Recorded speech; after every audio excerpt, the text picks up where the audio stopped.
It was late afternoon when I drove up to the cabin, my tires crunching on the gravel road, cutting through the dense forest. My phone had no signal, which I hadn't expected, but I was okay with that. I had come to get away from everything.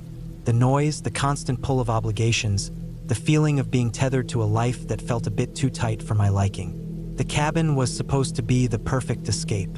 As the trees thickened around me, the road narrowed, and I slowed down, watching for the turnoff that would lead me to the cabin. The last stretch had been a rough one, and now the forest seemed to stretch on forever. The air felt different here, cooler, fresher, with a strange quiet that made the world seem a little more distant. Eventually, the cabin appeared, tucked away in a small clearing. It was a simple structure, 2 stories, built with heavy logs that had darkened with age. The porch sagged a little at the edges, and the windows were old-fashioned, with thick frames. There was a woodpile neatly stacked beside the door and a small garden at the back, though it looked like it hadn't been tended to in a while. It was peaceful in a way that made me feel both welcome and uneasy, like I was stepping into a place that had once been full of life, but now stood alone in silence. I parked the car in front of the cabin and sat for a moment, looking at the surrounding trees.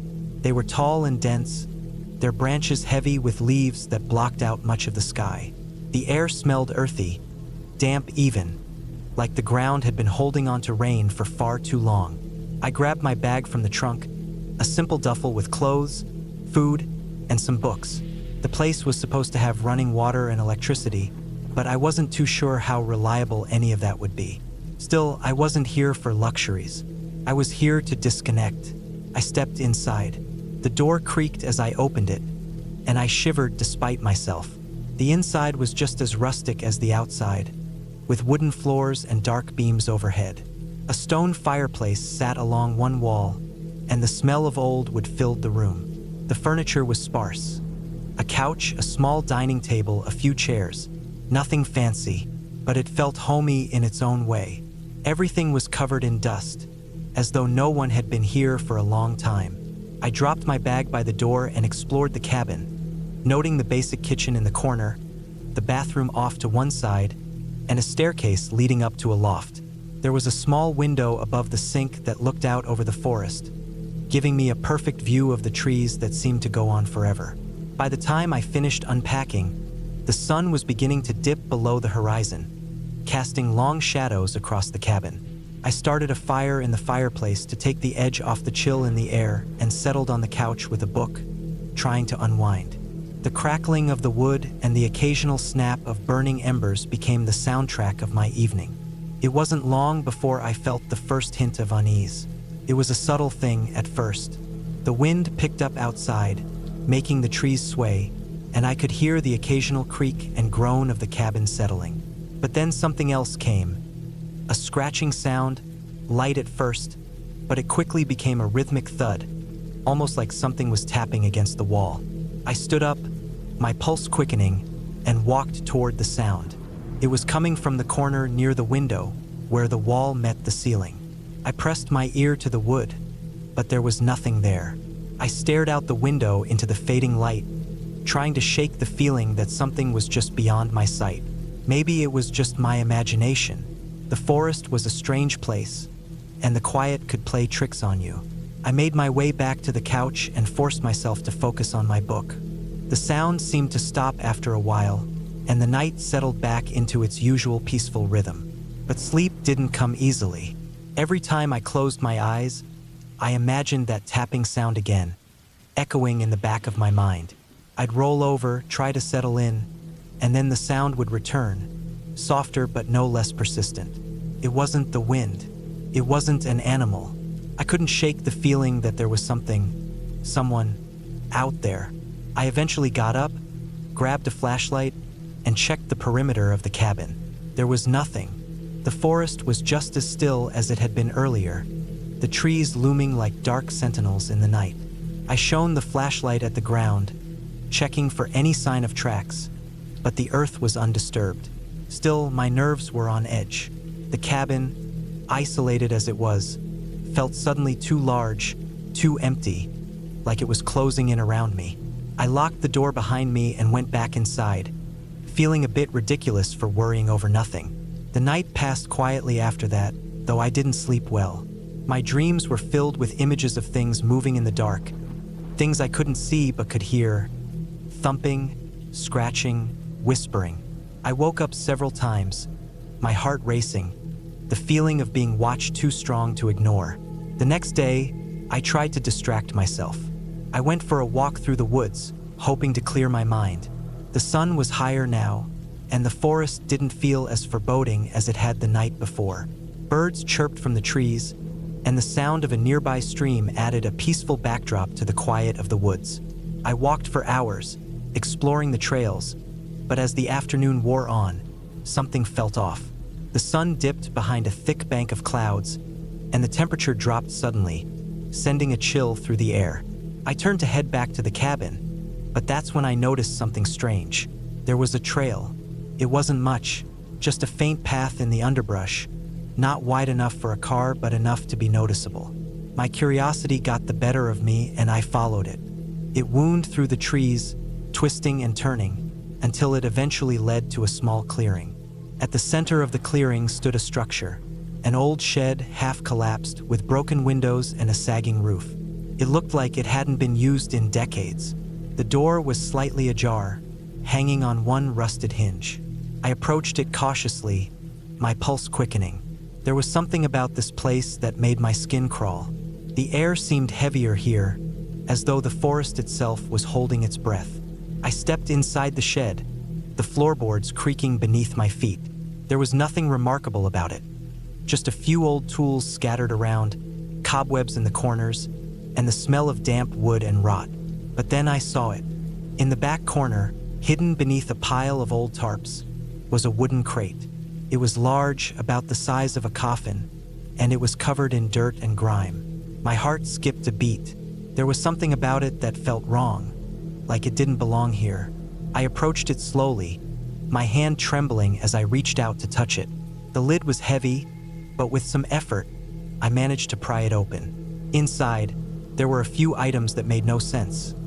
A collection of old photographs, yellowed with age, some tools that looked like they hadn't been touched in years, and a small, rusted lockbox.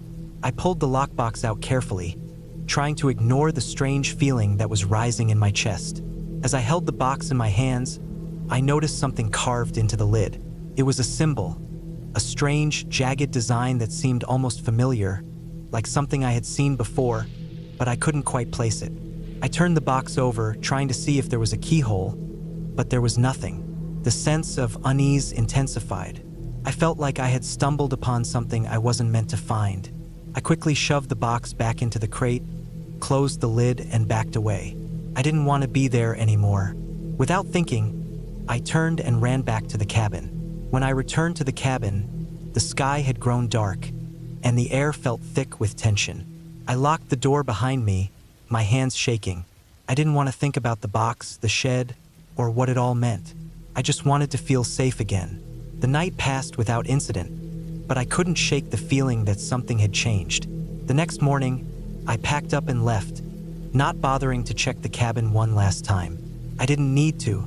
As I drove away, I looked back at the cabin one last time.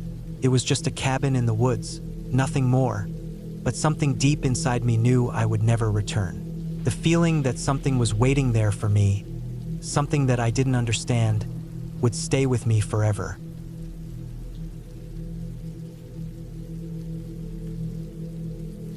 I remember the first time I saw the cabin. It wasn't much more than a silhouette against the fading light of an autumn evening. The kind of place you'd expect to find in the middle of nowhere, a building hidden deep in the woods, tucked away so well that it seemed like it didn't even belong to this world.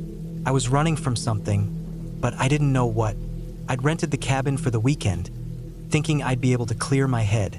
I was at a point in my life where the noise, the people, and the overwhelming chaos of the city had finally worn me down. A couple of days of silence and solitude seemed like a perfect remedy. The listing had described it as a remote getaway, a place for rest and reflection.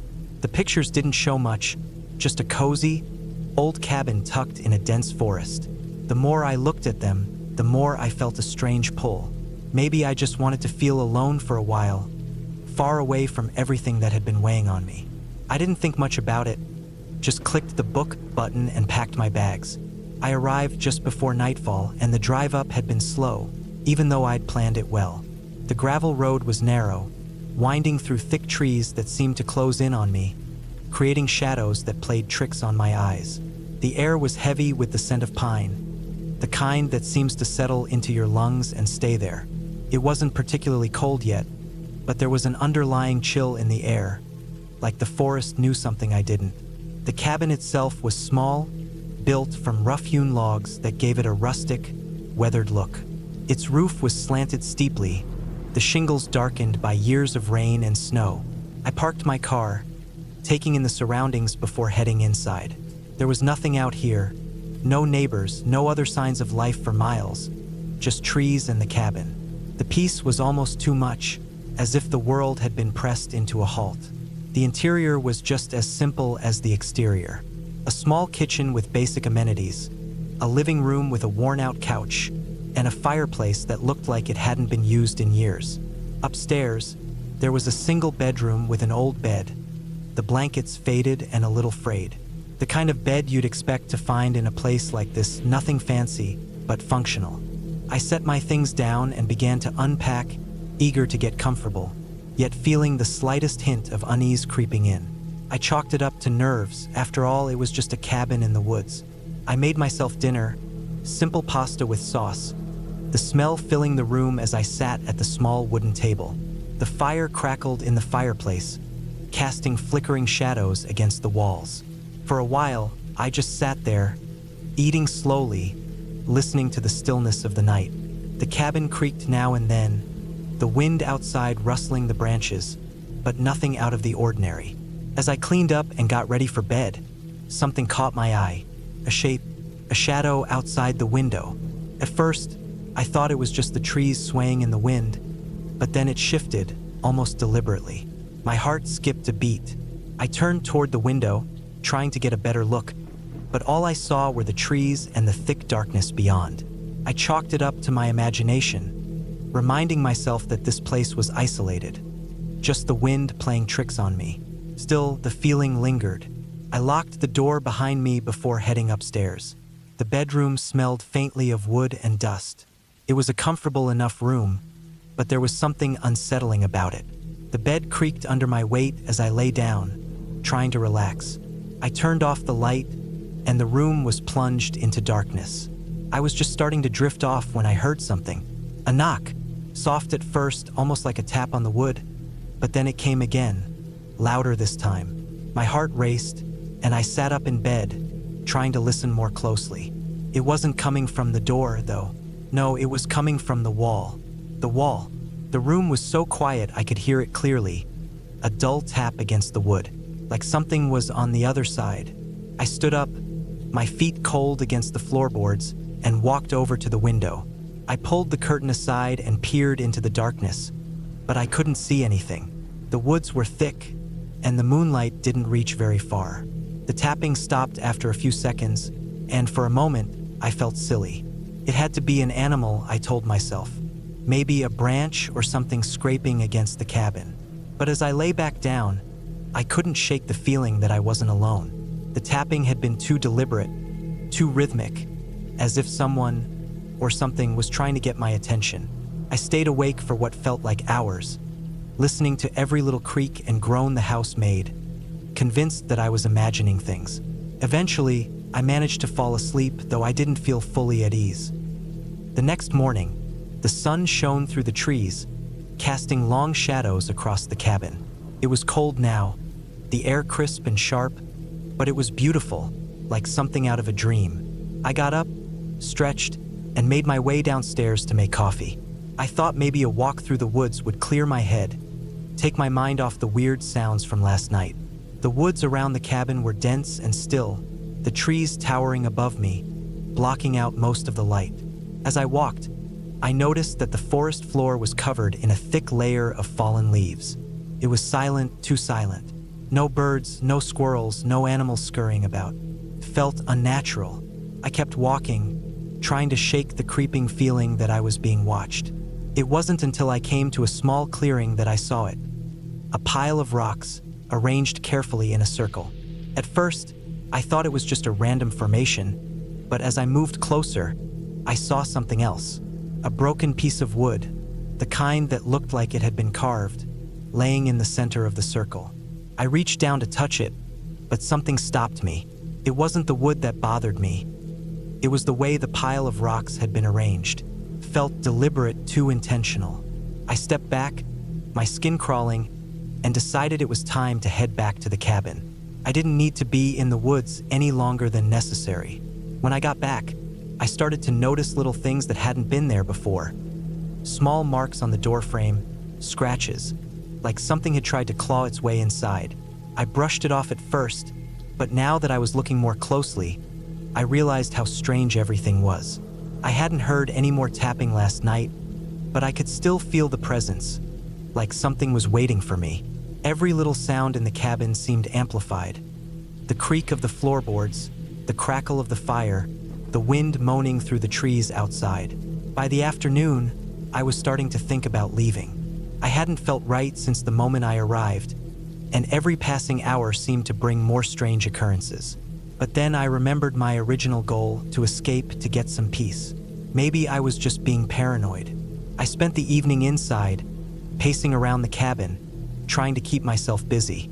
The fire crackled in the hearth, but it didn't offer any warmth, and the shadows in the corners of the room seemed to grow darker as the night deepened. I should have left that night.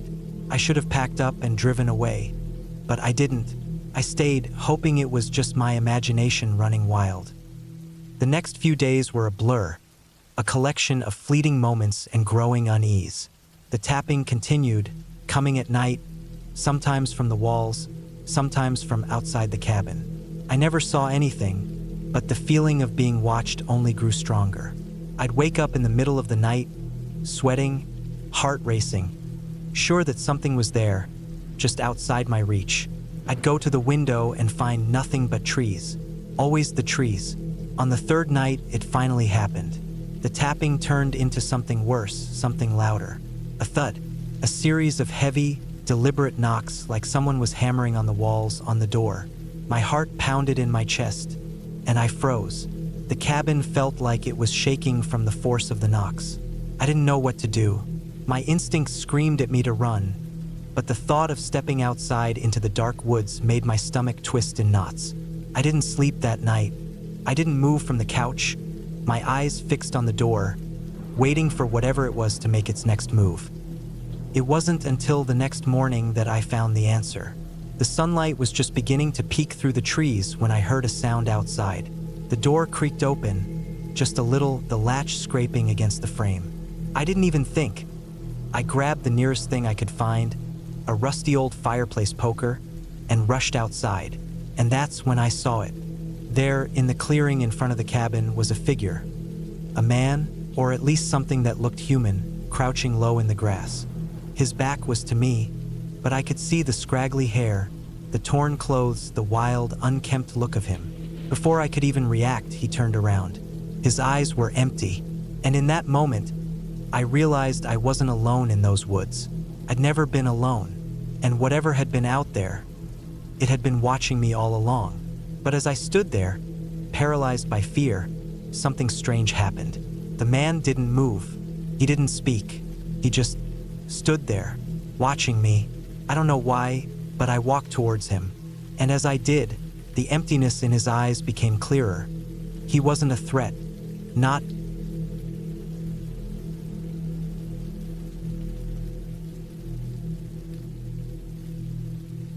I'd always loved the idea of getting away from it all, the quiet, the isolation. That's why, when I had the chance to rent a cabin deep in the woods for a week, I didn't hesitate.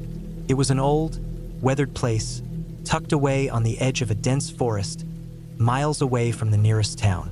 No neighbors, no distractions, just me and the wilderness. When I arrived, the first thing I noticed was how quiet it was. No cars, no planes, no voices, just the soft rustling of leaves and the occasional snap of a branch underfoot. The cabin was smaller than I expected, built from dark wood with a steep roof and a large porch that overlooked a small, still lake. The air was fresh, crisp with a faint scent of pine. I unloaded my things, got a fire going in the stone fireplace, and made a cup of coffee. I planned on reading, relaxing, maybe hiking the trails that wound through the trees around the lake. It was supposed to be peaceful, just a break from everything. But that evening, as the sun began to dip below the trees and the light grew dim, I started to feel something that I couldn't quite put my finger on. It wasn't fear exactly. It was more like an uncomfortable awareness, like something was just out of place. The silence seemed deeper now, almost oppressive, like the forest was watching me. I shook it off. I was just tired, that's all. I hadn't really gotten much sleep the past few days. So, I decided to take a walk around the cabin, stretch my legs. As I stepped out onto the porch, I noticed something odd in the dirt near the edge of the woods. There were footprints, large ones, deeply embedded in the earth like someone had walked through recently. They didn't look human, at least not in a way that made sense. They were too wide, too uneven, like they had been made by something heavy and possibly dragging itself. I didn't give it much thought at first. Maybe a deer or a bear, I thought. But then I saw that the prints led toward the cabin, and I couldn't shake the feeling that they were far too recent. I decided not to dwell on it. There was no need to freak myself out over nothing. But as I walked down the trail that led toward the lake, I couldn't help but feel like I was being watched. I kept glancing over my shoulder, half expecting to see someone standing behind me, though I knew there was no one out here. By the time I got back to the cabin, it was fully dark. The fire was still burning low in the hearth, but the house felt colder somehow, like it had absorbed the chill from the night. I locked the door, pulled the curtains shut, and settled down with a book, trying to push away the creeping sense of unease. That night, I couldn't sleep. The wind picked up, howling through the trees outside, causing the cabin to creak and groan. At first, it was just the noise of the house settling. But then, I heard something else, soft tapping on the windows, like fingers gently drumming against the glass. It wasn't the wind, because the noise was steady, rhythmic. I got up, heart pounding in my chest, and checked every window. There was nothing there, just the dark woods stretching out into the night. I tried to tell myself it was just a branch brushing against the glass, but it didn't feel right. The tapping was too deliberate, too measured. I stayed up for hours, listening to the wind and the occasional rustle outside, unable to shake the feeling that something or someone was close. The next morning, I decided to ignore it. It had been a long, sleepless night, and I needed to get outside. The fresh air would clear my head. I grabbed my jacket and headed out to the lake, hoping that a walk would help me forget about the strange noises. The day was beautiful, crisp, and clear. The sun was up, warming the forest, and the lake was calm, the surface smooth as glass. But as I walked along the shore, I noticed something strange. The footprints I had seen the night before were still there, leading right up to the edge of the water. And this time, there were new ones, more, much fresher, scattered in the mud and dirt along the shore. They were bigger now, deeper, and they seemed to be circling the lake, as if something had been pacing around it. My heart skipped a beat. This wasn't just my imagination. Something had been here, and it hadn't just walked past. It had been lingering. The hairs on the back of my neck stood up, and a shiver ran down my spine. I turned back toward the cabin, my steps quickening. As I approached, I noticed something else. The porch door, which I had left locked the night before, was slightly ajar. I stopped dead in my tracks. It hadn't been open when I left. I was sure of it. I hesitated for a moment, but then curiosity pushed me forward. I stepped up onto the porch, the old wood creaking under my weight, and cautiously pushed the door open. The inside of the cabin was dark, except for the dim light filtering in through the curtains. It felt colder than it had when I left, and I couldn't shake the sense that something was wrong. The living room was exactly how I had left it. The fire had died down to embers, and everything was still. But then I noticed something on the floor. It was small, a little twig, but it was out of place. I hadn't seen it there before, and it seemed to have been placed deliberately. I bent down to pick it up, but as I did, I heard something in the distance. A sound, barely audible at first, but growing louder. It was the unmistakable sound of footsteps, heavy, deliberate, crunching through the dry leaves and twigs outside. I froze. Whoever or whatever had been out there was coming closer. I had to make a decision. Should I hide? Should I call for help? But there was no one to help me out here. My mind raced, but my body moved instinctively. I ran to the back of the cabin, pulling the curtains open to peek out. Nothing. No movement, no sign of life. But the footsteps continued, growing louder, closer. And then, just as suddenly as they had started, they stopped. I waited, my breath held. Every instinct told me to run, to leave this place. But something kept me frozen in place.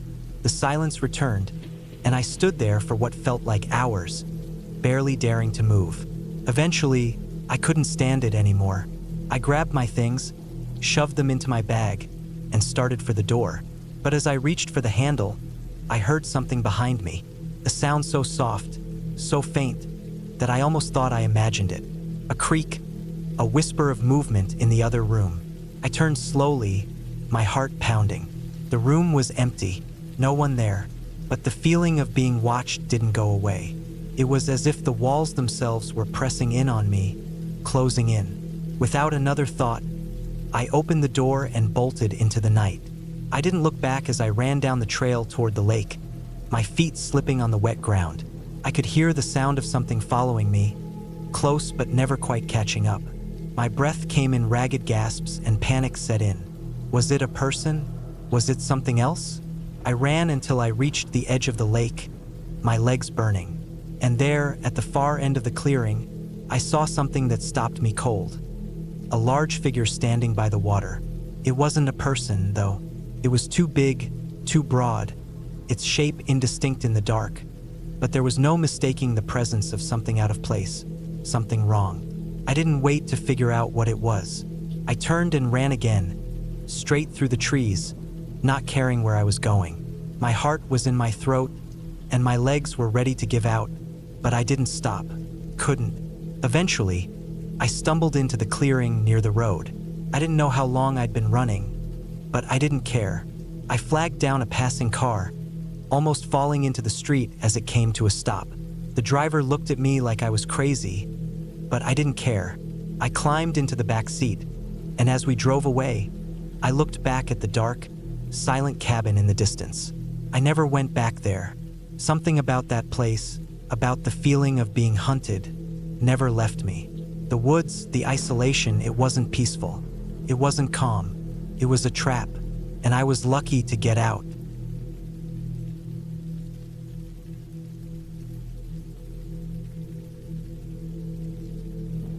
I hadn't planned on coming up here.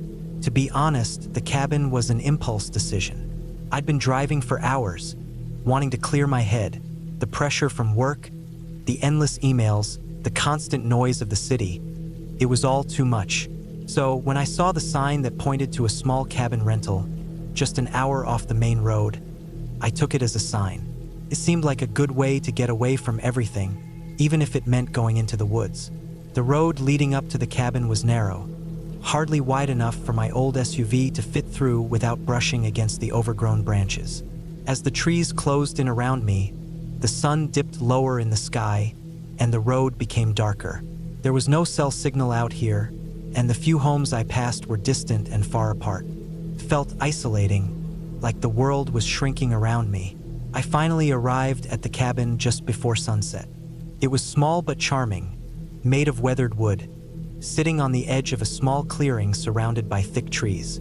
The porch creaked underfoot, and the door opened with a bit of a groan, as if it had been waiting for someone to come inside. There were no other cars around, no signs of life, just an eerie quiet that made everything feel a little too still. I stepped inside and immediately felt the difference in temperature. The air was cool, almost cold, but there was something welcoming about the place. The cabin smelled of pinewood and earth, and the light from the setting sun streamed through the large windows, casting long shadows that stretched across the wooden floors. The cabin was simple, no frills, no luxury. There was a small kitchen with a worn stove, a faded couch, and a fireplace that looked like it hadn't been used in years. It was clean, though almost too clean, as if someone had prepared it specifically for my arrival. After I unloaded my things, I lit a fire in the fireplace, the crackling of the wood the only sound in the room. The flames flickered, casting dancing shadows on the walls. I sat on the couch, trying to relax, but my mind kept racing. The quiet was unnerving. I couldn't hear a single bird, no rustling of leaves, nothing. It was almost unnatural. As the evening wore on, I decided to go for a walk around the cabin. Maybe some fresh air would help clear my head. The temperature had dropped considerably, and I zipped up my jacket. The sky was clear, with only a few stars peeking through the darkening sky. The trees seemed to stretch endlessly, their twisted limbs reaching out like fingers trying to pull me in. The wind whistled through the branches, sending chills down my spine. The more I walked, the more I felt like something was off. The air was thick with stillness, too quiet, like the woods were holding their breath. I kept walking until I reached the edge of a small creek that ran through the trees. The water was cold and clear, trickling over smooth stones. I crouched down to touch the water, but when I looked up, I froze. I wasn't alone. There, standing just out of reach of the creek, was a figure. Person, or at least I thought it was. The figure was motionless, completely still, just standing there in the shadows, watching me. I couldn't make out any details, but the shape was unmistakable. My heart raced as I quickly stood up, taking a step back. But before I could react, the figure turned and disappeared into the trees, melting into the darkness as though it had never been there at all. I stood frozen for a moment, trying to convince myself that it was nothing. Maybe it was a trick of the light or an animal I'd mistaken for a person. I turned and walked back to the cabin, my mind spinning with questions. Who could be out here? The cabin was remote. I hadn't seen another soul for miles. When I got back inside, I locked the door, but that didn't help the unease that settled in my chest. I sat down by the fire again, my hands shaking slightly as I tried to focus on the warmth. The crackling of the logs was louder now, almost deafening in the silence. But no matter how much I tried to tell myself I was just being paranoid, I couldn't shake the feeling that I wasn't alone. I spent the rest of the evening trying to distract myself. I found an old book on a shelf and tried to read, but my eyes kept darting to the window, the shadows just beyond the glass. Every creak of the house made me jump, and every rustle of the wind through the trees made my skin crawl. Eventually, I decided to go to bed. The bed was comfortable, with clean sheets and a thick blanket. But sleep didn't come easy. I lay there in the dark, staring up at the ceiling, my thoughts racing. I tried to convince myself that it was nothing. Maybe it was just my imagination, or some local wildlife that I hadn't seen. But the more I thought about it, the more the image of the figure by the creek haunted me. What if it wasn't an animal? What if someone was out there? Someone watching me? The night passed slowly, and just as I was beginning to drift off, I heard something, a soft thud against the window. My heart skipped a beat, and I froze. Came again, louder this time. Thud, thud, thud. I sat up in bed, my pulse hammering in my chest. The sound was coming from outside. I didn't move, barely even breathed. I didn't know what to do. Should I look? Should I hide? The thudding continued for a few more moments, then stopped abruptly. The silence that followed was worse than the noise. My mind raced, trying to make sense of what had just happened. After what felt like an eternity, I slowly crept out of bed, moving quietly toward the window. I pulled the curtain back just a little, peering out into the darkness. I couldn't see anything. No figure, no movement, just the blackness of the woods. I let out a breath I didn't realize I was holding and moved away from the window. But the unease remained, gnawing at me. I tried to ignore it, tried to go back to sleep, but sleep didn't come. The night stretched on, each minute feeling like an hour. By the time the first light of dawn filtered through the trees, I was exhausted. The morning brought no relief. The world outside the cabin was still and cold. I felt like I was trapped in some kind of limbo, where time moved slowly and every sound seemed amplified. I didn't want to go outside again, but I knew I had to. I had to check. I grabbed my jacket and stepped out onto the porch. The air was sharp, the kind of cold that cuts through your clothes. The ground was covered in frost, and the trees loomed tall and dark against the pale sky. I walked around the cabin, looking for any sign of the figure from the night before, but there was nothing. No footprints, no broken branches, nothing out of place. I couldn't help but feel like I was being watched, though. I decided to leave. I couldn't stay another night. The place was too quiet, too unsettling. I packed up my things and started the long drive back to civilization. The whole time, I kept glancing in the rearview mirror, half expecting to see someone, or something, following me. But there was nothing. The woods stretched out on either side of the road, empty and still. As I neared the main highway, the pressure in my chest finally started to ease. I felt foolish, but the feeling of dread hadn't completely left me. I don't know what I saw out there, or if I even saw anything at all, but I couldn't shake the feeling that something wasn't right with that place. Maybe it was just the isolation. Maybe it was the darkness of the woods. But as I drove away, I realized one thing. I wouldn't be going back to that cabin again, ever. And I couldn't explain it, but I knew that something or someone was still out there, waiting in the woods.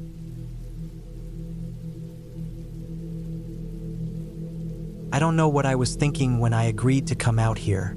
A weekend in a remote cabin, miles away from the nearest town, with no one around except the trees and the animals.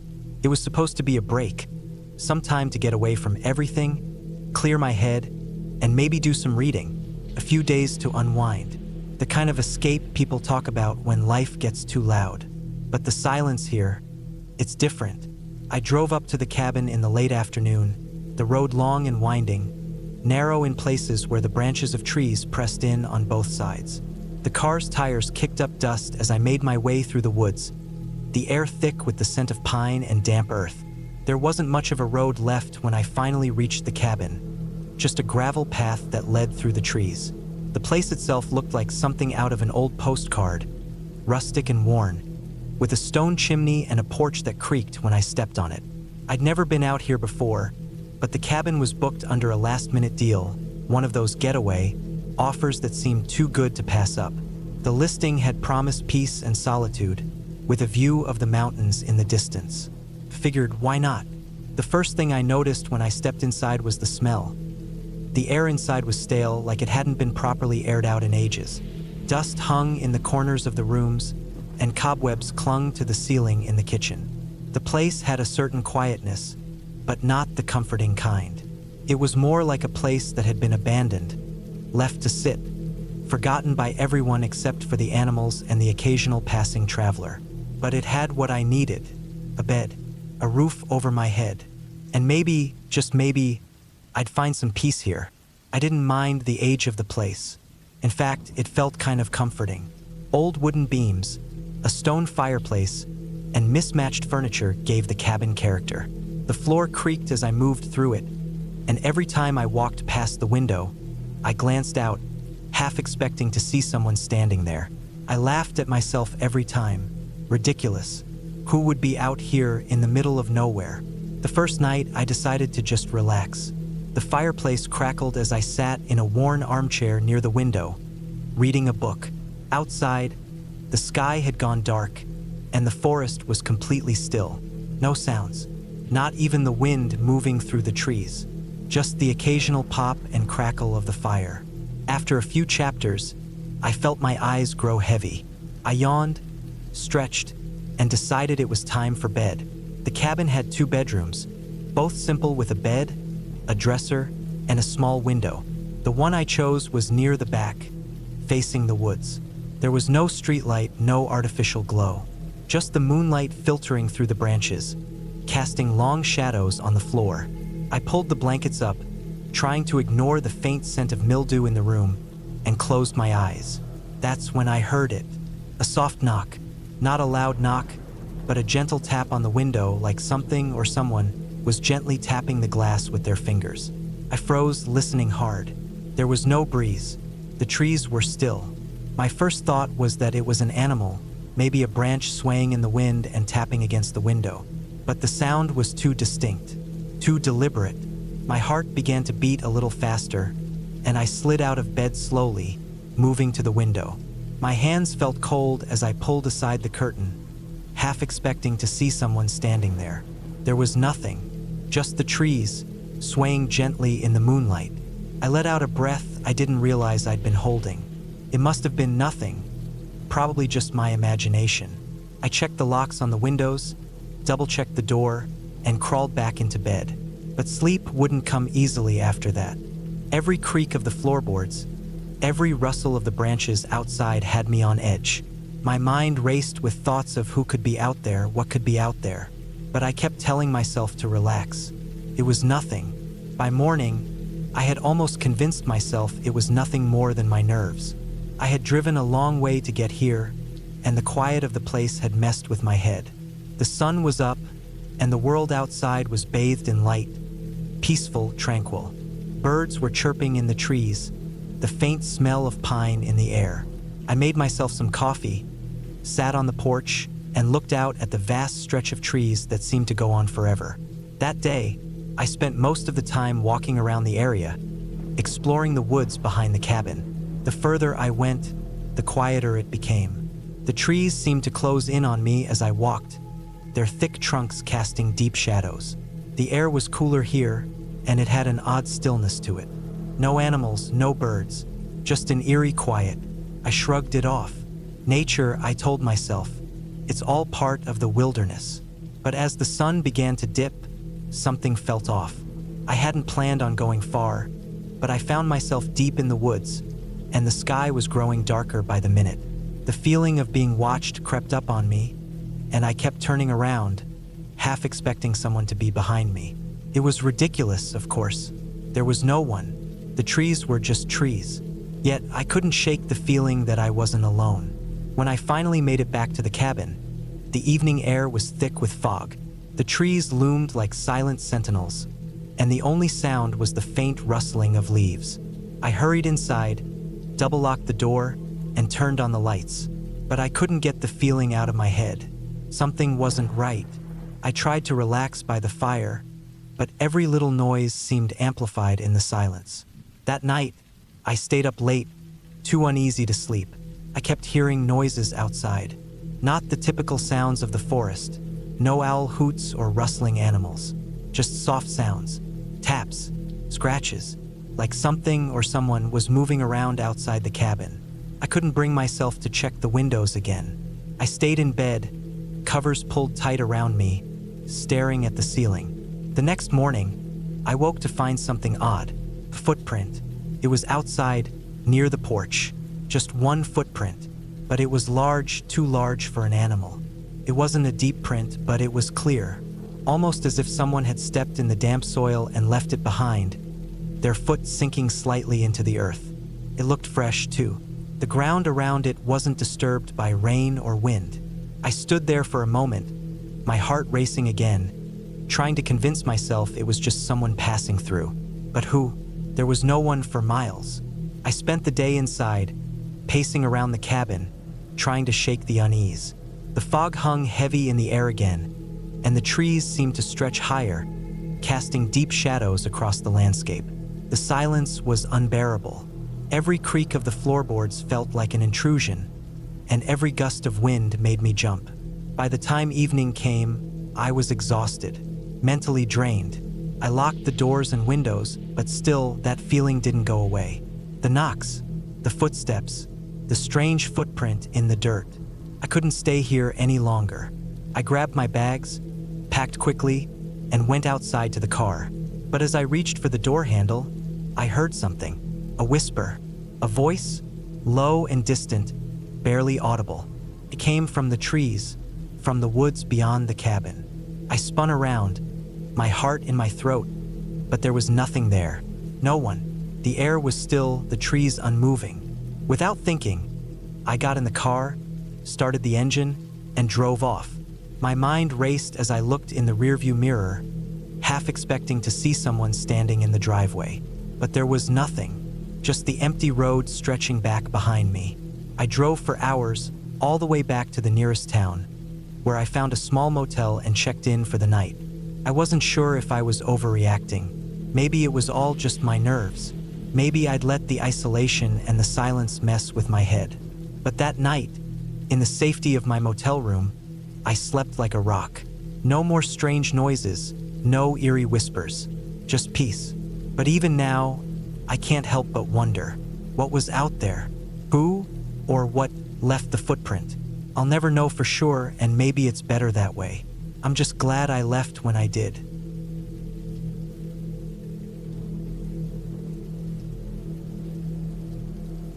I had been looking forward to the trip for months. The chance to escape from the chaos of city life, to breathe in fresh air and reconnect with nature. The cabin wasn't much, just a small, old structure hidden deep in the woods, away from the prying eyes of the world. It belonged to an old friend of my father's, a man who had offered me the place whenever I needed a break. And after the hellish few weeks I'd been through, I needed it. I arrived late in the evening, just as the sun was dipping below the horizon. The woods surrounding the cabin were dense, and the only light came from the fading daylight and my headlights. The gravel road leading up to the cabin was rough, and I could feel the car bouncing over the uneven ground. My tires crunched over the stones, and the trees seemed to press in from every side. I parked the car in front of the cabin and got out, stretching my stiff legs.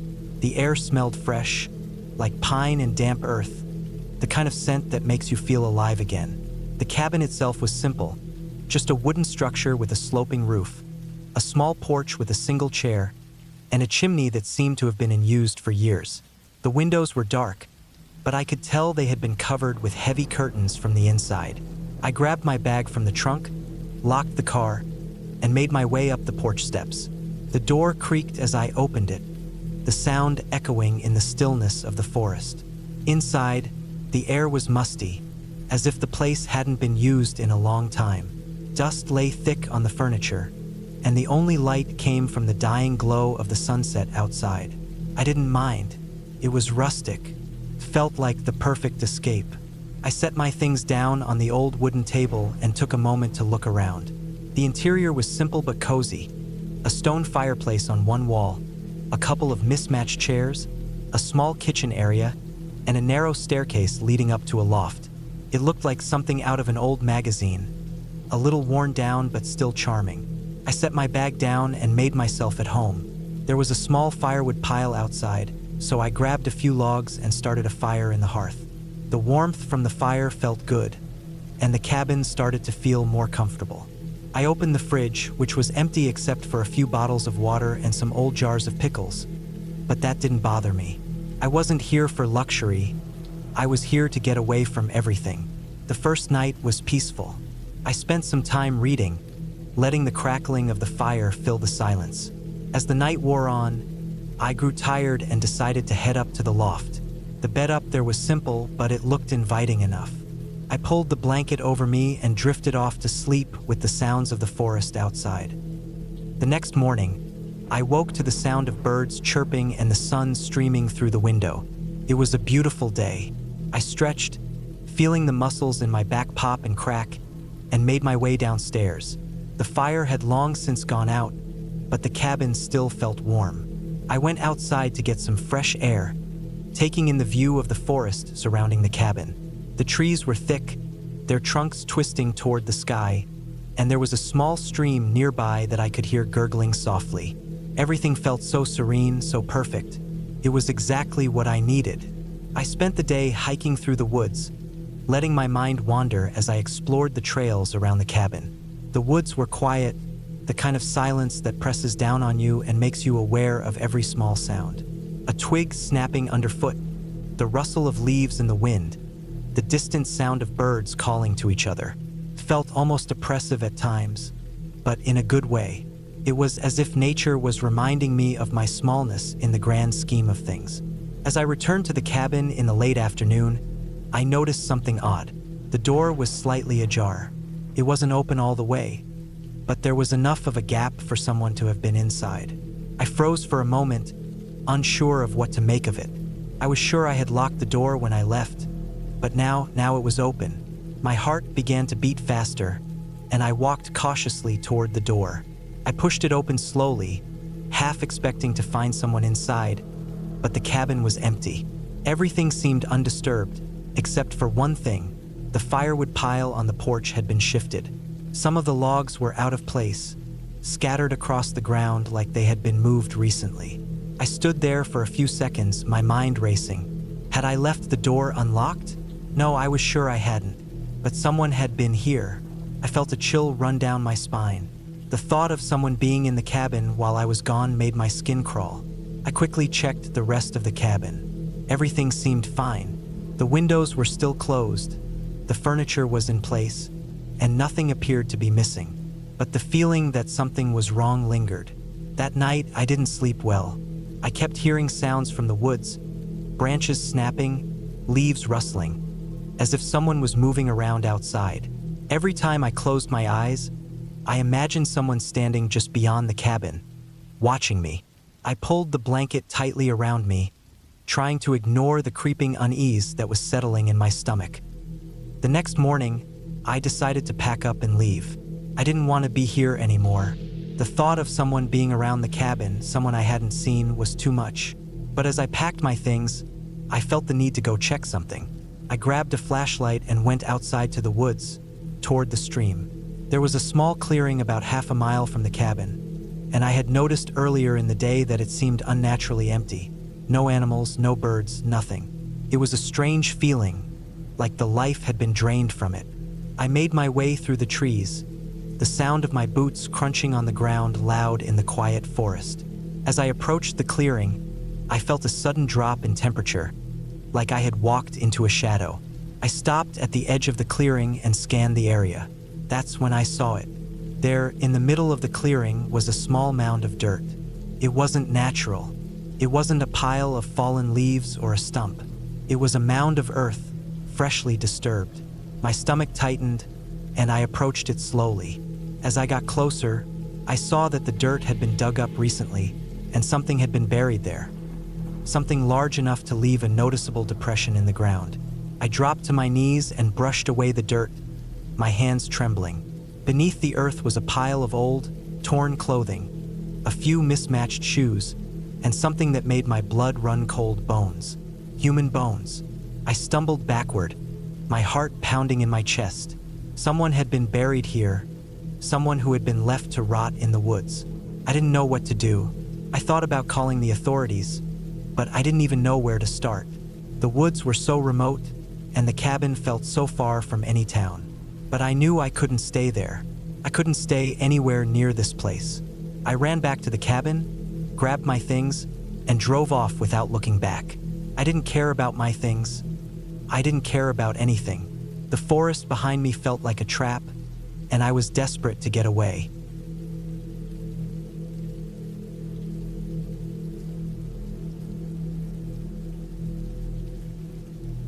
I'd never been one for the great outdoors.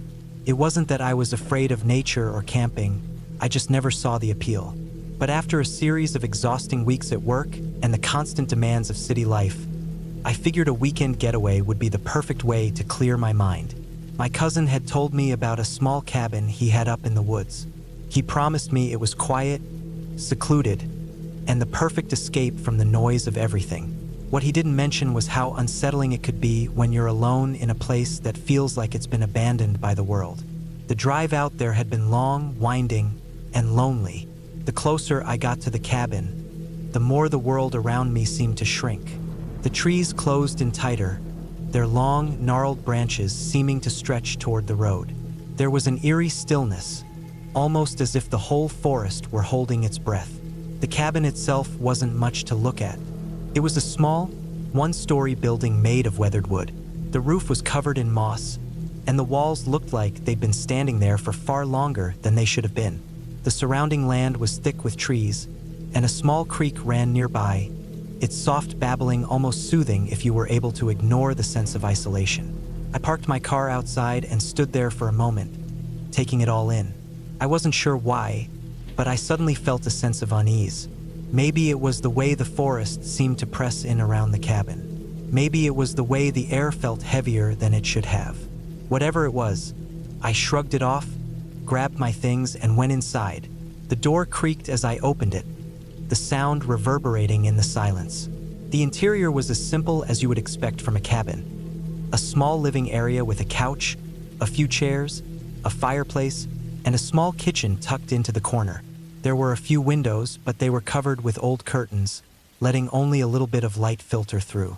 Felt empty, not in the way you'd expect from a place that hadn't been lived in for a while, but in a way that suggested something was missing, something that should have been there but wasn't. I set my bags down on the couch and looked around. A part of me was hoping to find a logbook or a guest book of some sort, something that would make the place feel less like it was frozen in time. But there was nothing, just empty space. I spent the first day settling in, unpacking my things, and trying to make myself comfortable. The whole time, I couldn't shake the feeling that I wasn't alone. I kept hearing sounds, creaks in the walls, faint rustling from outside, the occasional thump from upstairs. But when I'd check, there was nothing there. That night, as I sat in front of the fire, the feeling only grew stronger. The flames crackled, but the silence outside seemed unnatural, too deep. It wasn't the kind of peaceful silence you get when you're alone in the woods. It was the kind of silence that pressed against your ears, like it was holding something back. Every time I glanced toward the windows, I thought I saw something moving just outside the edge of my vision. But when I stood up to look, there was nothing there. I didn't sleep well that night. Every creak, every rustle, every gust of wind that rattled the cabin made me more and more on edge. But in the morning, the sun came up, and for a brief moment, I thought maybe I was just imagining things. The next day, I decided to take a walk through the woods. I needed to clear my head and maybe figure out why I was feeling so unsettled. I grabbed a jacket and set off down a narrow trail that led deeper into the forest. The trees grew denser the farther I went, their trunks thick and twisted, the ground covered in layers of fallen leaves that crunched beneath my boots. As I walked, I noticed something strange. The trail seemed to go on forever, but there was something off about it. It didn't feel like a normal trail. It was too narrow, too uneven. At times, it almost seemed like it was leading me in circles. I would pass the same tree 3 or 4 times without realizing it. After a while, I started to get that feeling again, the one that told me I wasn't alone. It was like the trees were watching me. I pushed the thought away and kept walking. Eventually, the trail opened up into a small clearing. In the center of the clearing was a rock formation, and near the rocks, there was an old, rusted metal sign. The sign was covered in rust and dirt, but I could just make out the letters. Asterisk danger. Do not enter. Asterisk. I couldn't help myself. Curiosity got the better of me. I walked up to the rocks and touched the sign. The metal was cold and slick with moisture. I tried to look beyond the rocks, but the underbrush was too thick to see anything. I felt a chill run down my spine as I stood there, wondering why anyone would put up a sign like that in the middle of nowhere. There wasn't anyone else around. No other cabins, no roads, nothing. I turned to head back, but that's when I heard it. A faint sound, like something snapping in the distance. It was so faint, I almost thought I imagined it. But then there was another sound, this time louder. A branch breaking underfoot, just beyond the trees. I froze. My heart skipped a beat. For a long moment, I stood there, listening. The silence returned, but it wasn't comforting anymore. It was heavy. I turned quickly and hurried back toward the cabin, my pulse racing. The feeling of being watched was back, stronger than before. Every sound seemed to echo in my ears. The wind, the rustling of leaves, the crunch of my boots on the trail. All of it sounded like footsteps behind me. But when I looked, there was nothing there. I made it back to the cabin, locked the door, and sat down, trying to catch my breath.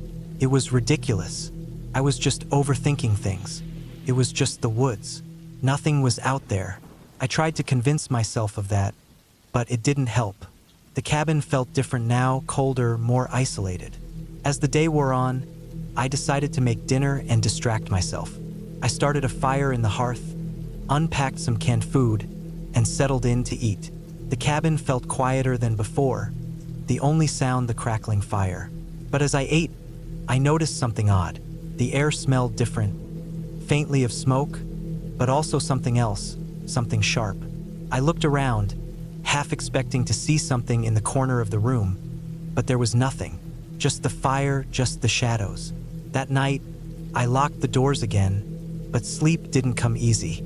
Every time I closed my eyes, I felt like I was hearing something, movement, just outside. I lay there in the dark, straining to hear, but nothing came. I was exhausted, so eventually I drifted off. I woke up to the sound of scratching. It was faint at first, but unmistakable, something scraping against wood. I sat up, heart pounding, and listened. The scratching grew louder, coming from the walls. It wasn't an animal. It was too rhythmic, too deliberate. I got out of bed, my legs unsteady as I crept toward the wall where the noise seemed to be coming from. My mind raced with possibilities. Was it a rodent? A raccoon? But no, this was different. The scratching sounded too controlled, too purposeful.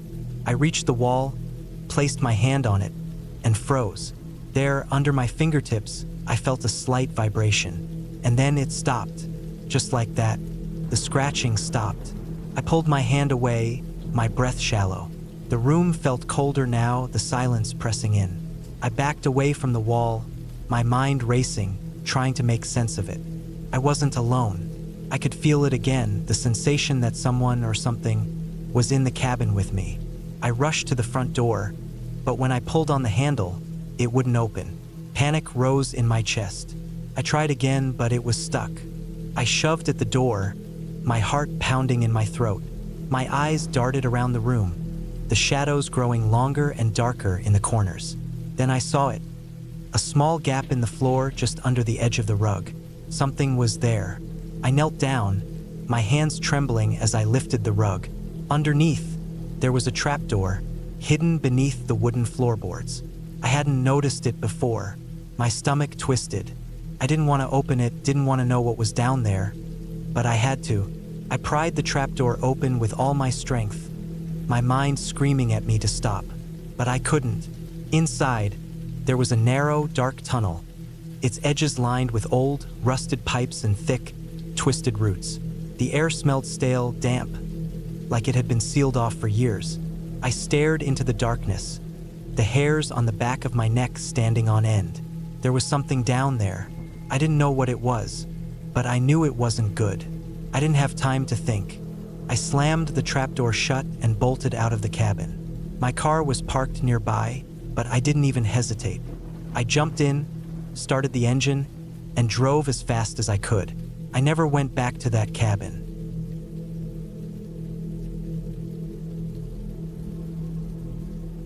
I had never been the type to enjoy the outdoors, at least not in the way some people did. Sure, I liked nature as much as the next person, the occasional hike, the odd camping trip with friends, but when it came to extended periods in the wilderness, I wasn't exactly thrilled. But that's exactly what my brother and I decided to do last summer, mainly because I couldn't think of an excuse not to go. It all started with his idea, a secluded cabin deep in the woods. No cell service, no distractions, just nature, fresh air, and the promise of a break from the chaos of daily life. He talked me into it, even though I knew deep down it wasn't my thing. But after weeks of hearing him rave about how peaceful and calming it would be, I finally agreed. I figured it might be nice to escape for a few days. How bad could it be? The cabin we rented was in a part of the woods that I had never heard of, about a 2-hour drive from the nearest town. My brother had found it online, tucked away in the mountains, surrounded by dense trees. It wasn't a fancy place, just a small one-story log cabin with a wood stove, a few old pieces of furniture, and a porch that overlooked a creek. The pictures online made it look inviting, cozy even. I was a little nervous about being so far out, but I didn't think it would be much different from the trips I'd taken before. After all, it was just a cabin in the woods, right? When we arrived, the sun was starting to set, casting long shadows over the forest. The cabin was exactly as I'd imagined, simple but charming. The air was cool, and the scent of pine filled the breeze. I could hear the distant sound of the creek, and for a brief moment, I let myself relax. My brother immediately set off to unpack the car, and I followed behind, stretching my legs from the long drive. The cabin's exterior had an old, weathered look to it. The wood was grayish from years of sun and rain, and the porch was covered in leaves that had fallen over the winter. I kicked a few of them aside and stepped onto the porch, feeling the rough boards beneath my feet. The door was slightly ajar, but I didn't think much of it. My brother pushed it open wider, and we both stepped inside. The cabin smelled of wood, dust, and something faintly musty. It was the kind of smell that made it feel lived in, but not necessarily in a bad way. The furniture was simple. A worn-out couch, an old recliner, a coffee table with scratches, and a wood stove in the corner. It was cozy in a way that almost felt like it hadn't been touched in years. There were a couple of small windows, and through them, I could see the trees closing in around the cabin. It was the kind of isolation that would have made me uneasy in any other situation, but I tried to shake it off. My brother set to work unpacking, and I walked around, trying to get a feel for the place. I noticed that there was a door at the far side of the living room, a door I hadn't seen in any of the pictures online. It looked like it led to a small hallway, and at the end of the hallway there was another door. A bedroom, maybe? I wasn't sure, but I didn't think much of it at the time. I made a mental note to check it out later. As the night fell, we settled in. We had dinner, cracked open a couple of beers, and talked about nothing in particular. Just the usual stuff, catching up after a long time apart. Felt peaceful at first. The cabin had a calm energy to it, and I started to feel a little more at ease, even though the surrounding woods seemed to swallow up any hint of light from the outside. After a while, we decided to go outside and sit on the porch for a bit. The night air was crisp, and the only sounds were the rustling of leaves in the wind and the occasional splash of water from the creek. I lit a cigarette, and my brother leaned back in the chair, staring out into the dark. First, it was nice, a simple, quiet evening. But the longer I sat there, the more the silence started to feel heavy, like the woods were pressing in around us, suffocating the space. I felt a sense of unease that I couldn't explain. I glanced at the tree line, but it was too dark to see anything. My brother didn't seem to notice, but I couldn't shake the feeling that we weren't as alone as we should have been. I stood up abruptly and walked inside, hoping that the feeling would go away if I just got out of the cold. The cabin was just as quiet inside, with only the faint glow of the wood stove to break the darkness. I glanced over at the door in the corner, the one that led to the hallway. I don't know why, but I felt an odd curiosity about it. Maybe it was just the isolation getting to me, but something about that door didn't sit right. I walked over and opened it slowly. The hallway was narrow, and there was a faint smell of dampness in the air. The walls were made of rough wood, much like the rest of the cabin. I glanced at the door at the end of the hall, and without thinking, I reached for the knob. The door creaked as I opened it, revealing a small room with a single bed, a worn dresser, and a window that looked out into the dark woods. But what caught my eye wasn't the room itself. It was the small, faded piece of paper taped to the doorframe. I stepped closer, my heart beating faster as I read the note. It was simple, scrawled in black ink. Asterisk, get out. Asterisk. I froze. For a moment, I thought I was just seeing things, that it was some kind of joke. But when I reached up to touch the note, my hand trembled. It didn't feel like a joke. The paper was old, but not dusty, as if someone had recently placed it there. My mind raced. Maybe it was left by a previous guest, or perhaps it was just some weird, harmless prank. But the thought didn't sit well with me. I backed away from the door and quickly shut it, my nerves on edge. I went back to the main room, trying to shake off the strange feeling in my chest. My brother was still sitting on the porch, seemingly unfazed by the growing tension in the air. I wasn't sure whether to tell him about the note. It might have just been my imagination, but something about it felt wrong. I decided to stay quiet for the time being. I grabbed a book from the shelf, hoping to distract myself from the unease that had settled over me. But the more I read, the more I kept glancing back at that door. Every creak of the wood, every rustle of the trees outside, made me jump. The atmosphere in the cabin had shifted, and I couldn't ignore it anymore. The rest of the night passed without incident, but I couldn't sleep. I kept thinking about the note. Who had written it? Why had they left it there? And what did it mean? I couldn't help but feel that we were not supposed to be here. By the time morning came, I was exhausted. The air in the cabin felt suffocating, and even though it was still early, I couldn't stand the thought of staying another night. I wanted to leave, to drive back to the safety of the city, but I didn't want to seem like I was overreacting. My brother seemed perfectly content, even though I could tell he hadn't slept well either. He said something about wanting to go for a hike, to explore the surrounding area, but I just couldn't bring myself to go with him. Instead, I decided to stay behind and gather my things. I couldn't get out of that place fast enough. As I packed, my eyes kept drifting back to the door at the end of the hallway. There was something about it, some feeling that I couldn't shake. Finally, unable to stop myself, I walked back down the hallway. I stood in front of the door, staring at the note once more. My fingers hovered over the handle, but I hesitated. Then, without thinking, I grabbed the knob and twisted it. The door opened with a sharp creak. My heart raced, but I had to know what was inside. The room was exactly as I had seen it the night before, but there was something different now. The bed was made, the dresser drawers were closed. But there, on the floor near the corner, was something I hadn't noticed before. A small metal object, partially hidden by the bed. I bent down and picked it up. It was an old key, tarnished and worn with age. I turned it over in my hand, feeling a strange weight in my chest. I had no idea what it unlocked, but somehow I knew I had to find out. At that moment, my brother walked in. He looked confused, seeing me standing there with the key in my hand. "I thought we were leaving," he said, but I couldn't answer right away. All I could do was look at the key, knowing that it was the only thing left to understand. I don't know why, but I felt like whatever the key opened, it might explain everything. And though I was terrified, I knew I couldn't leave without finding out. Together, we searched the cabin, looking for a lock that matched. Eventually, we found it. A small, rusted door hidden behind a bookshelf in the living room. It was barely noticeable, almost as if it had been meant to be overlooked. My brother and I exchanged a glance, both of us feeling a sense of dread, but neither of us willing to back down. I slid the key into the lock, turned it, and opened the door. The room beyond was small, with walls covered in old newspaper clippings and photographs. But the most unsettling thing was the center of the room. A table covered in maps, strange symbols, and handwritten notes. It looked like some kind of ritualistic setup, and suddenly, everything made sense. The cabin hadn't been a peaceful getaway at all.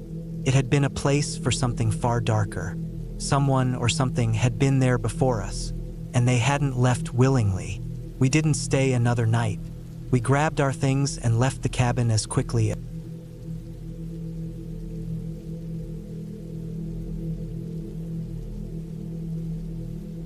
I always thought I was the type of person who could handle being alone. It's not that I'm antisocial or anything. I enjoy a good conversation, and I love spending time with friends. But there's something about being alone in nature that I find soothing. That's why, when I found this small cabin in the woods, it seemed like the perfect place to escape for the weekend. A little time away from the usual noise and distractions was exactly what I needed. The cabin wasn't much to look at. It was a simple structure, old, with faded wood and a porch that sagged slightly to one side. But that was part of its charm. It felt authentic, like something out of a simpler time. The nearest town was about a half-hour drive away, and there were no neighbors for miles. Just the dense forest surrounding the cabin, as far as the eye could see. I arrived late in the afternoon. The sun was beginning to dip behind the trees, casting long shadows over the gravel driveway. The air was cool, with a slight breeze rustling the leaves in the trees. Everything felt quiet. Too quiet, maybe, but that was fine. I wasn't looking for noise. I was looking for peace. The cabin's door creaked as I pushed it open. The interior was exactly what I had expected. Small, cozy, and rustic. A stone fireplace sat against one wall, with a couple of mismatched chairs around a wooden table. There were shelves full of old books and a small kitchen area with an old stove and a sink. The place hadn't been lived in for a while, but it didn't feel abandoned. It just felt lived in by someone else. Someone who probably hadn't cared to update anything in years. I unpacked my bag, set my things on the bed, and made myself comfortable. There was a chill in the air, so I decided to light the fire. The logs caught quickly, crackling as the flames grew. The warmth spread through the room, and I felt myself relax. I made some dinner, read a bit, and spent the evening watching the fire flicker. As night fell, the darkness outside pressed against the windows, but I didn't mind. I had my little fire and the sounds of the woods around me. Crickets, the occasional rustle in the trees, and the wind. Around midnight, I went to bed. The bed was old but comfortable enough. The cabin had its quirks. Creaking floors, the occasional draft that slipped under the door, but nothing that would keep me awake. I turned off the light and lay there, listening to the silence. But then, around 2 a.m., I woke up. It was strange because I wasn't sure what had disturbed me. I had been asleep, deep in a dream, and then suddenly I was wide awake, my heart pounding, my senses alert. At first, I thought it was just the normal disorientation you get when you wake up in an unfamiliar place, but something felt off. The cabin was silent, too silent. There wasn't even the soft sound of the wind outside anymore. It was just still. My eyes darted to the window. The moonlight streamed through the gaps in the curtains, but I couldn't see anything beyond that. I strained my ears, but there was no sound, just the pounding of my own heart in my chest. And then I heard it, a soft, almost imperceptible noise, a scrape. It wasn't loud, but it was distinct enough to send a chill down my spine. Came from somewhere outside. No, not outside. It was closer. It was right next to the cabin, as though someone or something was brushing against the wall. I held my breath, trying to listen. My mind was racing. Was it just an animal? A branch scraping against the side of the house? But no, it didn't sound like that. It was too deliberate, too human. For what felt like an eternity, I stayed perfectly still, listening, but the noise didn't come again. I convinced myself that it was just the wind, maybe a tree branch brushing the cabin, something normal. But I couldn't shake the feeling of being watched. I got out of bed and grabbed a flashlight, moving slowly toward the door. I hesitated before opening it. My mind was telling me I was being paranoid, but the hairs on the back of my neck were standing up. The light from the flashlight danced across the room, casting eerie shadows on the walls. I crept to the door, the sound of my breath the only thing I could hear now. When I opened it, the porch outside was empty. The woods were as still as they had been before. Nothing seemed out of place. I scanned the area for any sign of movement, but there was nothing. Just trees, shadows, and the faint whisper of the wind. I stood there for a moment, feeling foolish for being so jumpy. But even as I told myself to go back to bed, I couldn't shake the feeling that something wasn't right. I went back inside, locked the door, and tried to settle back down. But sleep wouldn't come. My mind kept drifting back to the sound I had heard. Was it a person? Had someone been out there, creeping around? I couldn't explain it, but I knew something wasn't quite right. Eventually, though, exhaustion took over, and I finally managed to fall back to sleep. The next morning, I woke up early. The sun was just starting to rise, and the forest outside was bathed in a soft, golden light. I made myself coffee and sat on the porch, trying to shake the unsettling feeling from the night before. The world was quiet, peaceful. Birds were chirping, and the breeze was gentle. It felt good to be awake, out here in the middle of nowhere, surrounded by nature. But when I looked down at the steps, I noticed something. There were footprints in the dirt. They weren't there when I first arrived. The ground around the cabin had been undisturbed, but now there were clear marks. Footprints, bare, slightly muddy, and leading up to the cabin. There was no sign of anyone else, but the footprints were fresh. I bent down to inspect them more closely, my heart pounding in my chest. I didn't know what to think. They weren't large, and they didn't look like they belonged to any wild animal. They were too human, but there was no reason for anyone to be out here. I was alone. I hadn't seen another soul for miles. The rest of the morning passed slowly. I kept glancing at the footprints, but I never saw anyone. The cabin felt more and more isolated, and the silence was overwhelming. I spent the rest of the day reading and walking around the area, trying to distract myself, but I couldn't ignore the nagging feeling in the back of my mind, the feeling that I wasn't alone. That night, I made sure the doors and windows were locked tight.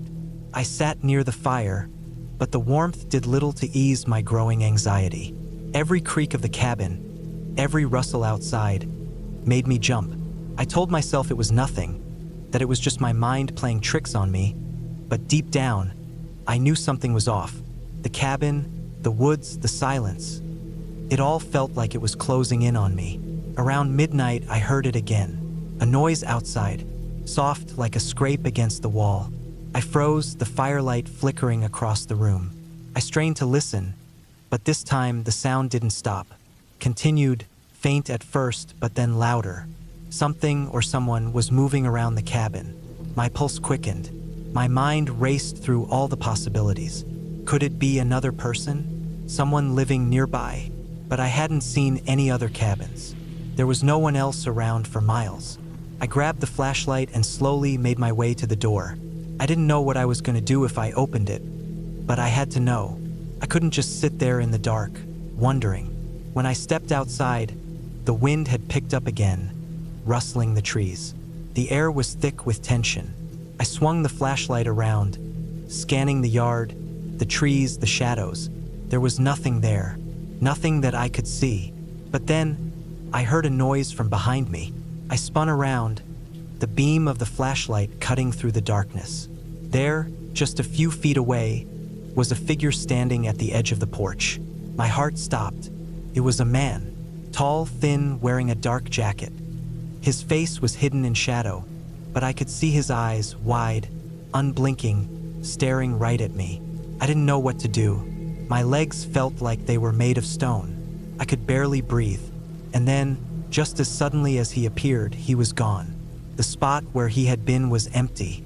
There was nothing there but the dark forest, the wind, and the silent night. I didn't stick around to find out more. I ran back inside the cabin, slammed the door shut, and locked it. My mind was racing, my heart pounding in my chest. Who was that man? How had he gotten so close without me hearing him? And why had he just stood there, staring at me?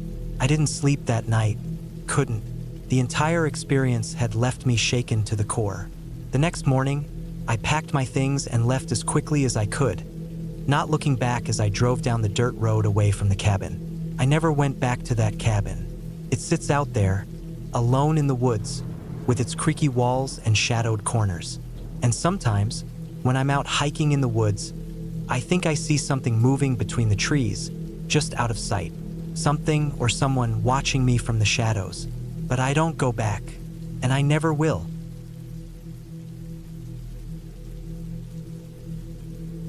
I hadn't planned on going out there. Not really, but sometimes things just happen. My friends and I had been talking about getting away for a weekend. Something low-key. Cabin in the woods. Quiet. No phone signal. The perfect escape. The plan had sounded great at the time. A weekend off from everything. The grind. The noise. The constant hum of the city. It was supposed to be peaceful. But I should have known. I should have known better. The cabin was an old one. I mean, really old. You could tell from the way the wooden walls creaked when the wind blew through the trees, which, by the way, sounded a lot more ominous than I expected. A single dirt road led to it. When we finally arrived, I was struck by how isolated it was. No other houses for miles. No streetlights. Just a cabin with a few windows and a rickety porch. There were some logs stacked neatly beside the door, and the roof, covered in moss, looked like it might collapse if the rain hit too hard. We unloaded the car, and I couldn't shake the feeling that something was off. Maybe it was the silence that hung in the air like a heavy fog. It was unnerving, the kind of silence that seemed too deep, too unnatural. I figured it was just my nerves. I mean, who wouldn't feel a little weird out here, right? Inside, the cabin was cozy enough. It smelled like old wood and something faintly metallic, probably from the old stove in the corner. The furniture looked like it hadn't been updated in decades. Worn armchairs, an old coffee table, the kind of stuff you'd find in a thrift store if you were looking for something vintage. The walls were covered in faded photographs, family portraits mostly, with people I didn't recognize. A couple of deer antlers hung above the fireplace. The place had character, but also an unsettling history. You could just feel it. The first night was fine, at least. We sat around the fireplace, sipping beer, telling stories, and trying to ignore the feeling that the wind outside was a little too loud, a little too insistent. But that was normal, right? It was a cabin in the woods. We were supposed to hear that kind of thing. Branches tapping against the windows, the howling wind, the rustle of leaves. But every now and then, there would be a noise, something just beyond the edge of hearing, something that made the hairs on the back of my neck stand up. A soft creak from somewhere in the house, a shifting sound. It was subtle, but it was there, and it was enough to make me uneasy. The second day was when things started to get weird. It was a gray, overcast morning, the kind of day where the sky seemed heavy, pressing down on everything. We decided to go for a hike. I wasn't in the mood, but I went anyway, trying to ignore the gnawing feeling in my stomach that told me to stay. We walked for hours. The woods seemed endless. The trees stretched high, their bare branches twisting together like hands trying to grab hold of us. I was starting to feel like we were being watched. It was around noon when we came across a small clearing. There, in the middle of it, was a large rock. It looked like it had been moved, maybe even carved, like someone had placed it there deliberately. And there was something odd about it, something off. The way it sat, too perfect in the middle of the clearing. There were no other rocks like it around. My friend, Tom, was the first to approach it, and I followed reluctantly, my eyes scanning the trees. The air was unnervingly still. He touched the rock, and that's when I heard it. A sharp crack, a dry snap from somewhere nearby, a branch breaking. At first, I thought it was just the wind, but it wasn't. It was too sudden, too loud. We all froze. The hair on my arms stood up, and my stomach dropped. I looked around, but there was nothing, just trees stretching out into the distance. I didn't say anything. I didn't need to.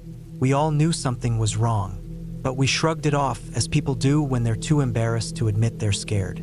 That night, the unease settled deeper into my chest. We ate dinner in silence, and after, we gathered around the fireplace again. But no one seemed to be enjoying themselves. Everyone was lost in their own thoughts. The wind had picked up outside, and now there was a constant rattling of the cabin's old windows. It was cold, so cold that I found myself shivering despite the fire burning in the hearth. That's when the sounds began again. Soft creaks, a thud, a scraping. At first, it sounded like the house was settling, but the noise grew louder, closer, and then came the knock. It wasn't a knock at the door. It was a knock from somewhere deeper inside the cabin. I couldn't tell where it was coming from, but it was unmistakable. Someone or something was knocking. I stood up, heart hammering in my chest. "Did you hear that?" I asked, but my voice cracked. Everyone nodded, the tension in the air thickening. Tom stood up first, heading toward the back hallway. I wasn't sure if he was brave or just stupid, but I wasn't going to sit there, so I followed him. We stood in the hallway, staring down the dark, narrow corridor. The knock came again, and then another noise, a dragging sound, slow and heavy, like something or someone was moving along the floorboards. I didn't know what to do. I was scared, but I was also furious at myself for being so jumpy. It wasn't anything. It couldn't be. The house was old. The wind did strange things, but still, something in the pit of my stomach told me to get out. I didn't speak, couldn't. We just stood there, staring into the darkness. And then the dragging noise stopped. Everything went dead silent. The air felt thick, suffocating. It was as if the house itself was holding its breath. I glanced back down the hall, and that's when I saw it. A shadow, a shape, a figure standing at the end of the hall, just beyond the reach of the firelight.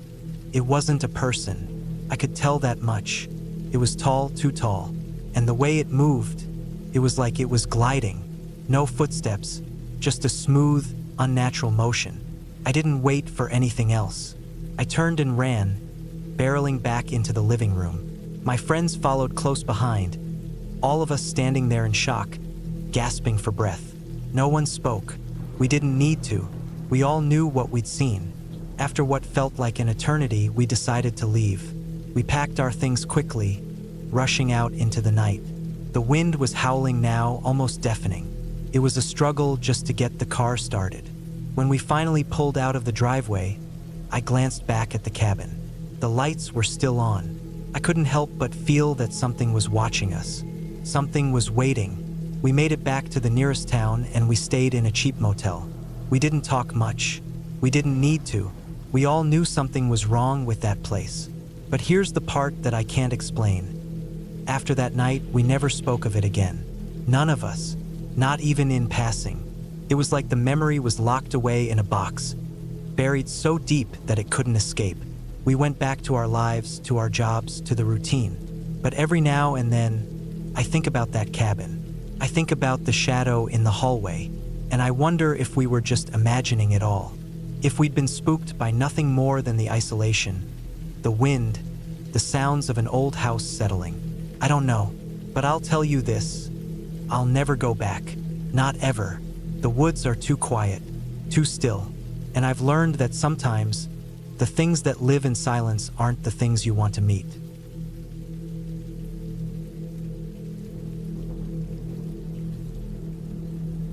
The cabin was supposed to be a retreat, a break from the rush of city life, the kind of place you'd go to unwind, to escape, to clear your mind. But as I drove further into the woods, leaving the paved roads behind, the sense of isolation became palpable. I hadn't been to this cabin before, and I'd only seen a few pictures online when I booked the place. The price was right, and the reviews said it was quiet and peaceful, perfect for someone like me who needed time away from everything. It was late afternoon when I finally pulled up the long dirt road that led to the cabin. The trees were thick on either side, their branches stretching above to form a kind of canopy that blocked out the sunlight, making the air seem cooler and denser. I could hear the crunch of gravel beneath my tires and the occasional bird call, but otherwise it was dead quiet. Too quiet, if I'm being honest. When I arrived, the cabin was just like the pictures. A small, rustic building with a sloped roof and a big porch. The paint on the walls was chipped and faded, giving it a weathered look, and the wooden steps creaked beneath my feet when I walked up to the door. The surrounding land was overgrown with weeds and tall grass, and I wondered how long it had been since someone had actually spent any time here. But no matter, I was here for a few days and I was looking forward to just being alone. I unlocked the door and stepped inside. The cabin was surprisingly well kept for its exterior. The floors creaked underfoot, but the inside had the comforting smell of old wood and the faint trace of wood smoke. There was a stone fireplace on one wall, a couch and a couple of chairs scattered around a rustic coffee table. A small kitchen area was tucked in the corner, and upstairs, I could see a loft area with a bed. It was cozy, simple, and, most importantly, quiet. After unpacking my things and getting settled, I decided to explore the surrounding area. I grabbed a flashlight from the kitchen drawer, just in case, and stepped outside. The air felt thick with humidity, but there was something about it that felt fresh, unspoiled. The woods were dense around the cabin, the trees towering overhead and casting deep shadows on the ground. The trail behind the cabin seemed to wind into the forest, so I decided to follow it for a while. As I walked deeper into the woods, I noticed how quickly the sound of the outside world faded. There was no traffic, no hum of electricity, no background noise, just the crunch of leaves beneath my boots and the occasional snap of a twig in the distance. It was easy to forget that there was any civilization beyond the trees, and for a moment, I felt completely disconnected. The trail wound around, leading me down a small hill, and I came across a stream. It was shallow, its water running clear over smooth rocks. I bent down to take a drink, my hands cupping the cool water. The forest felt alive here, the sounds of birds and insects buzzing in the air, the occasional splash of a fish in the stream. I sat down on a rock nearby, just enjoying the quiet, until something caught my eye. There was something unusual about the tree line a few yards ahead. A section of it seemed off, like the trees had been intentionally cut back or something had been disturbed. As I walked closer, I noticed a small clearing, almost too perfect in shape. It was a flat patch of ground, surrounded by trees, with no undergrowth to speak of. In the middle of the clearing, there was something buried in the ground. It didn't look like anything I had expected to find. I approached cautiously, my curiosity piqued. The earth above the object was loose, and with a few quick shovels from my hands, I unearthed what appeared to be a weathered wooden box. It wasn't very big, about the size of a small suitcase, and it looked ancient. There were no markings on it, just a series of weathered knots and grooves in the wood. It had clearly been buried for a long time, possibly decades. I stood there for a moment, unsure of what to do. My first instinct was to walk away, to leave whatever this was untouched. But something about the box was strangely compelling. I couldn't explain why, but I felt an overwhelming urge to open it. I hesitated, my mind racing. What if it was something valuable? What if it was just junk?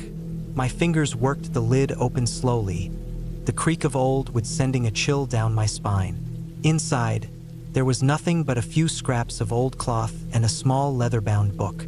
The book looked incredibly old, its pages yellowed and brittle. I could barely make out the faintest ink markings on the cover, but they were too faded to read clearly.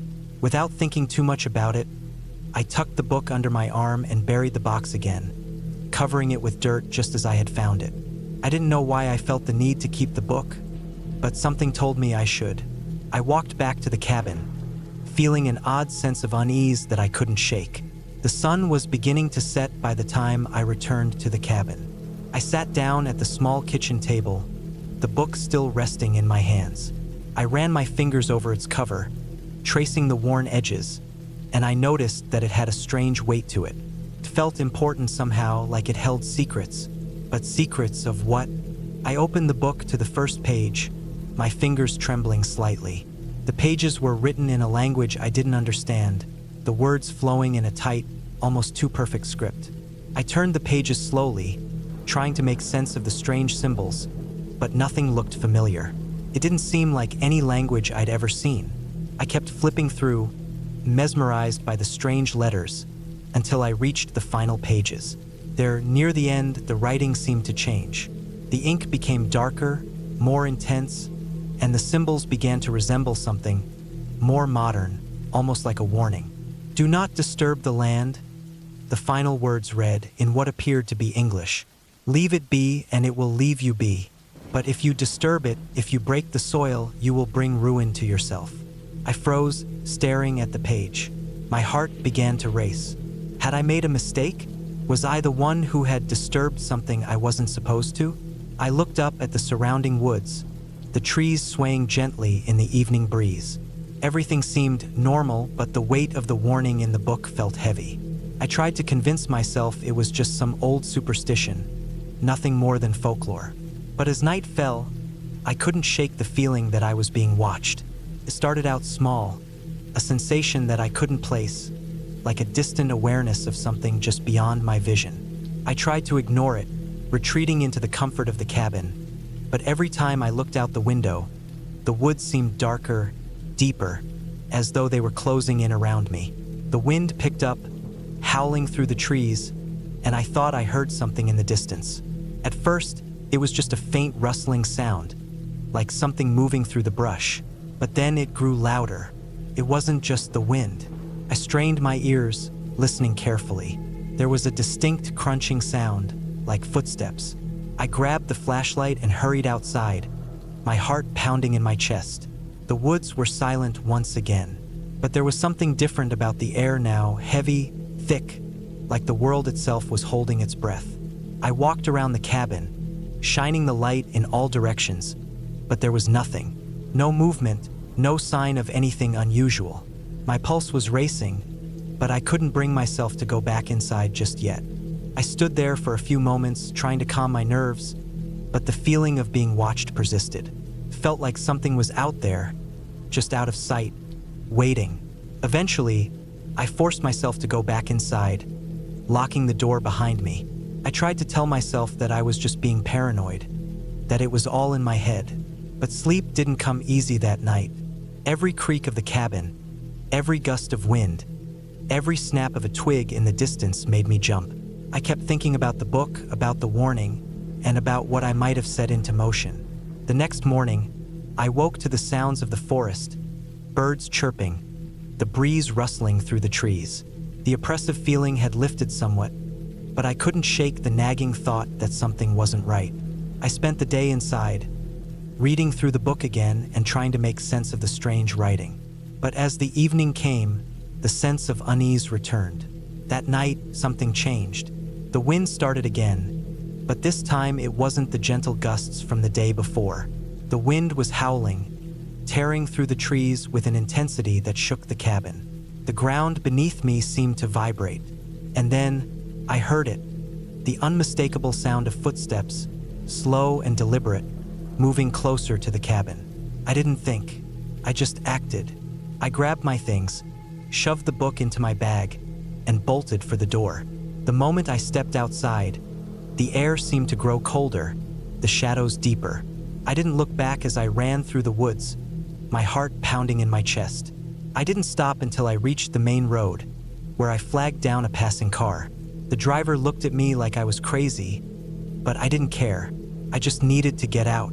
I didn't return to the cabin. The authorities never found anything strange about the place. No footprints, no signs of disturbance. But I know what I felt. I know what I heard. I don't know what I disturbed in those woods, but I never wanted to find out.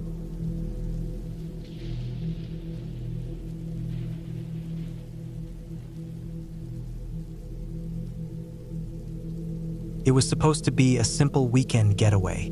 My friends and I had been planning it for weeks, renting a cabin in the middle of nowhere, miles away from the nearest town. No cell service, no distractions, just peace and quiet. I've always enjoyed the idea of escaping the buzz of everyday life, so I was looking forward to it. We drove out late on a Friday, the sun setting behind us as we made our way through twisting country roads. The car's headlights sliced through the growing darkness, and I could already feel the isolation creeping in. It felt like we were moving farther and farther away from civilization. When we arrived, it was nearly dark, the cabin barely visible from the dirt path that led up to it. The structure was small, made of wood with a sagging porch. The windows were dark, and the only light came from the faint glow of the last rays of daylight. I remember thinking it looked old, worn down even, but it still had a certain charm.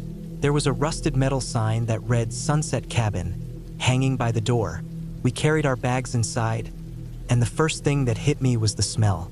It wasn't the fresh, earthy scent of a cabin in the woods. It was musty, like stale air mixed with something damp. But I didn't say anything. We were here to enjoy the weekend, after all. The inside of the cabin was surprisingly spacious, but everything looked unused. Dust covered the furniture, and the wooden beams above us creaked as if the whole place was groaning under its own weight. The fireplace was cold, the hearth filled with old ashes.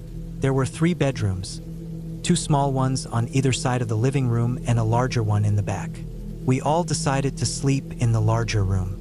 The night passed uneventfully. We ate, drank, played cards, and laughed. The fire crackled in the hearth, and we all sank into the coziness of the cabin, oblivious to how far removed we were from the world outside. But things started to feel different the next morning. It was early, the sun just beginning to rise, and I woke up to the sound of the wind whistling through the trees. The others were still asleep. I got up to stretch and noticed something odd. There was a cold draft coming from the far corner of the room. I looked around, half expecting to see the window open, but it wasn't. The window was shut tight, and yet the cold persisted. I shrugged it off and went to make some coffee, trying to ignore the nagging feeling in the back of my mind. When I stepped into the kitchen, I noticed something strange. The door to the pantry, which I had distinctly remembered closing the night before, was now slightly ajar. I went over to it, opened it fully, and saw nothing out of the ordinary, just canned goods and old bags of flour. I told myself it was probably just the wind, the house settling, maybe even my imagination getting the best of me. Still, I couldn't shake the feeling that something was off. Later that day, we went for a hike through the woods, just to pass the time. It was peaceful, too peaceful if you ask me. The trees were so dense that they blocked out most of the sky, and the path was narrow and winding, leading us deeper and deeper into the wilderness. There were no sounds except for the occasional rustle of leaves or the distant chirp of a bird. The silence was overwhelming, like the whole world was holding its breath. At one point, we came across an old, weathered shack. It looked abandoned, the wood faded and cracked from years of exposure. The door hung slightly open, creaking in the wind, but no one seemed to notice or care. We were all too busy with the hike, laughing and joking, not even pausing to take a good look at the shack. It was just another random structure in the woods, but I couldn't help feeling uneasy about it. Something about the way the shack was positioned in the middle of nowhere, hidden in the shadows of the trees. It was as if it had been waiting for someone to find it. Still, I kept quiet. I didn't want to be the one to ruin the mood. When we returned to the cabin, the atmosphere had changed. It was subtle at first, but I could feel it. The air felt heavier, colder. The cabin, which had seemed so welcoming the night before, now felt like a place to avoid. I dismissed the feeling, though. I was with friends. There was nothing to fear. But as we settled in that evening, things started to get weirder. I was sitting on the couch, trying to read, when I noticed something odd in the corner of my eye. It was a shadow moving in the hallway. My heart skipped a beat. I looked directly at it, and it was gone, replaced by the same empty hallway I'd seen 1,000 times before. I thought maybe I was just tired, that my mind was playing tricks on me. But then, I heard it, soft footsteps from upstairs, like someone was walking around, pacing. I froze, listening. The others didn't seem to hear it. They were all talking, laughing, oblivious to the sound. I got up and went to the stairs, peering up into the dark hallway. There was no one there. I tried to rationalize it. Old houses make noise. It's probably just the wind or the building settling. But the hairs on the back of my neck stood up anyway. That night, sleep didn't come easy. I kept hearing things, creaks, the sound of something being dragged across the floor. But every time I opened my eyes, the room was still. The only sound, the soft breathing of my friends. I couldn't understand it. My mind raced, jumping from one paranoid thought to the next. The next day, I decided to take a walk alone. I needed to clear my head, get away from the others for a while. I grabbed my jacket and left the cabin, walking aimlessly down the path. The air was sharp, and the sun filtered weakly through the thick canopy above. I don't know how long I had been walking when I saw it. Just off the trail, barely visible through the trees. Another cabin. But this one was different. It wasn't the worn, rustic charm of the one we were staying in. This one looked abandoned. The roof was caved in on one side, and the windows were shattered. The place was falling apart, but something about it made me stop in my tracks. I walked closer, drawn to it despite every instinct telling me to turn around. I reached the front porch and stopped. The door was wide open and I could see inside. The floor was covered in dust, but there were strange marks on the walls, scratches, deep gouges, like something had tried to claw its way out. I was about to step inside when I heard something. It was a low, guttural sound, almost like breathing, but no one was there. I turned and ran back to the cabin as fast as I could. I didn't tell anyone about the second cabin, and I didn't want to. I had this overwhelming feeling that whatever was out there, whatever had caused the damage to that place, was still out there, waiting. That night, things escalated. The wind howled outside, rattling the windows, and the trees outside the cabin creaked and groaned like they were being pulled from the ground. I was lying in bed, wide awake, staring at the ceiling. I couldn't shake the feeling that something was watching me. Then the footsteps started again. Slow, deliberate steps from the hallway, moving from room to room. I could feel my pulse pounding in my ears as I lay frozen under the covers. The others didn't stir, and the footsteps didn't stop. I finally decided I couldn't take it anymore. I got up, quietly moving through the house, following the sounds of those steps. The hallway was empty, as it had been every time I checked before. But then I saw it. A door at the end of the hallway that I hadn't noticed before, half hidden in the shadows. The door creaked open on its own as I approached, revealing a narrow stairway leading down. I had never seen this before. My heart raced as I descended into the pitch-black basement. The air was thick with dust and the smell of rot. The only sound was the creaking of the old wooden steps under my weight. At the bottom of the stairs, I saw something that made my blood run cold. The floor was covered in strange symbols, drawn hastily in what looked like dried blood. And in the center of the room, lying discarded on the ground, was an old book. Its pages were yellowed, torn at the edges. I reached for it, and the room seemed to shift. The air felt electric, as if something was stirring. I couldn't explain it, but I knew I needed to get out of that room. Fast. I ran back upstairs and slammed the door behind me. I didn't sleep that night, and the next morning, when the others woke up, I didn't mention anything about what I'd seen. We packed up and left the cabin early. I never looked back. When I got home, I tried to forget everything that happened, but it wasn't until months later that I realized. Those footsteps, the strange door in the hallway, the feeling of being watched. It wasn't the cabin itself. It was the land. Something about that place wasn't right, and I would never go back.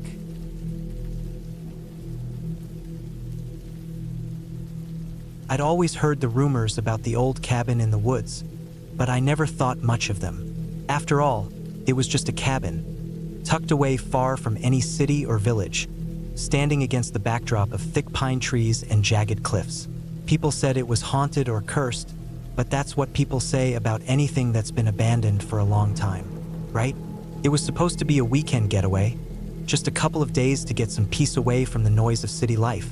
The stress had been mounting recently. Work, family, the constant hum of life just pulling at me. My plan was simple. A quiet cabin, the sound of nature, some fresh air, and a break from everything.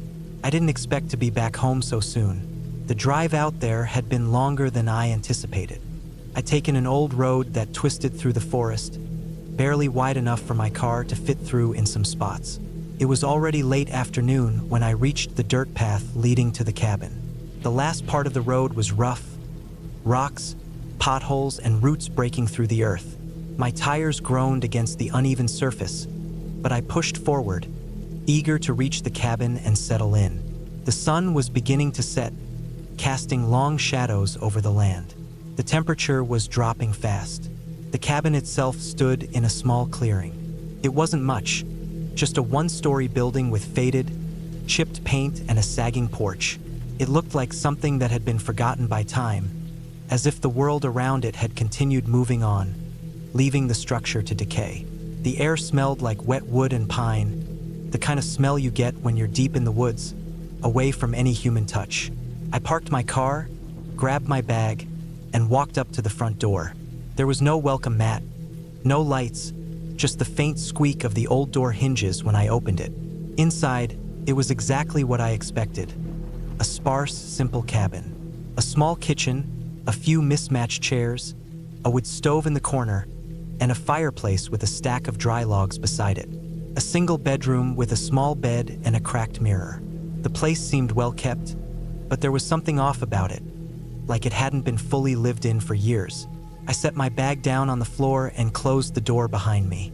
The faint sound of the wind outside whistled through the cracks in the cabin's walls, but otherwise, the place was silent.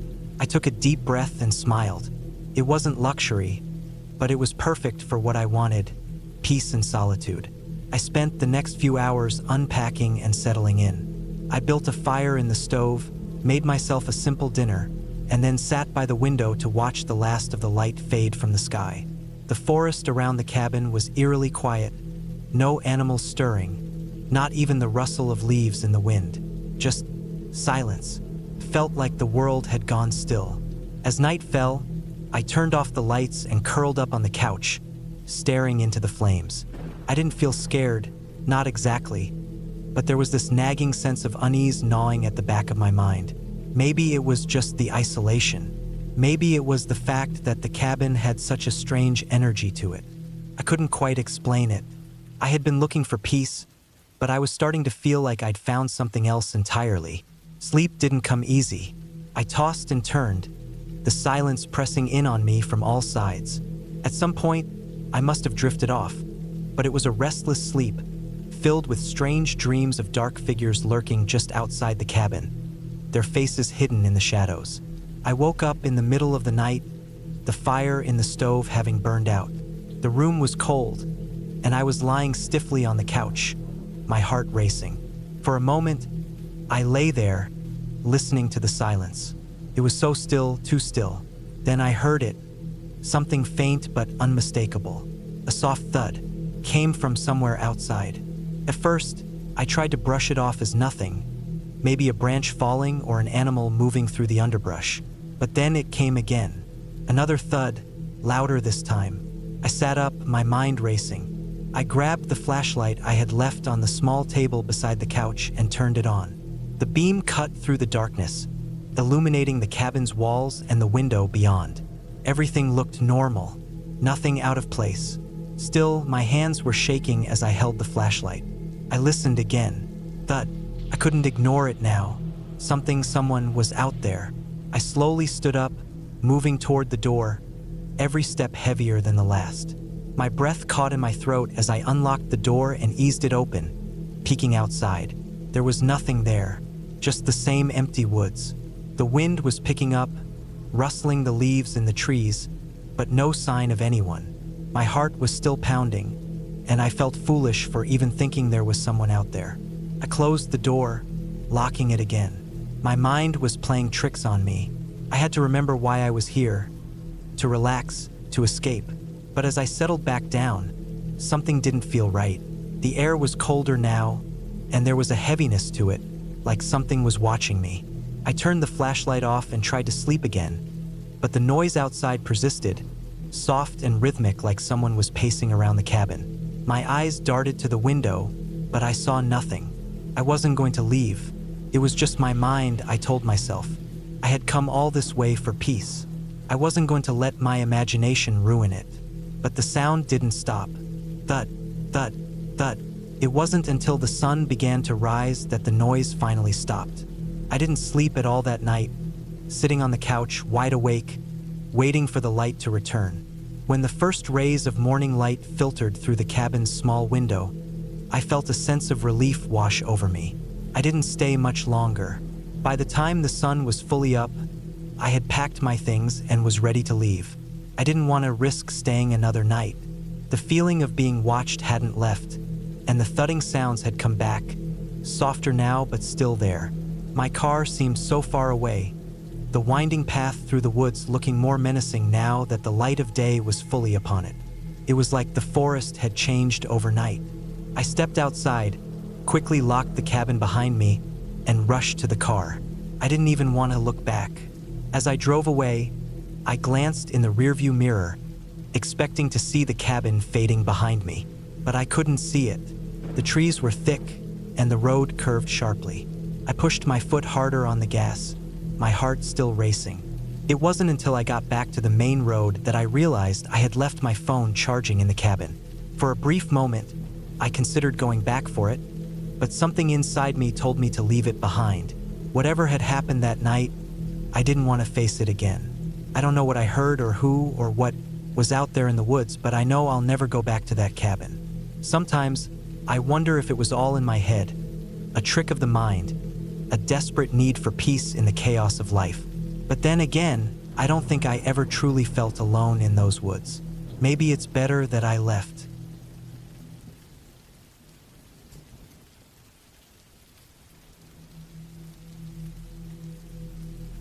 I never thought a simple weekend getaway would turn into something I'd never forget. It all started when I rented the cabin. It was just supposed to be a peaceful retreat, a chance to escape the noise of the city, take a breath, and spend some time alone. I needed it. The office had been overwhelming, life in general had felt like it was piling up, and the idea of being surrounded by nothing but nature, with no distractions, seemed like the perfect escape. The cabin was tucked away in the middle of nowhere. I had read the description, seen the photos online, and it all seemed perfect. The owner had claimed it was old, rustic, and ideal for someone looking to disconnect. No cell signal, no Wi-Fi, just the sound of the wind through the trees and the creak of old wood floors. Seemed perfect, right? It was just me, alone. I didn't mind the solitude. In fact, I welcomed it. I arrived at the cabin just as the sun began to dip below the horizon. The drive had been longer than I anticipated. The road leading to the cabin wasn't well maintained. It was a dirt path that wound through dense woods, with thick trees on either side. The place felt isolated in the best possible way. There wasn't a house in sight, just miles of forest.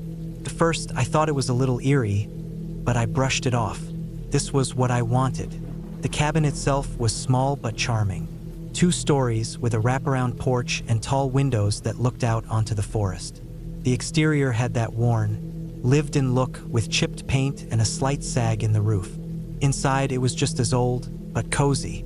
A stone fireplace sat in the center of the living room, flanked by a couple of worn-out armchairs. The kitchen had all the essentials, and there was a small wooden dining table that had seen better days. The smell of pine and old wood filled the air, and it all felt very homey, in an odd way. I unpacked quickly and made my way to the porch with a cup of tea, ready to watch the sunset. The view from the porch was incredible. The trees stretched on for miles, and in the distance you could see the silhouettes of hills. There wasn't a sound except for the occasional bird or rustling leaves. It was peaceful, almost too peaceful. The first night was fine. The crackle of the fire in the fireplace, the soft creak of the house settling, and the wind outside made me feel like I was in the middle of nowhere. Exactly what I wanted. I read a book for a while, then went to bed early, content and comfortable in the silence. But when I woke up the next morning, something felt off. It wasn't anything specific, just a general feeling of unease that I couldn't shake. I brushed it off, though. It was just my mind playing tricks on me. Maybe I'd had a weird dream. Who knows? I got up, made some breakfast, and went outside for a walk to clear my head. As I wandered into the woods behind the cabin, I noticed something strange. There was a narrow trail, barely visible beneath the thick undergrowth. It wasn't part of the path I had driven in on, and it seemed like it led deeper into the forest. Normally, I would have ignored it, but something about it piqued my curiosity. I hadn't seen any other cabins or people on the drive-in, so it wasn't like there was anything nearby. Still, it felt wrong somehow, as if the path was waiting for me, but I decided to follow it anyway. The trail was thin, almost like it had been forgotten.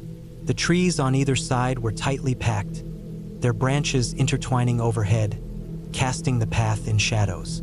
As I walked, the quiet of the forest settled around me, and the further I went, the more I realized how alone I was.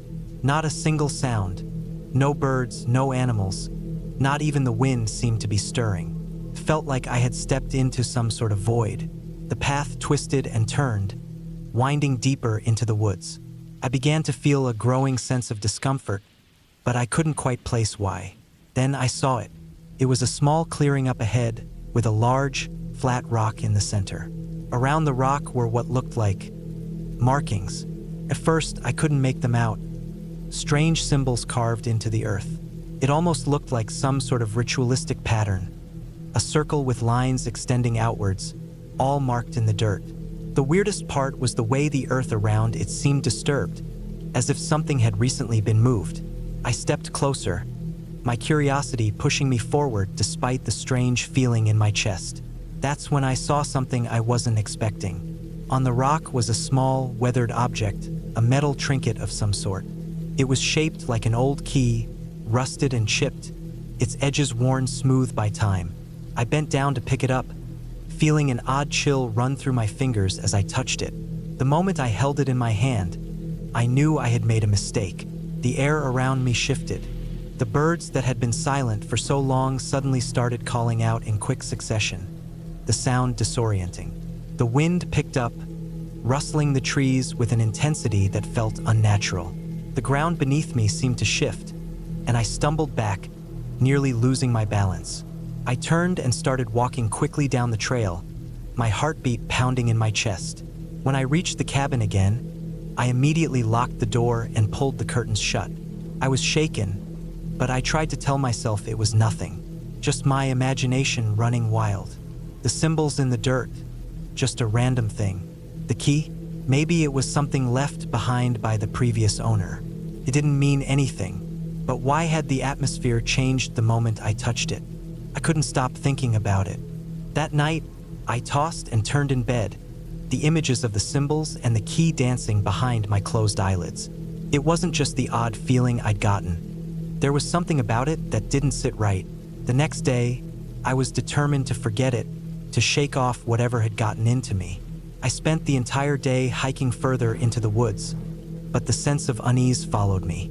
Even when I tried to lose myself in the beauty of the forest, I couldn't shake the feeling of being watched, as if there was something just beyond the trees, waiting for me. When I returned to the cabin that evening, it was dark. I had been out longer than I realized, and the sun had already set. The cabin was quiet, too quiet, and I felt an urge to check the locks again. Even though I knew I had already done so, something was wrong. I checked the back door, then the windows, and that's when I saw it. The key. It was sitting on the kitchen table, just like I had left it. Except it wasn't. I hadn't left it there. I froze, my heart slamming against my ribs. I hadn't touched the key since I had picked it up in the woods. There was no way it could have ended up back on the table. I backed away slowly, every instinct in my body screaming at me to get out of there. But the door behind me was locked, and I hadn't seen anyone. Then, out of the corner of my eye, I saw something on the wall near the fireplace. A faint outline, as though something had been moved recently. I approached it carefully, my body trembling. And that's when I saw it, the marks on the wall, subtle but there. Scratch marks, as if someone had tried to carve something into the wood. I didn't know what to do. I was scared. I had to leave, but I didn't even know where to go. The key on the table seemed to mock me, like it knew I was trapped, like it was part of whatever was happening. That night, I barely slept, and by the morning, I couldn't take it anymore. I packed my things, grabbed my bag, and left the cabin. I drove as fast as I could, the feeling of dread still clinging to me. I didn't even stop until I reached the nearest town. I never went back to that cabin. It's still out there, somewhere in the woods. But I know one thing for sure, whatever it was I stumbled upon, it wasn't just an old cabin. It was something else entirely. And the key, I never figured out what it opened. Maybe it's better that way.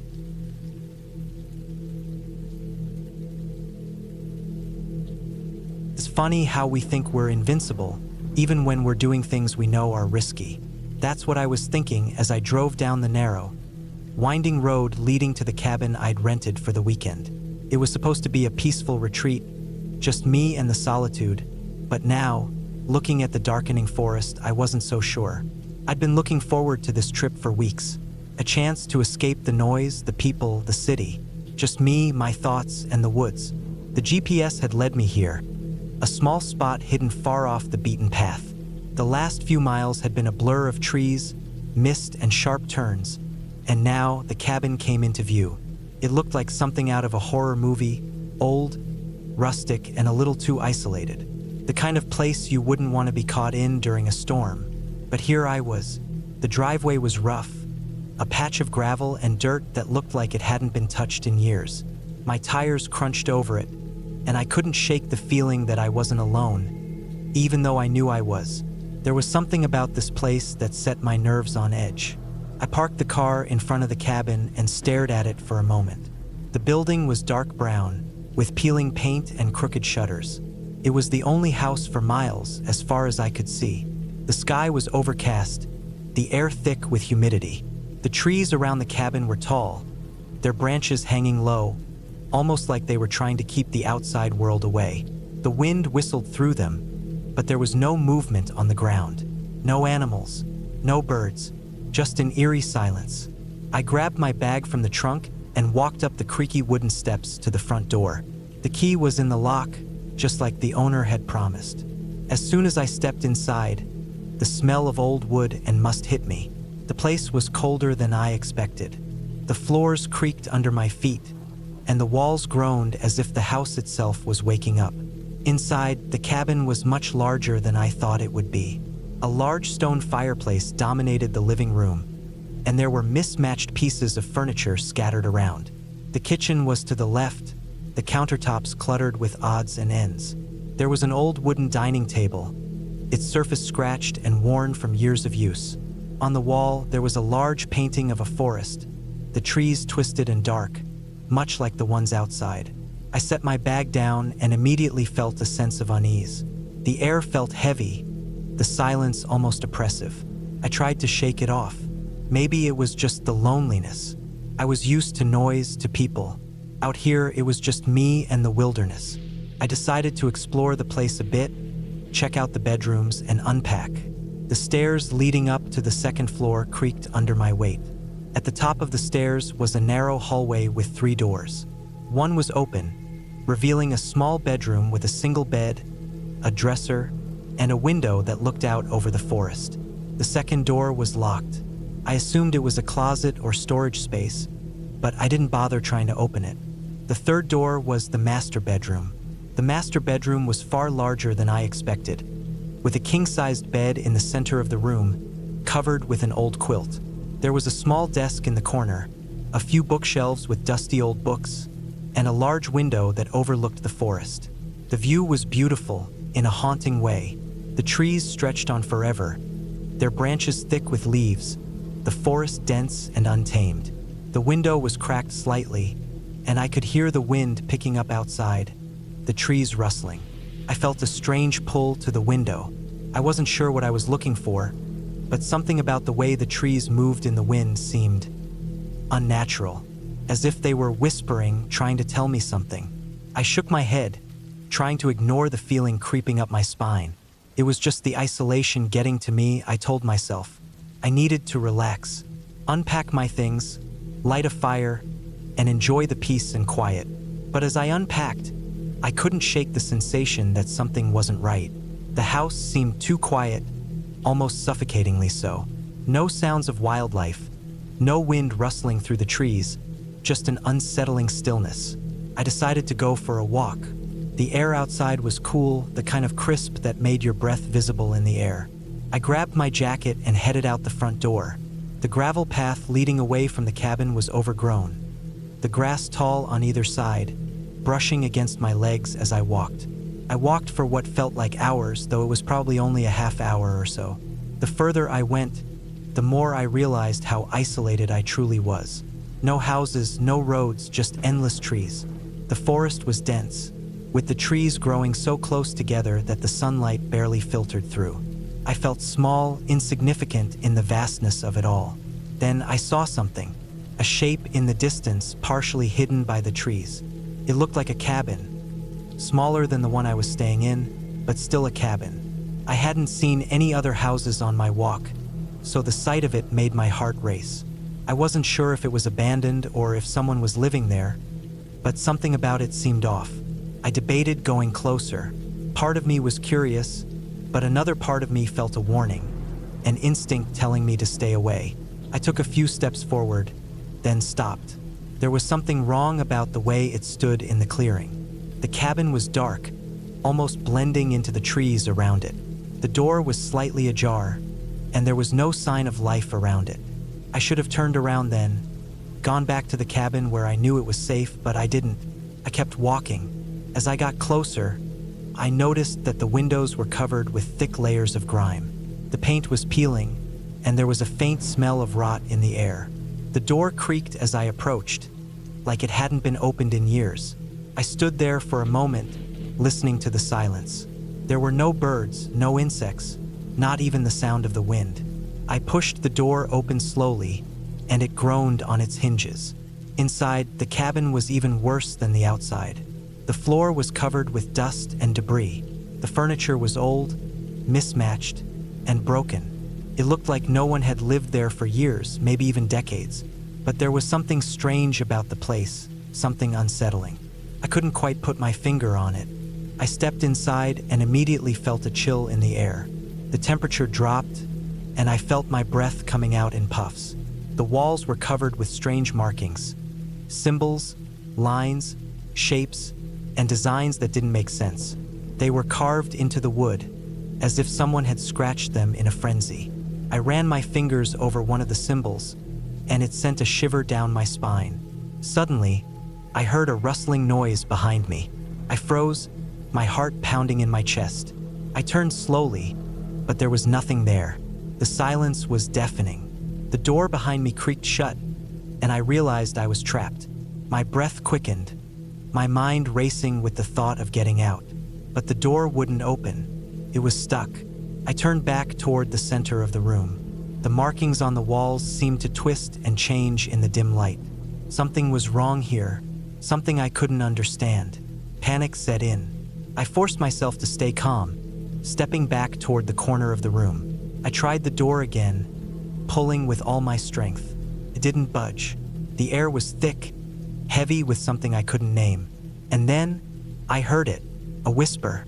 At first, it was faint, a low murmur I thought I imagined. But it grew louder, clearer. It was a voice I couldn't place, but it sounded like it was coming from all around me. It wasn't a whisper, it was a command. Leave, the voice echoed in my mind. I stumbled backward, my pulse racing. My skin crawled. I didn't wait any longer. I ran. The door flew open the moment I touched it, and I didn't stop running until I was back at the cabin. I locked the door behind me and collapsed on the couch. I couldn't stop shaking. I had no explanation for what happened, but I knew I'd never go near that cabin again. Whatever was there wasn't just abandoned. It was something else. Something waiting. The rest of the weekend passed uneventfully, but I didn't feel safe. The silence in the cabin was unbearable. The woods outside seemed to press in closer. I left the next morning, my heart still racing from the terror I'd felt.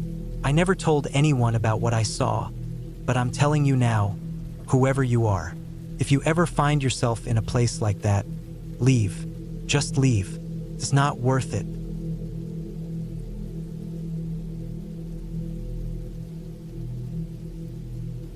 It was a decision I would regret for years. The plan was simple, too simple, really. Escape the stress of everyday life for a weekend, a quick break from the city. I didn't know it then, but that weekend would change everything. What started as a simple retreat into the mountains turned into something unexplainable, something that would haunt me long after I left. I had been driving for what felt like hours, the narrow mountain roads winding tighter and steeper as the hours passed. The GPS on my phone had long since lost signal, and I was starting to feel the isolation of it all. The further I drove, the fewer signs of civilization I saw. Eventually, I turned onto a dirt path that had barely been carved into the earth. The trees grew so thick on either side of me that I couldn't see past them. I could only hear the crunch of gravel under my tires and the occasional bird call. The cabin was supposed to be a getaway, a friend's recommendation. It was a secluded place, meant for relaxation and escape from the chaos of modern life. I'd rented it online, and the pictures looked perfect.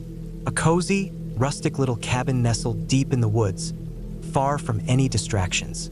There was a deck, a fireplace, and even a small hot tub out back. No neighbors for miles, just nature and solitude. I finally arrived after what felt like a never-ending journey, pulling my car up to the cabin's entrance. The first thing I noticed was how quiet it was. There were no birds, no animals, no wind, just silence. It felt unnatural, but I shrugged it off. I was just out of touch with the noise of the city, I told myself. The cabin was exactly as it had looked in the photos. Wood paneling, stone chimney, a small porch with a couple of chairs. The kind of place you'd imagine having a cup of coffee on a cool morning while watching the sunrise. As I stepped out of my car, I took in a deep breath, enjoying the fresh mountain air. There was no pollution, no traffic, just clean, crisp air.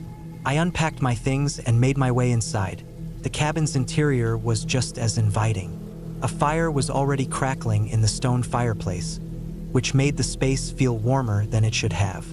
A small kitchen sat off to the side with everything I could need for a few days.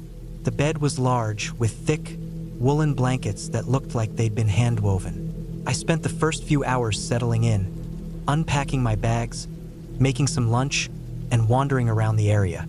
The woods surrounding the cabin were dense, but there were some clear trails if you knew where to look.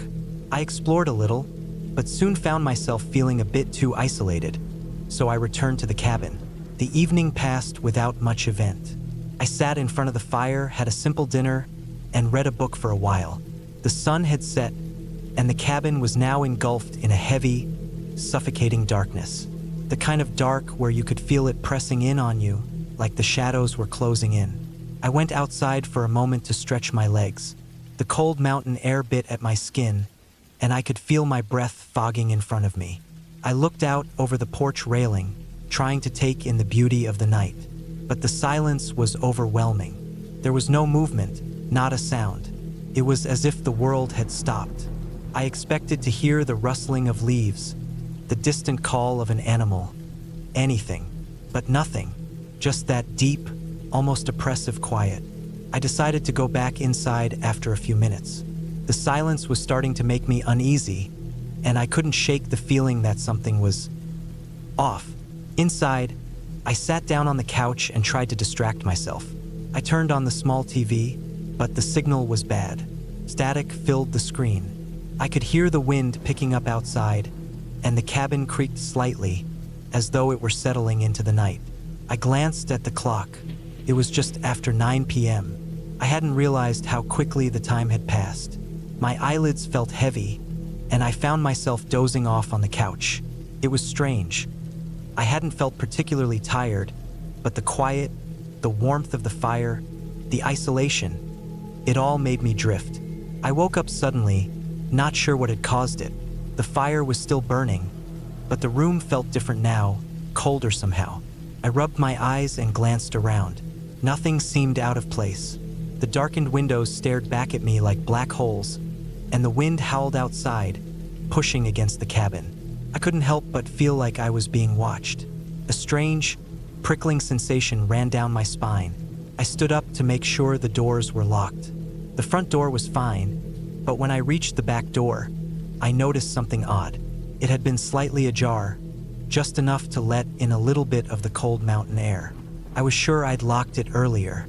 I closed the door and bolted it shut again. A wave of unease settled in my chest, but I told myself it was nothing. The wind, the isolation, the fact that I hadn't seen anyone for hours, all of it combined to make me paranoid. I needed to calm down, but as I walked back into the living room, I heard something, a soft sound, like footsteps on the porch. It was so faint I thought I might have imagined it, but I stopped dead in my tracks, listening intently. There it was again, something or someone moving outside. I felt my heart start to pound in my chest. The rational part of my brain told me it was just an animal, a raccoon or a deer, maybe, but the way the footsteps were paced, too deliberate, too slow, made my stomach twist. I stood frozen, listening for any other noise, but it was silent again. I grabbed a heavy flashlight from the kitchen drawer and made my way toward the back door. I felt ridiculous. I was a grown adult, and here I was, trembling in fear over a few footsteps. But my instincts were telling me something wasn't right. I pulled the door open just enough to stick my head out, shining the beam of light across the yard. Nothing. The porch was empty. I let out a breath I hadn't realized I was holding. I was being paranoid, that was all. I closed the door again and locked it once more. But the uneasy feeling didn't go away. It stayed with me, gnawing at the edges of my thoughts. I had to do something to shake it off. So, I sat back down in front of the fire, trying to distract myself again. The warmth of the flames helped, but the silence in the house was still unsettling. Then it happened again. A soft sound, like a scrape of metal on wood, came from the porch. This time I couldn't dismiss it. It was too clear, too deliberate. My body stiffened. I stood up slowly and grabbed the flashlight, this time keeping it firmly in my hand as I moved toward the door. I hesitated for a moment, my fingers on the doorknob. Then, in one swift motion, I swung the door open and shone the flashlight onto the porch. Nothing, just a few fallen leaves rustling in the wind. The porch was empty, just like it had been the last time. I felt like an idiot, but as I started to close the door, something caught my eye. A small, dark shape on the ground near the edge of the porch. I knelt down to get a closer look. It was a piece of cloth, a torn scrap, about the size of a handkerchief. I frowned, puzzled. I hadn't noticed anything like it before. It wasn't mine, and there was no reason for anyone else to leave something like that here. I picked it up cautiously, feeling a cold shiver run down my spine as I did. The cloth was soft, but worn, like it had been out here for a long time. I looked around again, scanning the dark woods, but there was no sign of anyone or anything. That's when I heard the door behind me creak.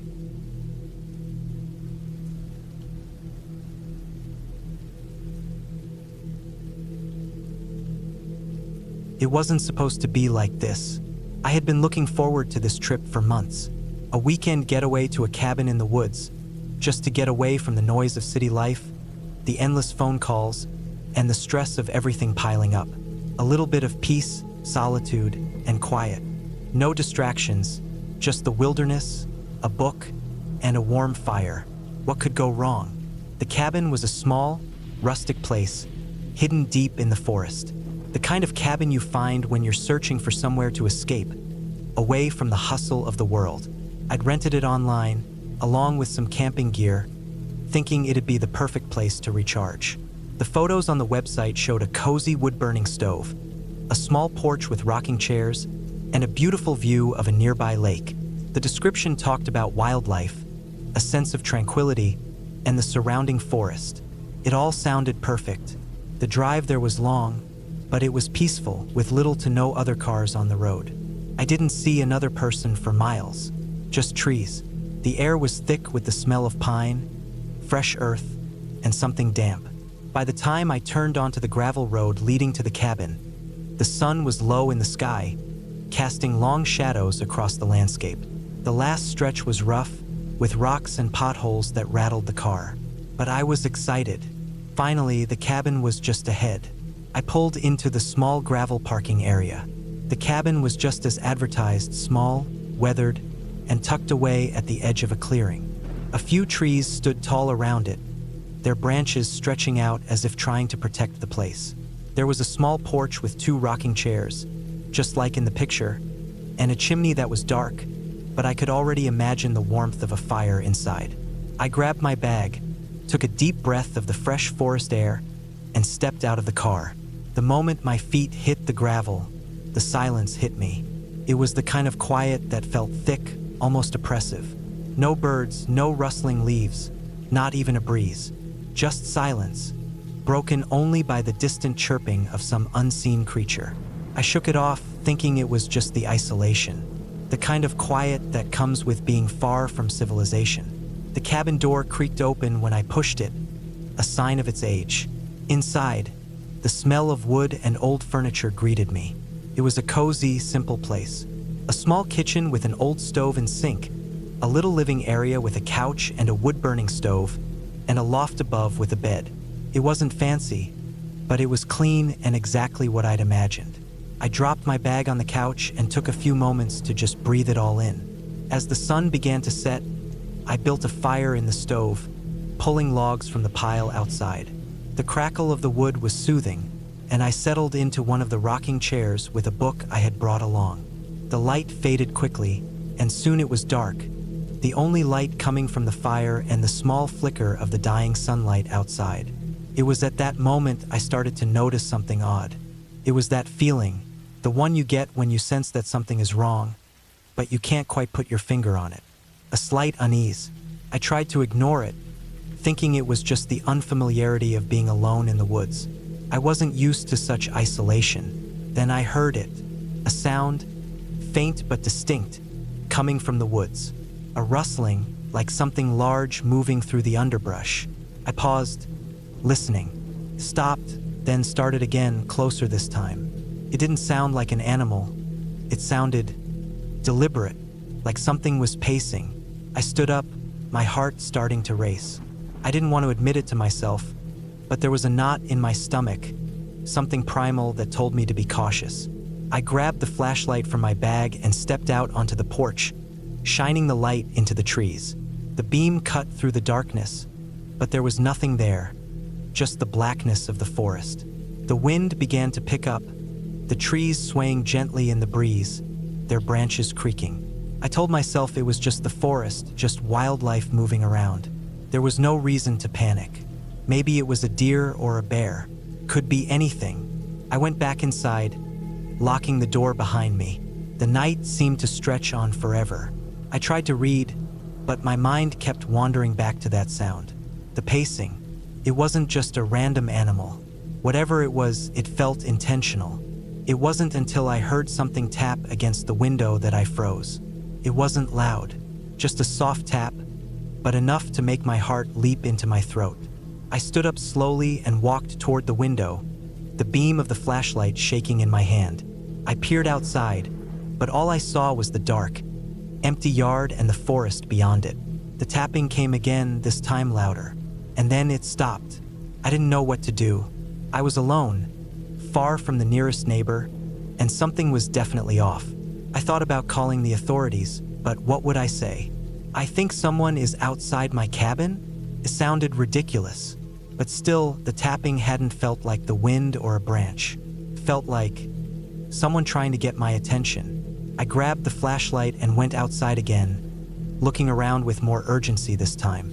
I checked the back of the cabin, the trees behind it, but there was nothing. The air was cold now, and the silence had returned, even heavier than before. I felt the weight of the quiet pressing in on me. As I stepped back onto the porch, I noticed something. A small, faint footprint in the dirt by the edge of the steps. It was odd, too large to be an animal's and too strange to be human. I knelt down to inspect it, the hair on the back of my neck standing up. It didn't make sense. No one should be out here, not this far into the woods. The night dragged on, and I stayed inside, my mind racing. I couldn't shake the feeling that I was being watched. The cabin, once cozy and peaceful, now felt like a cage. The walls seemed to close in, and every little sound made me jump. The occasional creak of the floorboards, the wind howling outside. It all felt wrong. When I woke the next morning, I was exhausted. I barely slept, my mind plagued with thoughts of whatever had been outside. I considered leaving, just packing up and driving back to the nearest town. But I didn't want to be a coward. It wasn't rational. I had rented the cabin for a reason. I needed the break, so I decided to stick it out for one more day. I spent the morning walking around the property, trying to shake off the unease. The woods were beautiful in the daylight, the sun filtering through the trees, casting patterns of light on the forest floor. I even found a small stream nearby and stood there for a while, listening to the soft burble of the water. But no matter how much I tried to enjoy the peace, something was still wrong. I couldn't shake the feeling of being watched. As the day went on, I kept expecting the feeling to fade, but it never did. And when evening came, the tension in the air was thick again. I made a fire, tried to distract myself with a book, but I couldn't focus. The rustling in the trees had started up again, but this time it was different. It was louder, closer. I had a sudden, overwhelming urge to check the windows, but I didn't.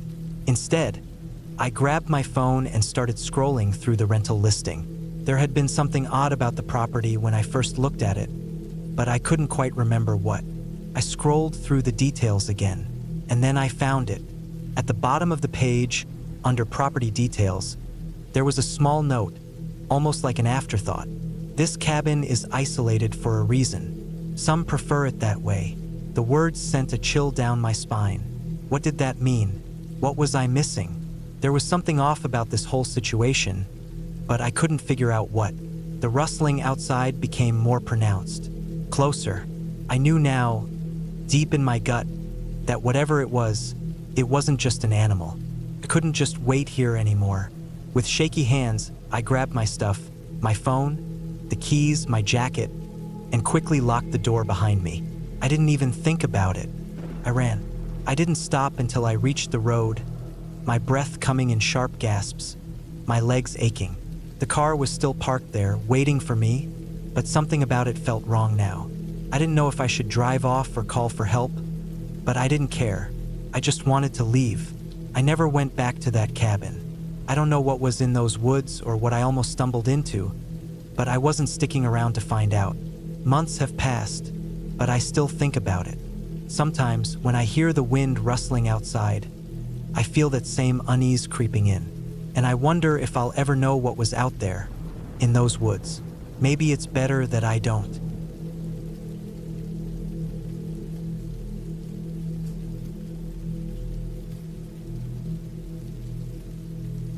I had always wanted to get away. Life was becoming too much, too fast. The endless grind of work, the noise of the city, and the constant feeling of being surrounded by too many people. It was suffocating. So when I found that cabin for rent, deep in the woods, I thought it was the perfect escape. I needed to get away from everything and just breathe for a while. The drive there was longer than I expected, but it was beautiful. Rolling hills, tall trees, and wide open spaces filled my view. The kind of peace that comes only from the isolation of nature. I turned off my phone and left it in the glove compartment. It felt liberating to disconnect, to be alone with my thoughts and the world around me. The cabin was exactly as described in the ad. Old but charming, with a stone fireplace and windows that looked out into the forest. It was simple, just a small kitchen, a living room, a bedroom, and a bathroom. There were no neighbors for miles, just the occasional bird call or the rustle of leaves in the wind. It was perfect. I unpacked my things, made a cup of tea, and settled into a chair by the fire. The only sounds were the crackling of the wood and the occasional gust of wind outside. There was something calming about the silence, but as the night grew darker, I began to feel uneasy. It wasn't anything specific, just a general sense of discomfort that I couldn't shake. I tried to ignore it, telling myself I was just being paranoid. I had rented this cabin to relax, to clear my mind, and I wasn't about to let some fleeting feeling ruin that. But the longer I sat there, the more I started to notice little things. The way the wind howled outside, the odd creaks in the wooden beams above my head. The house seemed alive, responding to every gust of wind and every shift in the temperature. I told myself it was just an old cabin, nothing more. But then, around midnight, I heard it, a soft thud from upstairs. I froze. I checked the place over when I arrived. There was no one else here. I was sure of it. The cabin was small, and I knew every inch of it. The noise came again, a slow thump, almost like something heavy being dragged across the floor. My heart rate picked up, and my breath became shallow. It had to be the house settling, I told myself. Maybe a branch hitting the roof or something like that. But still, I couldn't shake the feeling that someone, or something, was in the cabin with me. I stood up, careful not to make any noise. The floorboards creaked under my weight as I moved toward the stairs. The thud came again, louder this time, followed by a scraping sound. My blood ran cold. It wasn't the wind or the house settling. Someone was upstairs. I reached for the kitchen knife on the counter, my hand trembling. I didn't want to go upstairs, but I couldn't just stay down here and ignore it. Slowly, I started up the stairs, one step at a time. The air felt thick, heavy, as if the house itself was holding its breath. When I reached the top, the hallway was dark, the only light coming from a small window at the end. There were 3 rooms, one on the left, one on the right, and one straight ahead. The thudding noise had stopped, but I could still hear something faint, like the scratching of nails against wood. I took a deep breath and walked down the hall, toward the room at the end. As I reached for the doorknob, I heard it again, this time much closer. The door to the room creaked open slowly. I held my breath, knife gripped tightly in my hand. Inside, the room was empty. No one was there, but something felt off.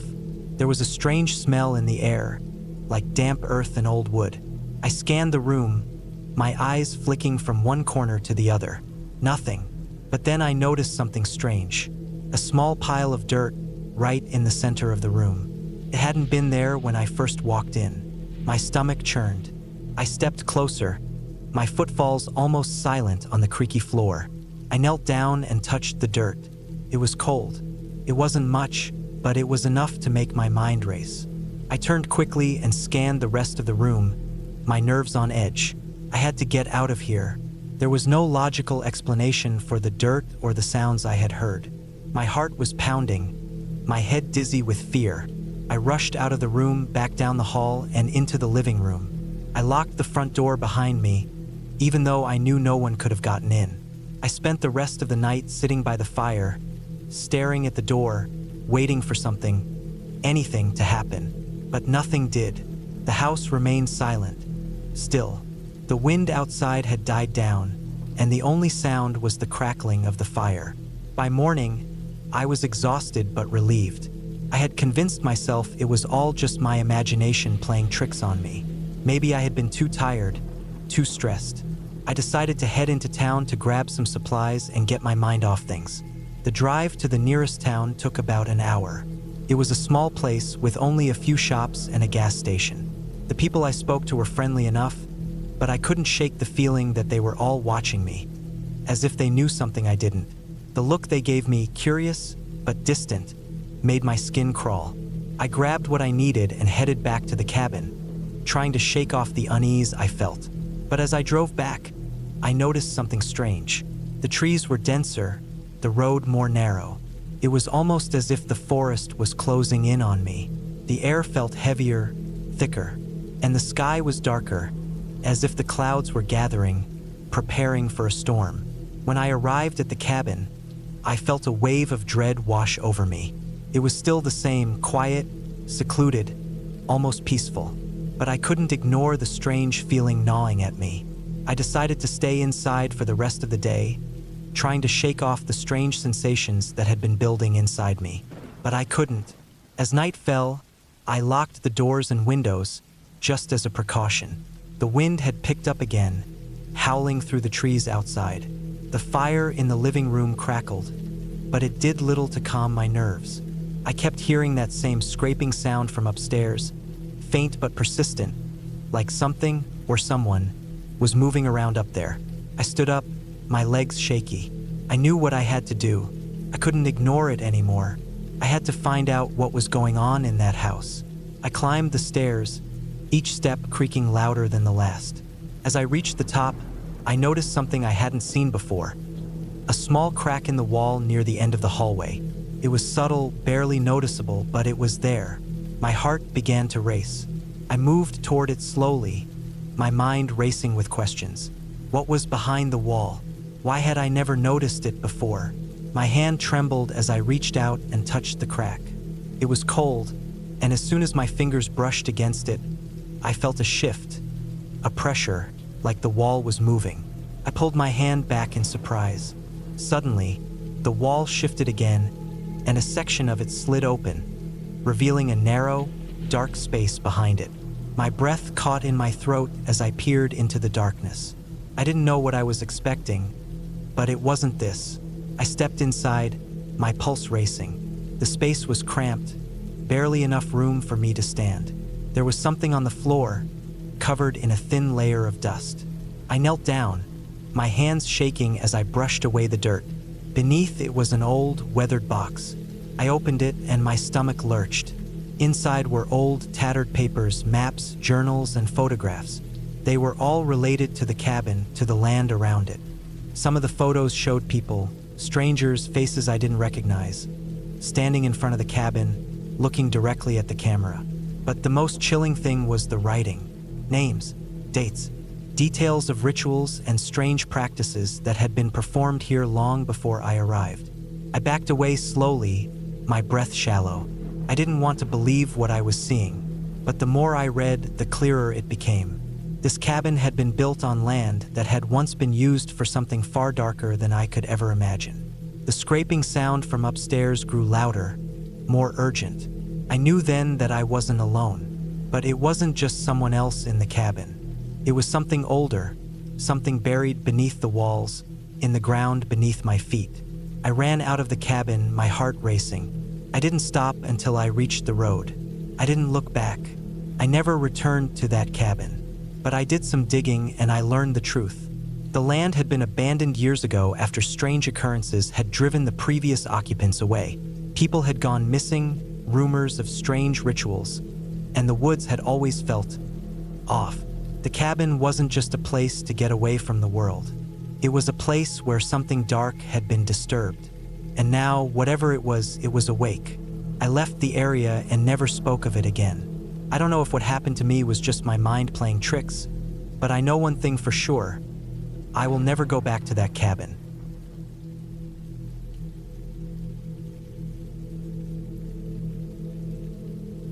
I had never been one for the outdoors, but when my friend Kyle invited me to spend the weekend at his family's cabin, I figured it might be the perfect way to get away from the city. A break from the noise, the stress, and the constant buzz of my phone. It sounded simple enough. A few days in the woods, no distractions, just peace and quiet. Kyle's cabin was in the middle of nowhere, tucked deep in a forest somewhere far off the grid. No cell service, no Wi-Fi, no neighbors for miles. That was part of the charm, I guess. The perfect place to disconnect. The drive out there was longer than I expected, and I started to feel a little unsettled when we got farther from civilization. The roads turned narrow, winding through dense woods where the trees seemed to close in around us, blocking out most of the light. Kyle didn't seem concerned at all, chatting casually about how he used to come up here every summer when he was a kid. He said it was his place, where he could clear his head. I kept looking out the window, watching the trees pass in the dimming light. The further we went, the more isolated the place felt. The sun had set by the time we finally reached the cabin, and a heavy silence settled over the woods. There was no sound at all, save for the crunch of the gravel under our tires. The cabin itself was small but sturdy looking, made from rough-hewn logs, with a stone chimney curling up into the dark sky. A single light flickered on inside, casting long shadows against the surrounding trees.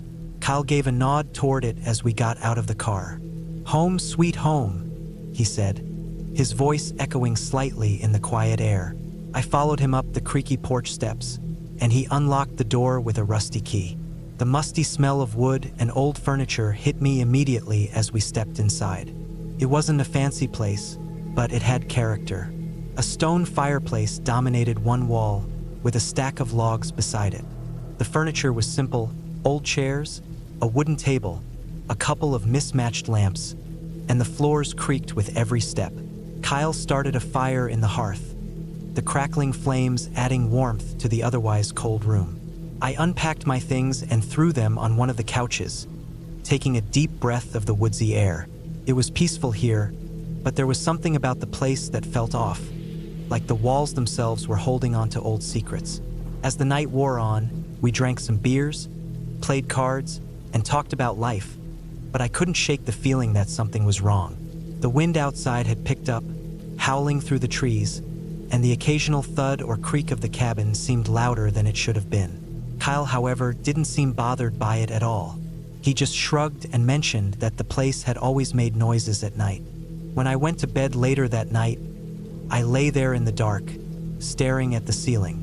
The wind was now a constant, eerie sound, and every so often, I could hear what sounded like footsteps on the porch.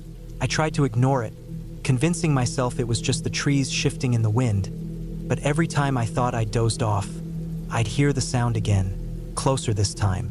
Eventually, I got up and peeked out the window, heart racing in my chest. There was nothing out there, just the thick darkness of the woods surrounding the cabin. I shook my head and climbed back into bed, trying to push the uneasy feeling down, but it didn't go away. The next morning, I woke up to find Kyle already up, making coffee in the kitchen. The sun was just starting to rise, casting a pale light through the cabin's small windows. He looked as relaxed as ever, though I noticed his eyes were a little red, like he hadn't gotten much sleep. "Rough night?" I asked, though I already knew the answer. I had barely slept a wink myself. "Yeah," he said, his voice casual. "I always have trouble sleeping up here, but it's nothing." I didn't press it. We spent the morning exploring the area around the cabin, hiking along the narrow trails, breathing in the fresh air. There was something peaceful about being out there, surrounded by nothing but trees and the sounds of birds and distant animals. But the woods also felt oppressive. The more I looked around, the more I felt like the trees were closing in on me. There was no sign of wildlife except for a few birds and squirrels, and that felt strange.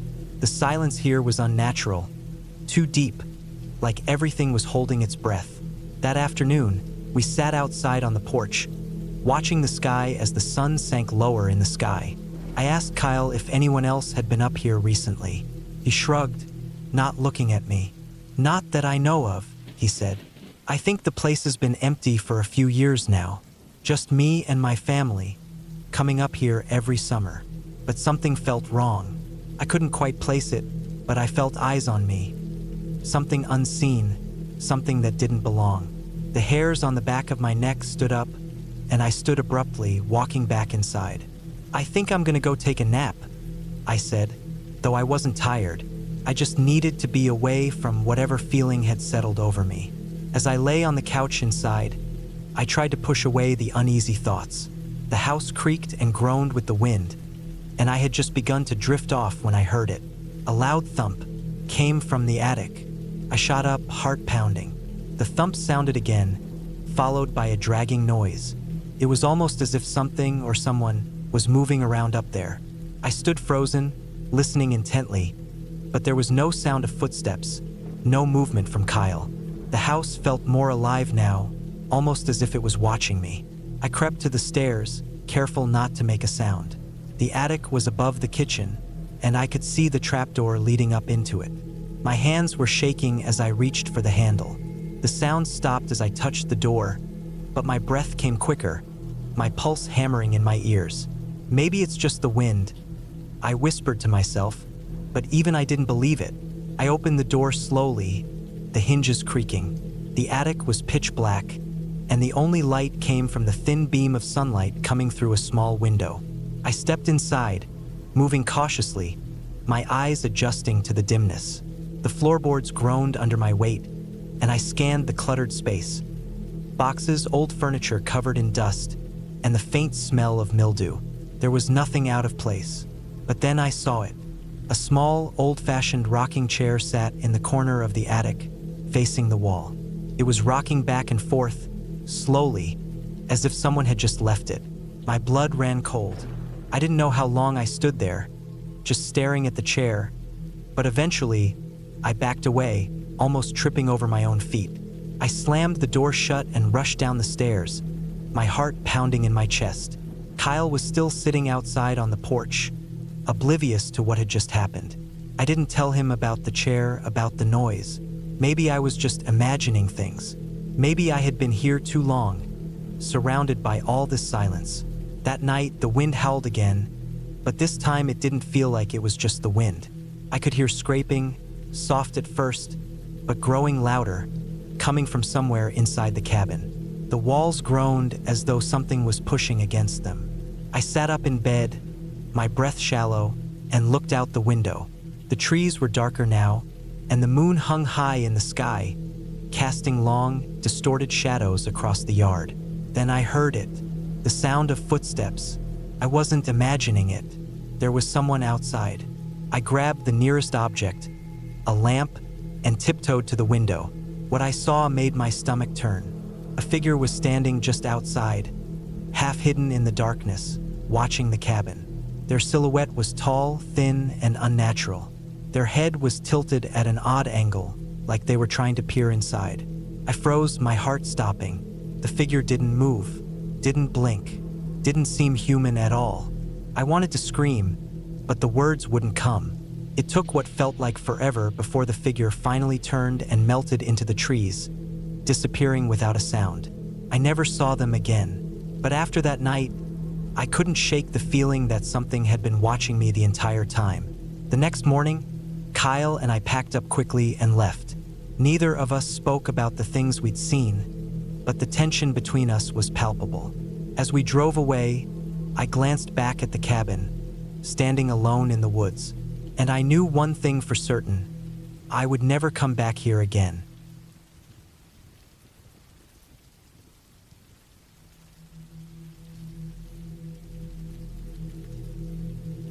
I always thought of myself as someone who could handle solitude. Growing up in a small town, I'd spent plenty of time hiking in the woods, camping, and even staying alone in a cabin or two, always feeling comfortable in the silence of nature. So, when I found myself alone in a remote cabin for the weekend, I wasn't worried. It was just me, the woods, and the deep, dark quiet of a place far away from the noise of daily life. The cabin was a little run down, nothing too fancy. It wasn't my first time renting a place like this. I'd even stayed in a few more isolated locations before, but something about this one felt different. The moment I pulled up to it, I couldn't shake the uneasy feeling creeping up my spine. The air was still, and the trees surrounding the cabin stood tall and close, blocking out the light from the setting sun. The cabin sat on a small rise with nothing but dense forest surrounding it, the kind of place where you'd expect to find no one for miles. The key was left under the front porch, like always, and the door creaked when I opened it. The inside was colder than I expected, and I could see my breath for a moment before I turned on the small gas heater.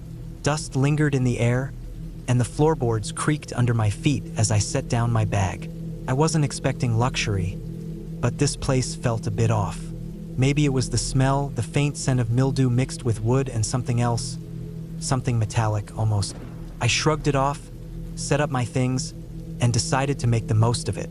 As night settled in, the trees outside pressed closer against the cabin, casting long, twisted shadows through the windows.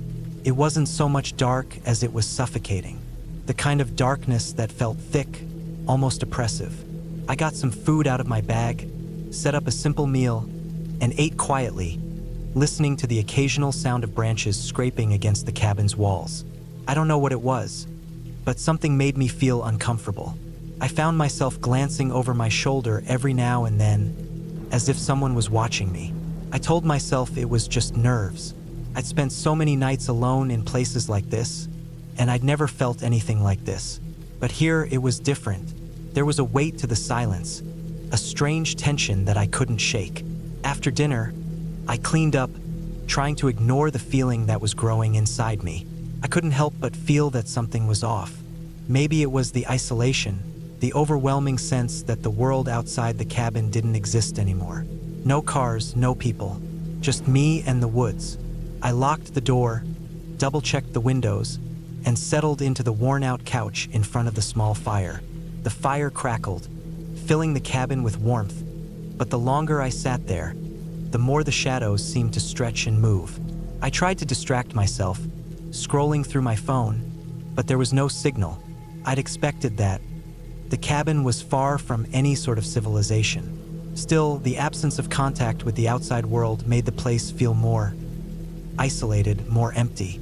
I couldn't even Google something to take my mind off the feeling that was building inside me. The night dragged on. I tried reading, but the words blurred together. It was hard to concentrate with the overwhelming sense of being watched. I could almost feel eyes on me, but when I looked around, there was nothing, just the flickering shadows from the fire. After a while, I decided to get some sleep. The bed creaked under my weight, and I pulled the thick blankets around me, trying to get comfortable. The cabin was cold, the walls thin, and every small sound seemed to be amplified by the quiet. Outside, the wind picked up, howling through the trees and making the branches scrape against the cabin like long fingers trying to reach inside. I tried to ignore it, to fall asleep, but the more I tried, the more I felt a rising sense of panic. And then I heard it, a sound that was unmistakable, like footsteps outside the cabin. My heart skipped a beat. I sat up in bed, straining to hear. The wind had died down, and all I could hear now was the soft creak of the floorboards from the room above. The footsteps came again, slow and deliberate, and my blood ran cold. I couldn't understand why someone would be out there. No one lived nearby, and there hadn't been any other cars at the cabin. I'd seen the road on my way in, barely more than a dirt path through the forest. I grabbed my flashlight, my hands shaking slightly, and carefully opened the bedroom door. The cabin was dark, save for the glow of the dying fire in the living room. The silence seemed to press in from all sides. I couldn't hear anything now, just the rapid beating of my heart in my ears. I walked cautiously to the front door and peered through the small window. There was nothing, just the dark expanse of trees and the flicker of the firelight in the distance. I stood there for what felt like an eternity, my breath coming out in slow, deliberate puffs. Every instinct in my body screamed that something was wrong, that I should leave, but I couldn't move. I was frozen in place, staring out into the pitch-black night. Just as I was about to turn away, I saw it, a figure, just a shadow, standing in the woods near the edge of the tree line. It wasn't moving, just standing there, staring in my direction. I couldn't make out any details, but I felt the hairs on the back of my neck stand up. I swallowed hard, heart racing, and without thinking, I shut the door and locked it. My mind was racing, trying to come up with some rational explanation. Maybe it was just a hiker. Maybe it was someone lost. But deep down, I knew it wasn't. There was something off about it. The way it just stood there, motionless, not reacting to the light from the cabin, made me feel like prey being watched by something that wasn't human. I grabbed my phone again, hoping, praying for a signal. Nothing. I thought about calling the authorities, but it was clear that there was no one nearby. The nearest town was at least 2 hours away, and even if I did call, who would come all the way out here for a shadow in the woods? I sat down, back against the door, staring into the dark, wide-eyed and trembling. Time seemed to stretch on forever. Every creak in the cabin felt louder, every sound from outside more distinct. Eventually, the footsteps came again, closer this time, moving toward the cabin. My heart was hammering in my chest. Couldn't breathe. I didn't know what to do. Should I run? Should I hide? Or should I stay put and wait for the person to leave? Then, as suddenly as it had started, everything stopped. The footsteps, the sound of movement outside, all gone. The silence returned, suffocating and deep, and I realized just how much the noise had been filling the space. The wind picked up again, and I dared to step toward the window, peering out cautiously. Nothing. It was still, completely still. I don't know what was out there that night, or if it was just my mind playing tricks on me, but the rest of the night passed without any further incidents. I barely slept, constantly listening for any sign that something was still there. When the sun finally came up, I wasted no time packing my things and getting the hell out of there. I didn't want to stay another minute. The drive out of the woods was a blur, and as I hit the main road, I felt my pulse finally start to slow down. But there was one thing I couldn't shake. One question that kept gnawing at me. I passed a few other cabins on the way out, all empty, but one thing caught my attention as I drove past. A set of fresh tracks in the snow, leading from one of the cabins. I wasn't sure who they belonged to, but as I looked closer, I noticed something strange. The tracks were heading straight toward my cabin.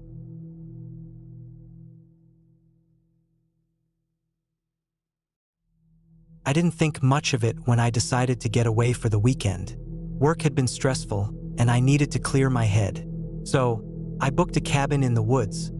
Isolated, quiet, no distractions. I figured it would be the perfect place to unwind.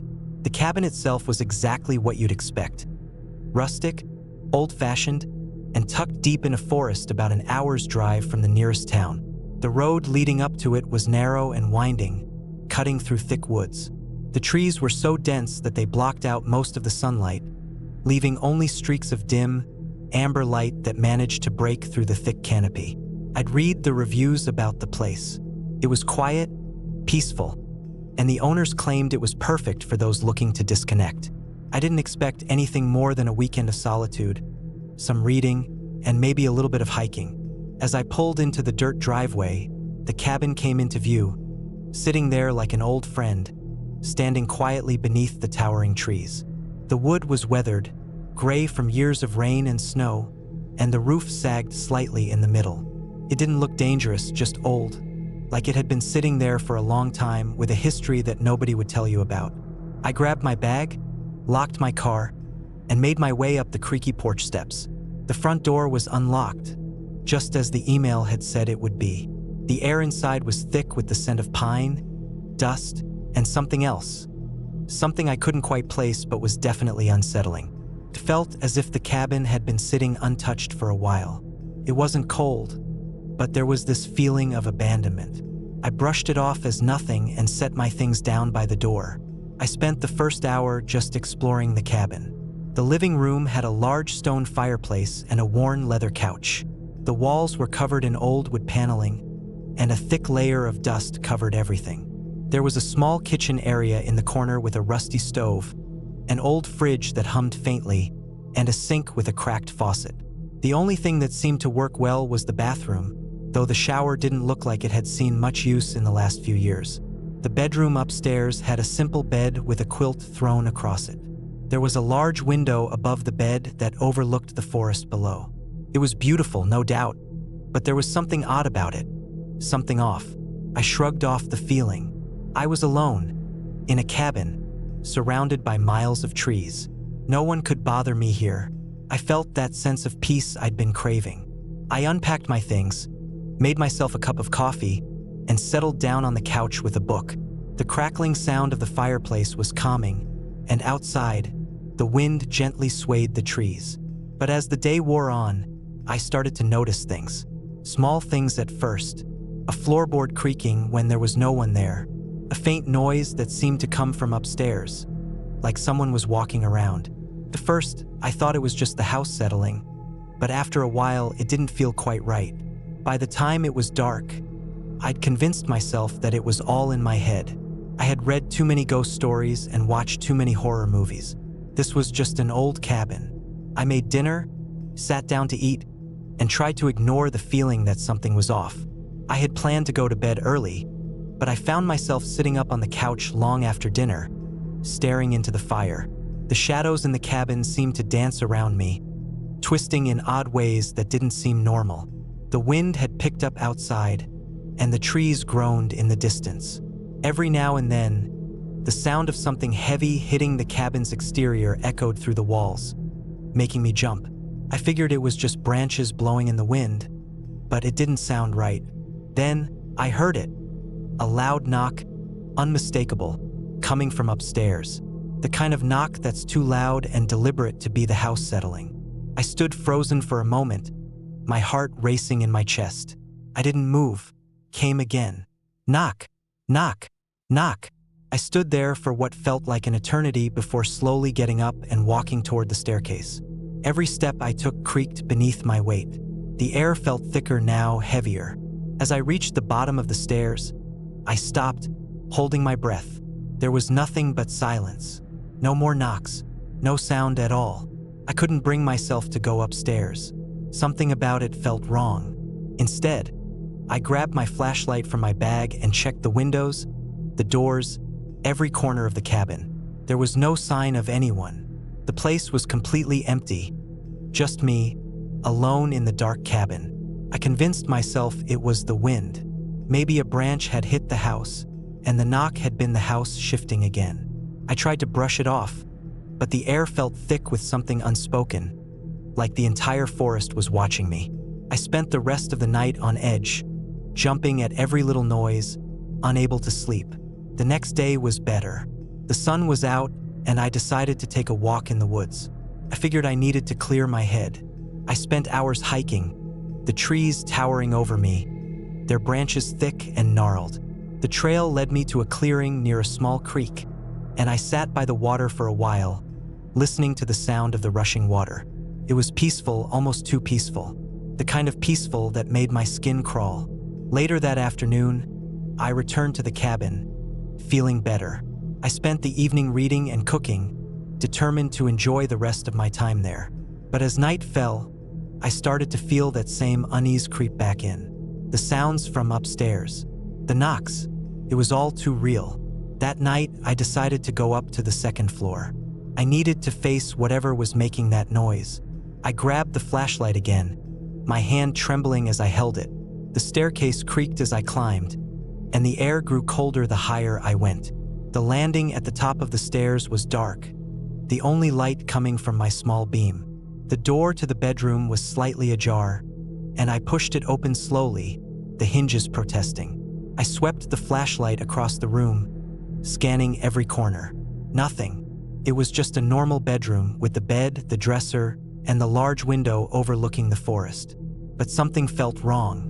There was a feeling in the room, like something had been moved, like someone had been there. I checked the window, but it was locked. I turned around to leave, but then I noticed it, the small, faint footprints on the dusty floor. The prints led from the bed to the window, and they were fresh. I froze. I hadn't seen those prints earlier, and I was sure I had been the only one in the cabin. I looked around in a panic, trying to make sense of it. Then, the door slammed shut behind me. My heart pounded in my chest as I whipped around, but there was no one there, just the cold, empty room. I didn't waste another second. I ran downstairs, my breath coming in short gasps, and locked every door and window I could find. I pulled the couch cushions off and stuffed them against the doors, barricading myself in the living room. The fire was still burning in the fireplace, and I sat there, staring at the flames, trying to control my shaking hands. I don't know how long I sat there, but by the time the sun began to rise, I felt like I had lost track of time completely. Couldn't go back upstairs. I couldn't even leave the cabin, not yet. But eventually, I forced myself to take a deep breath. It wasn't a ghost. It wasn't some supernatural force. It had to be someone else. Maybe someone was hiding in the woods, watching me. I wasn't sure. I packed up my things in a rush, gathered everything I could carry, and left the cabin behind. As I walked to my car, I looked back one last time. The cabin stood there, silent and still, as if it had never been disturbed. I didn't feel any safer on the drive back, but at least I wasn't alone in that place anymore. I don't know what happened that weekend. I don't know who was in the cabin or what they wanted. All I know is that I'll never go back to that cabin again. And sometimes, when I'm lying in bed at night, I still hear the knock. Knock, knock, knock.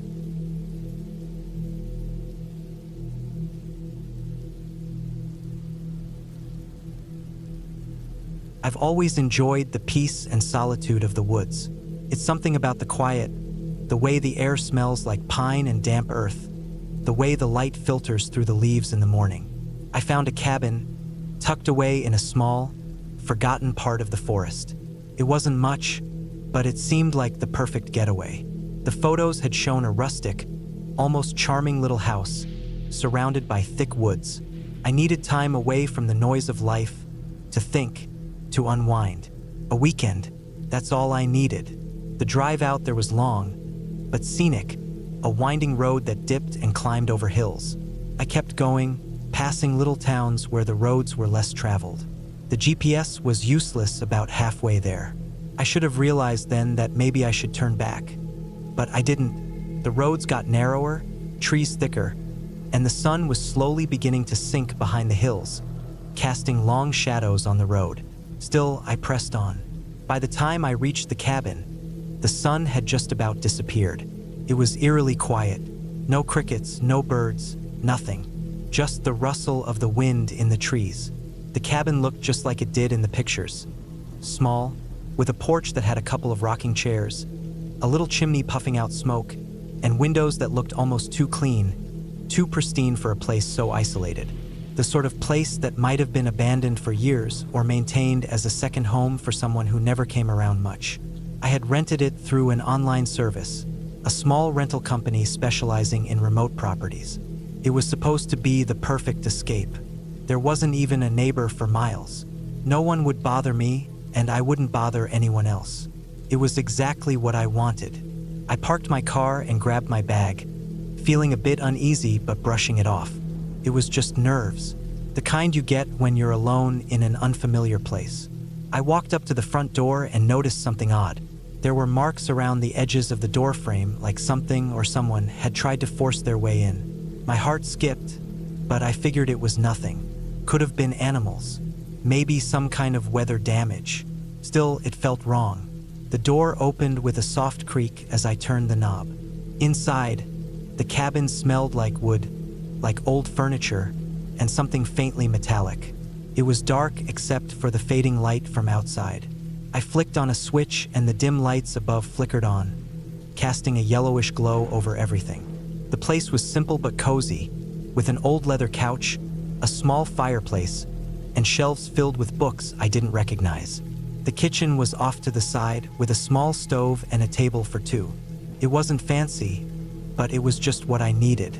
I spent the next hour unpacking, setting things up, and trying to shake off the uneasy feeling that had settled over me. The place was just too quiet. The longer I was there, the more I realized that the silence wasn't peaceful. It was oppressive, like the forest outside was holding its breath. I tried to relax, made myself a sandwich, and sat down at the table. My thoughts kept drifting back to the doorframe. Those marks. I hadn't seen anything that could have caused them. I forced myself to stop thinking about it, to stop getting paranoid. The last thing I needed was to scare myself in an already scary place. That night, I went to bed early. The bed was surprisingly comfortable, and the sheets smelled like fresh linen. But sleep wouldn't come easily. I tossed and turned, feeling like something was watching me, like the very walls were closing in. I kept hearing sounds outside, branches snapping, the wind rattling the windows. But every time I forced myself to get up and look, nothing was there. It was just the wind, just my nerves. Eventually, I fell asleep, but it wasn't peaceful. My dreams were fractured, snippets of images that didn't make sense. A figure standing just outside my window, watching. A door opening on its own. A whispering voice that I couldn't quite hear. The noises from outside felt closer, sharper, more distinct. I woke up several times throughout the night, drenched in sweat, heart racing. But each time I would convince myself it was just my imagination. When morning finally came, I was exhausted, but I forced myself to get up. The sunlight was just beginning to spill over the trees, casting long shadows on the ground. It should have been a relief, but I still felt that strange tension in the air. I decided to go for a walk. Maybe it would clear my head. The forest around the cabin was dense, the trees so thick that the sunlight barely touched the ground. The path was little more than a dirt trail, overgrown with weeds, but it was quiet, so quiet except for the occasional bird call. There was something off about the place, something I couldn't put my finger on. I walked for about an hour, deeper into the woods, before I came across something odd. A small clearing with an old stone well in the center. The well was covered in moss, the stones dark and worn. The air around it felt thick, almost oppressive. The hair on the back of my neck stood up, and I felt an urge to turn and leave. But curiosity got the better of me, and I walked closer to the well. Looking down, I could see the darkness below and the faintest glimmer of something metallic. I leaned over the edge, trying to get a better look, and that's when I heard it. A faint scraping sound coming from somewhere behind me. My heart skipped. I spun around, but there was nothing, just trees. Nothing out of the ordinary. The rest of the walk back to the cabin was a blur. I couldn't shake the feeling that something was following me, just out of sight. I picked up my pace, finally making it back to the cabin without looking back. When I entered the cabin, I was out of breath, my skin clammy. I locked the door behind me and double-checked the windows. I was trying to stay calm, but it wasn't working. I couldn't explain it. Everything felt off. I hadn't seen anything threatening, but my instincts were screaming at me that something was wrong. That night, I barely slept. Every creak of the floorboards, every rustle of the leaves outside made my heart race. I stayed awake, staring at the dark ceiling, listening to the silence around me. I felt like I wasn't alone in the cabin, though I never saw or heard anything that confirmed it. It was just a gut feeling, an instinct. The next morning, I decided to pack up and leave. It was early, before the sun had fully risen. I grabbed my things and stuffed them into my bag. I didn't even want to go out into the woods again to retrieve my car. The thought of stepping outside, being alone in that place any longer, felt like a mistake. But as I reached for the door to leave, I froze. There, in the corner of the room, was something new. It was a small, unmarked box, placed carefully on the floor, right by the door. I hadn't seen it before. I hadn't heard anyone arrive. But there it was, sitting innocently, as if it had always been there. My pulse quickened. The box was plain, no labels, no writing. Just a wooden box with brass hinges. I crouched down and opened it slowly, my hands trembling. Inside was a small, folded piece of paper, and something that glinted in the low light. A necklace, old and tarnished, with a strange symbol etched into the metal. I didn't touch the necklace. My stomach twisted. I unfolded the paper carefully. It was written in small, precise handwriting. Asterisk, you're not alone. Asterisk. The words sent a shiver down my spine. I slammed the box shut, heart hammering in my chest. I could feel the weight of the silence press against me, thick and suffocating. The air felt wrong. The walls felt like they were closing in. I didn't need to stay any longer. I turned and ran out the door. I didn't look back. I didn't want to. I made it to the car, started it up, and sped out of there. The drive back home was long and filled with an anxious tension I couldn't shake. The images of the cabin, the well, the box, they haunted me. Even now, months later, I can't escape the feeling that I wasn't alone in that cabin. I don't know what happened there or what it was, but I've never gone back to that place. And I don't ever plan to.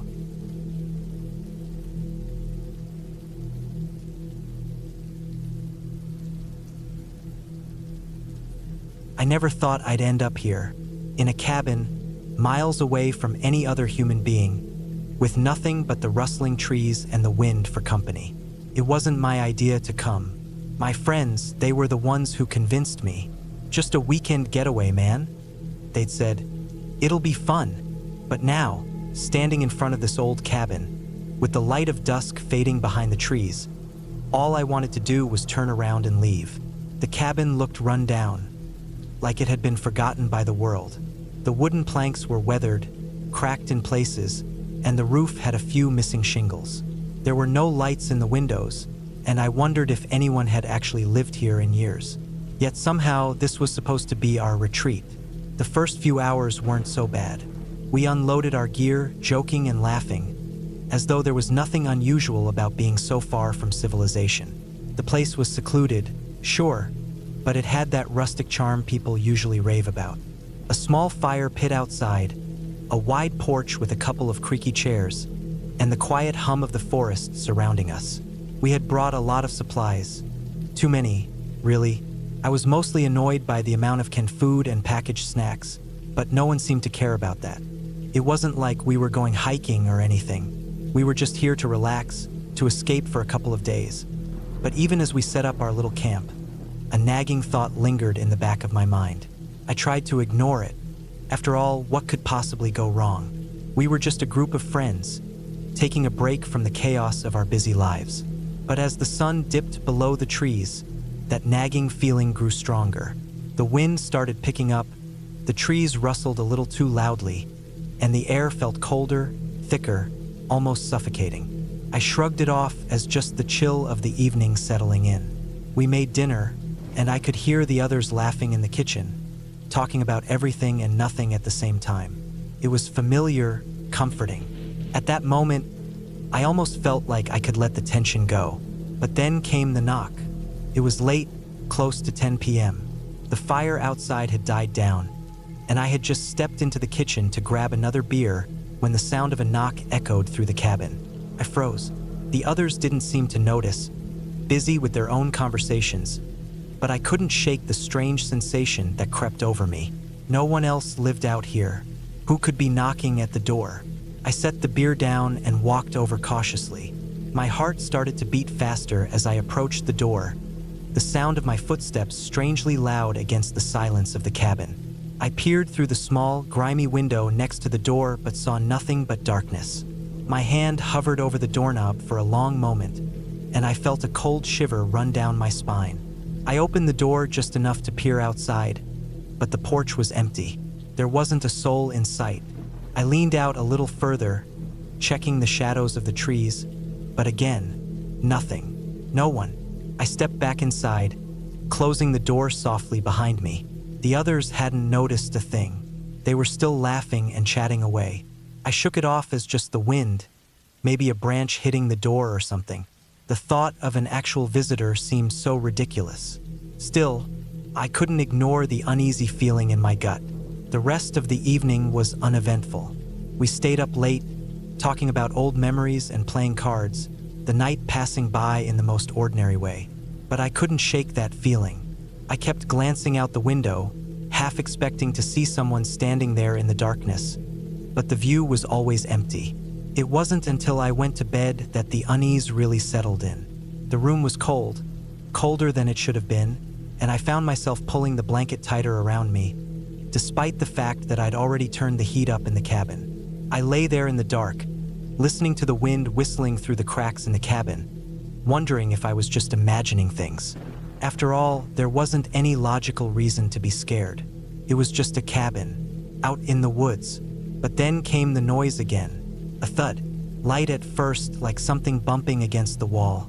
I thought maybe it was the wind again, shaking the structure, but the sound came again, louder this time. Thud, thud, thud. I sat up in bed, the darkness of the room pressing in around me. My eyes darted to the window. There was a pale sliver of moonlight cutting through the curtains, but nothing beyond it. I strained my ears, listening for the sound again, but there was only silence. Then, just as I was about to lay back down, I heard it, a scrape, something dragging across the wooden floor outside my room. I didn't move, didn't breathe. My heart thudded in my chest, and I felt the cold sweat run down my back. It was too quiet, too unnatural. I waited, every muscle in my body tense. Then it happened again. The scrape. It was slow, deliberate, almost like someone was dragging their feet down the hallway outside. I couldn't take it anymore. I swung my legs out of bed and reached for the flashlight on the nightstand. My hands shook as I fumbled with the switch, the beam of light casting jittery shadows against the walls. I stepped out of the room, my breath shallow, and walked down the narrow hallway toward the source of the noise. The living room was dark, but I could see the flicker of the dying fire through the crack in the door.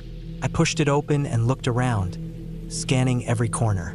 There was no one, nothing. The scraping noise had stopped, replaced by the soft groaning of the wood as the cabin settled. I stood there for a long time, waiting for something, anything, but the only sound I could hear was the wind howling outside. I started to turn back when I noticed something strange. The front door, the one I had locked earlier, was slightly ajar. Not by much, just enough to let in a thin sliver of the cold night air. That was when the realization hit me. I wasn't alone. Someone had been here. Someone had been in the cabin while we were all busy, and they had been watching. Panic surged through me. I rushed back to my room and grabbed my phone, dialing the others. They didn't answer. The phone kept ringing, but there was no response. My throat tightened. What if they were already gone? I grabbed the nearest weapon I could find, a large kitchen knife, and slowly crept back into the living room. My senses were on high alert, every creak of the floorboards and rustle of the trees outside sending my heart racing. The door was still ajar, and I pushed it open the rest of the way, stepping into the pitch-black night. There was no one standing there, no sounds of footsteps, just the empty woods. But I couldn't shake the feeling that someone, was watching me from the shadows. I couldn't take it anymore. I ran back inside, locked every window and door, and gathered all the others. I told them everything about the knocks, the scraping, the door left open. They didn't believe me at first, but the terror in my voice must have convinced them. We stayed up for the rest of the night, watching the darkness, waiting for something to happen. But it never did. The next morning, when the sun rose, the woods seemed different, calmer somehow. We packed up and left immediately without a word. There was no trace of anyone, no sign of anything unusual. But as we drove away, I couldn't shake the feeling that whatever had been in that cabin was still out there, waiting. I don't know who or what was knocking at that door that night, but I'm sure of one thing. I'm never going back to that cabin again. And if you ever find yourself near the woods and you hear a knock on your door, don't open it.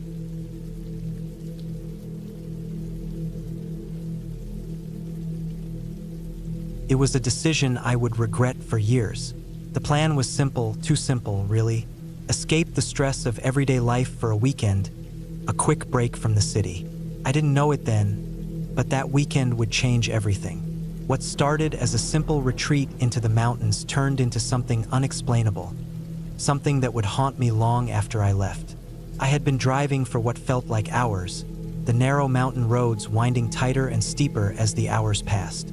The GPS on my phone had long since lost signal, and I was starting to feel the isolation of it all. The further I drove, the fewer signs of civilization I saw. Eventually, I turned onto a dirt path that had barely been carved into the earth. The trees grew so thick on either side of me that I couldn't see past them. I could only hear the crunch of gravel under my tires and the occasional bird call. The cabin was supposed to be a getaway, a friend's recommendation. It was a secluded place, meant for relaxation and escape from the chaos of modern life. I'd rented it online, and the pictures looked perfect. A cozy, rustic little cabin nestled deep in the woods, far from any distractions. There was a deck, a fireplace, and even a small hot tub out back. No neighbors for miles, just nature and solitude. I finally arrived after what felt like a never-ending journey, pulling my car up to the cabin's entrance. The first thing I noticed was how quiet it was. There were no birds, no animals, no wind, just silence. It felt unnatural, but I shrugged it off. I was just out of touch with the noise of the city, I told myself. The cabin was exactly as it had looked in the photos. Wood paneling, stone chimney, a small porch with a couple of chairs. The kind of place you'd imagine having a cup of coffee on a cool morning while watching the sunrise. As I stepped out of my car, I took in a deep breath, enjoying the fresh mountain air. There was no pollution, no traffic, just clean, crisp air. I unpacked my things and made my way inside. The cabin's interior was just as inviting. A fire was already crackling in the stone fireplace, which made the space feel warmer than it should have. A small kitchen sat off to the side with everything I could need for a few days. The bed was large, with thick, woolen blankets that looked like they'd been hand-woven. I spent the first few hours settling in, unpacking my bags, making some lunch, and wandering around the area. The woods surrounding the cabin were dense, but there were some clear trails if you knew where to look. I explored a little, but soon found myself feeling a bit too isolated, so I returned to the cabin. The evening passed without much event. I sat in front of the fire, had a simple dinner, and read a book for a while. The sun had set, and the cabin was now engulfed in a heavy, suffocating darkness. The kind of dark where you could feel it pressing in on you, like the shadows were closing in. I went outside for a moment to stretch my legs. The cold mountain air bit at my skin, and I could feel my breath fogging in front of me. I looked out over the porch railing, trying to take in the beauty of the night. But the silence was overwhelming. There was no movement, not a sound. It was as if the world had stopped. I expected to hear the rustling of leaves, the distant call of an animal, anything, but nothing. Just that deep, almost oppressive quiet. I decided to go back inside after a few minutes. The silence was starting to make me uneasy, and I couldn't shake the feeling that something was off. Inside, I sat down on the couch and tried to distract myself. I turned on the small TV, but the signal was bad. Static filled the screen. I could hear the wind picking up outside, and the cabin creaked slightly, as though it were settling into the night. I glanced at the clock. It was just after 9 p.m. I hadn't realized how quickly the time had passed. My eyelids felt heavy, and I found myself dozing off on the couch. It was strange. I hadn't felt particularly tired, but the quiet, the warmth of the fire, the isolation, it all made me drift. I woke up suddenly, not sure what had caused it. The fire was still burning, but the room felt different now, colder somehow. I rubbed my eyes and glanced around. Nothing seemed out of place. The darkened windows stared back at me like black holes, and the wind howled outside, pushing against the cabin. I couldn't help but feel like I was being watched. A strange, prickling sensation ran down my spine. I stood up to make sure the doors were locked. The front door was fine, but when I reached the back door, I noticed something odd. It had been slightly ajar, just enough to let in a little bit of the cold mountain air. I was sure I'd locked it earlier. I closed the door and bolted it shut again. A wave of unease settled in my chest, but I told myself it was nothing. The wind, the isolation, the fact that I hadn't seen anyone for hours, all of it combined to make me paranoid. I needed to calm down, but as I walked back into the living room, I heard something, a soft sound, like footsteps on the porch. It was so faint I thought I might have imagined it, but I stopped dead in my tracks, listening intently. There it was again, something or someone moving outside. I felt my heart start to pound in my chest.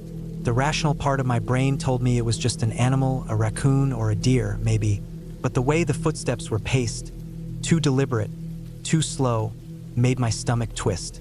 I stood frozen, listening for any other noise, but it was silent again. I grabbed a heavy flashlight from the kitchen drawer and made my way toward the back door. I felt ridiculous. I was a grown adult, and here I was, trembling in fear over a few footsteps. But my instincts were telling me something wasn't right.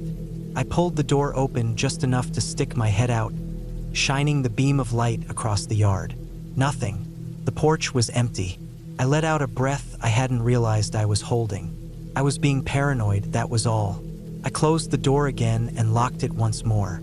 But the uneasy feeling didn't go away. It stayed with me, gnawing at the edges of my thoughts.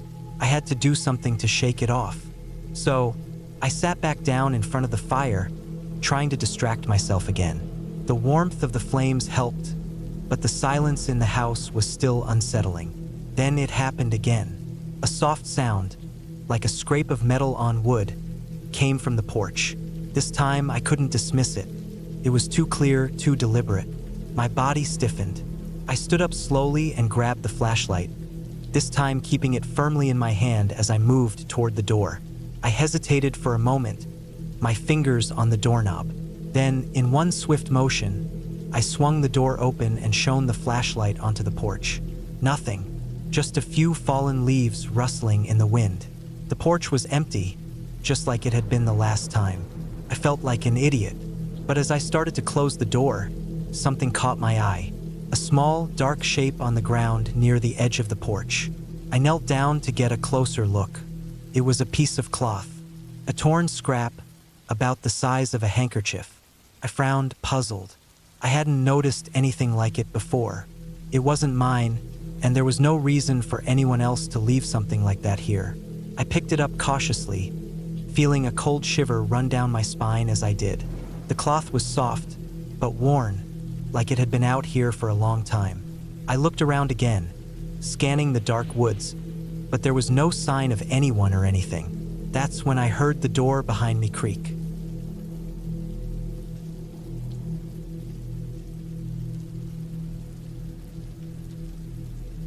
The cabin sat alone, deep in the woods. It wasn't the kind of place you'd find on a postcard or in a vacation brochure. There were no smiling people sitting on decks or sunsets glowing behind a picturesque lake. The cabin was old, too old really, and its structure seemed like it had been slowly swallowed by the trees around it. Vines and thick branches wrapped around the cabin like something from an ancient forest. The windows were grimy, their glass cracked in places. The door sagged on its hinges, half open, as if inviting someone to step inside. I hadn't planned on coming here. In fact, I didn't want to be anywhere near this place. But sometimes things don't go according to plan, and sometimes we end up places we never thought we'd go. It all started a few days before I ended up here. I was on my way to visit a friend in a nearby town, but an unexpected storm forced me off the road. The rain was coming down so hard I could barely see a foot ahead of me, and the wind was so strong that I could feel my car swaying with every gust. The storm wasn't supposed to last long, but it was enough to knock out the power in the area, and the roads became impassable. I had no choice but to pull over, hoping it would pass quickly. I spotted a small dirt road that seemed like a good place to stop, just until the storm blew over. The road was a bit hidden behind a thicket of trees, but I figured it was better than just sitting on the side of the highway, waiting for the rain to end. I drove slowly down the narrow road, trying not to get stuck in the mud. As I made my way down the path, I saw it. A small cabin sitting in the distance, barely visible through the thick trees. There was no driveway, just a small trail leading to it, but something about the cabin made me feel uneasy. I couldn't quite explain it, but there was something strange about it. Maybe it was the way the trees seemed to close in around the cabin, or the way the roof looked like it might collapse with a little more wind. Still, I needed shelter, and I wasn't about to drive any further. The storm was getting worse, and the sky was nearly pitch black. I decided to take my chances. When I parked in front of the cabin, I got out and grabbed my bag, trying to ignore the unease crawling up my spine.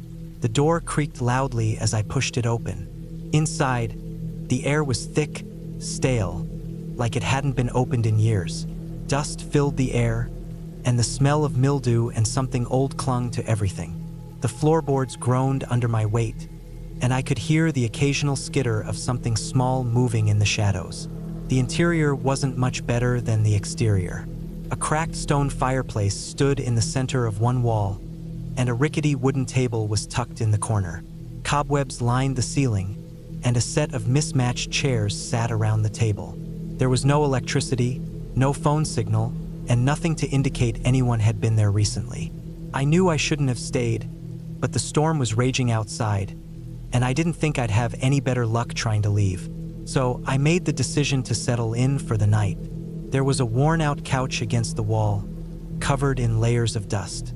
I shook off the debris, spread my jacket out, and sat down. I didn't want to sleep, but my body was already tired from the drive, and the rhythmic sound of the rain against the roof slowly lulled me into a state of exhaustion. As I sat there, staring into the dark room, I began to notice something odd. A feeling, not a sound or a movement, but a sensation in the pit of my stomach, like something wasn't quite right. I couldn't place it, but it was as if I wasn't alone, like something or someone was watching me. It wasn't just paranoia. It was something heavier, more oppressive. It was the feeling of being in a place you shouldn't be, a place that didn't want you there. I tried to shake it off, telling myself I was just tired, but the feeling wouldn't go away. In fact, it seemed to grow stronger. Every creak of the house, every rustle of wind outside, made me feel more and more like there was something lurking just beyond my sight. I tried to sleep, but my mind wouldn't let me rest. Every time I closed my eyes, I saw shadows flicker across the walls, shifting unnaturally. I would open my eyes only to find the room exactly as it had been, still and silent. Hours passed, or maybe just minutes. It was hard to tell with the storm's constant roar. My mind played tricks on me. I thought I heard footsteps outside, faint at first, then louder and more deliberate. I bolted upright, my heart racing. My first thought was that maybe someone else had taken shelter here. But when I looked outside, there was nothing but rain, pouring in sheets. I tried to ignore it, but the feeling didn't go away. In fact, it seemed to grow with each passing minute, creeping into every corner of the room. The wind howled louder, and the trees outside seemed to sway in unnatural ways, bending as if something was pulling them. I couldn't take it anymore. I needed to get out of the cabin. I grabbed my jacket and rushed to the door, but the wind outside was so fierce that I hesitated for just a second, wondering if it was even worth it. As I stood there, the door slammed shut behind me with a loud bang, almost as if it had been pushed by an unseen force. I whipped around, startled, but saw nothing. I tried to open the door, but it wouldn't budge. The pressure in my chest increased. I could feel the walls of the cabin closing in on me, and that's when I realized this was no ordinary place. I had heard stories about strange things happening in isolated cabins like this, but I never believed them. Yet, as I stood there in the darkness, I started to wonder if those stories weren't just stories after all. I took a step back, my heart pounding in my chest. The wind outside was starting to pick up, howling like a wild animal. The rain turned to a torrential downpour, and the trees shook violently. It wasn't just the storm anymore. There was something else at play, something unseen. Just as I was about to panic, I heard it, a thud, followed by another. The sound seemed to come from the back of the cabin, from the direction of the kitchen area. I stood still, my breath shallow, trying to calm myself. I wasn't alone, and I wasn't safe. I crept quietly toward the back of the cabin, making sure to avoid the creaky floorboards. Every sound felt like it was amplified in the silence that enveloped the cabin. I reached the kitchen, and the smell of something rancid hit my nose. It was overwhelming. There, on the floor near the counter, lay a rusted can of something that hadn't been opened in years. I wasn't sure why it bothered me, but it did. My eyes scanned the room, taking in every detail, searching for something, anything, that could explain the uneasy feeling I had. The cabinets were ajar, their contents scattered on the floor as if someone had ransacked them recently. But nothing seemed to make sense. Suddenly, I felt something behind me, a draft. I turned around, but no one was there. My hands trembled, my mind screaming at me to leave, but my legs wouldn't move. Something was keeping me there, something that wasn't done with me yet. It took everything in me to reach the front door and try it again. This time, it opened. The rain had stopped, but the air outside was thick with something else, something I couldn't name. I stumbled out of the cabin and into the woods. The storm had passed, but the dread didn't leave me. I didn't stop running until I reached my car. I didn't look back. I drove all the way back home, my hands gripping the wheel tightly, the road a blur beneath me. I still don't know what happened that night. I don't know what I felt in that cabin, or what might have been watching me. But I know one thing for sure. I'll never go back there. And I'll never forget the feeling of being trapped in that place, alone in the dark with something I couldn't see, but knew was there.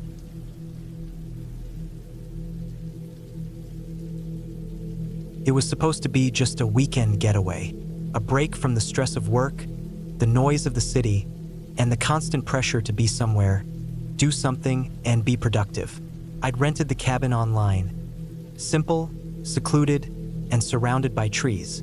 It seemed like the perfect place to unwind, clear my head, and catch up on some reading. The ad didn't say much. Private cabin in a forest, peaceful, quiet, and cozy. That was enough for me. When I arrived, it was late in the afternoon. The sun was low in the sky, casting a warm orange light over the landscape.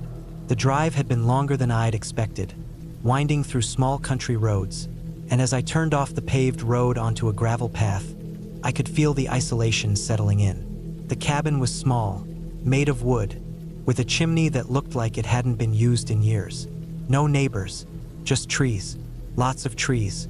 I pulled up in front of the cabin, unpacked my bags, and set the key inside the front door as instructed by the owner.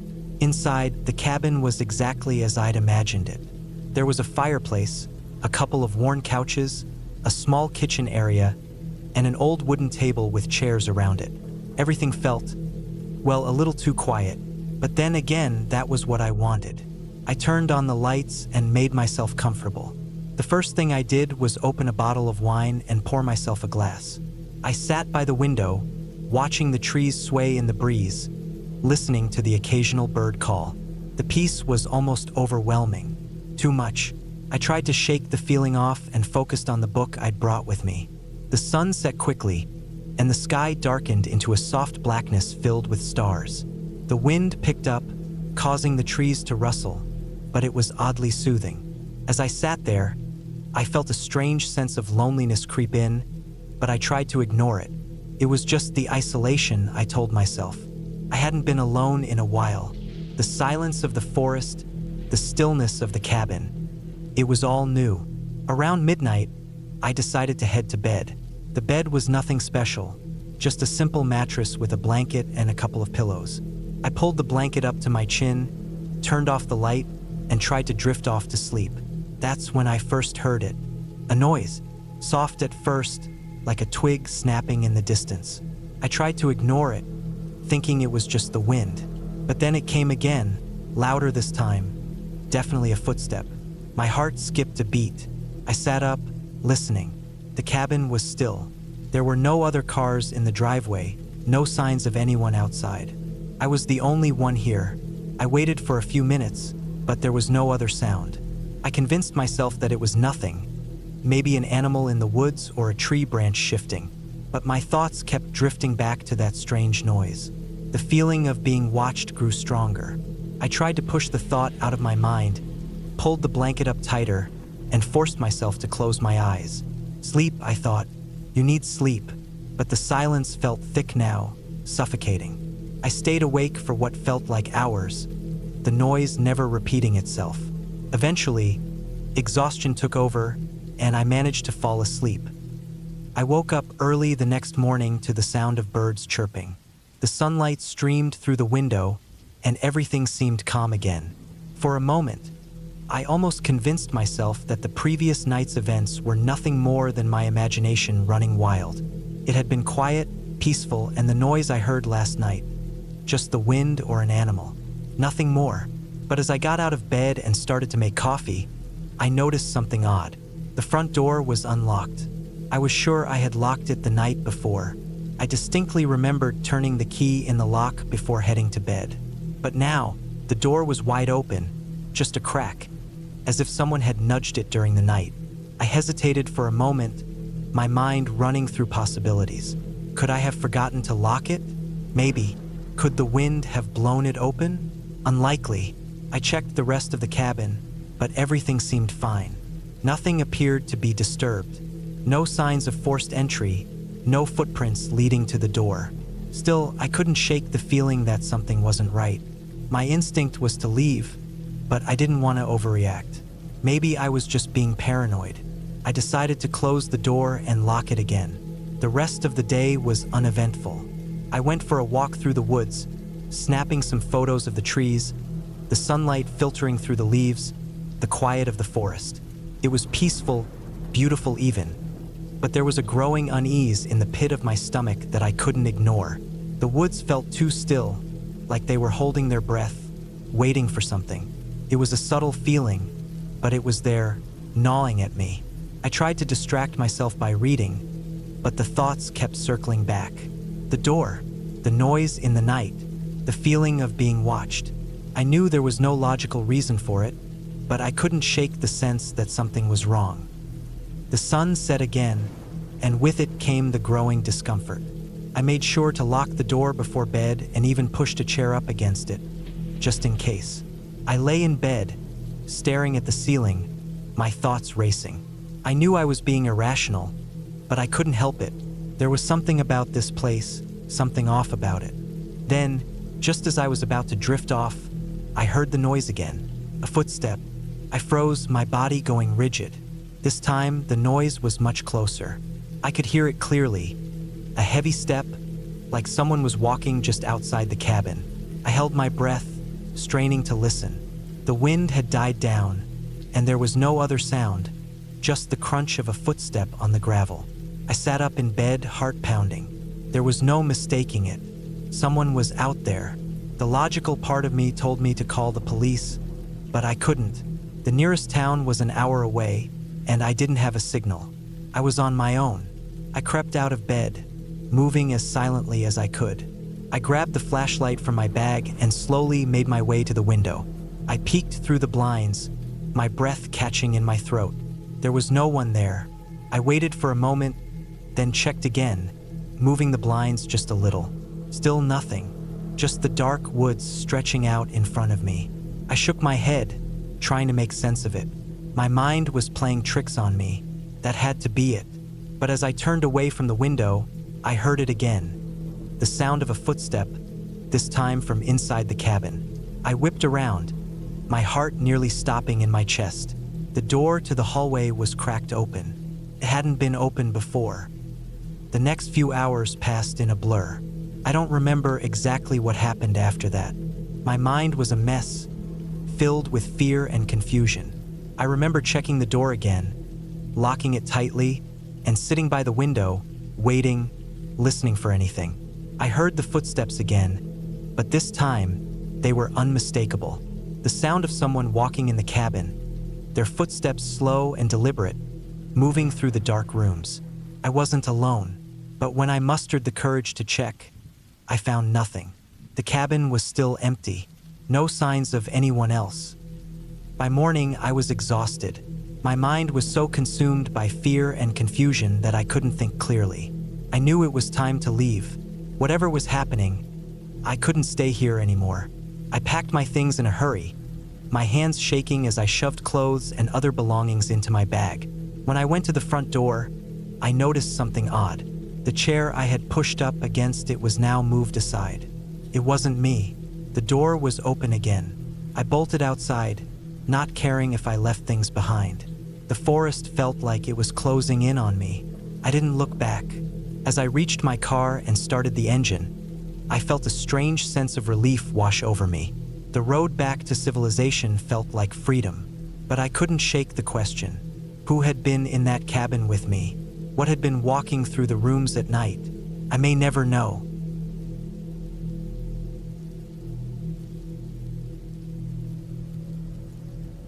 I hadn't planned for any of this to happen. It was supposed to be a simple weekend getaway. Just me, the quiet, the woods, and a little cabin I'd rented off some website. Nothing fancy, just a place to escape from the noise of the city and breathe a little easier. I had no idea how quickly things would spiral out of control. The cabin wasn't much. A small, one-story place on the edge of a secluded forest. The owner, some old man who'd been very vague over the phone, had mentioned that the place was rustic. That was an understatement.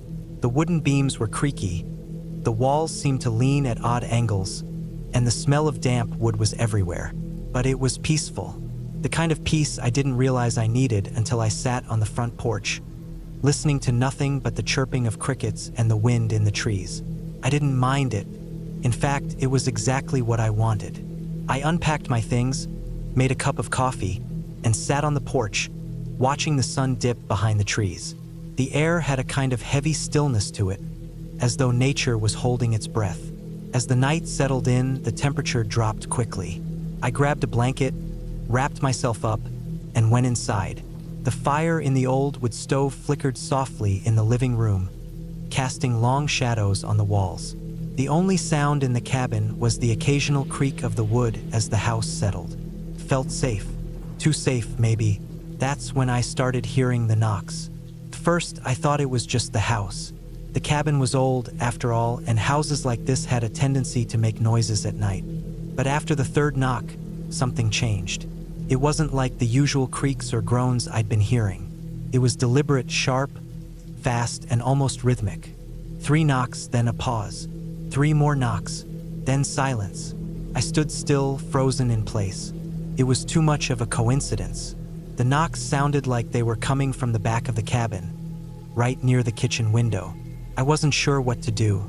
I thought about going out there, but the idea of opening the door and stepping into the pitch-black night suddenly felt wrong. My mind raced with possibilities. Who would be out there? The cabin was supposed to be isolated, no one for miles around. After a long pause, I forced myself to stand up. I grabbed a flashlight from the drawer and made my way to the back door. I could feel my heartbeat in my throat, but I kept moving. I told myself it was probably some animal or maybe even a tree branch hitting the window.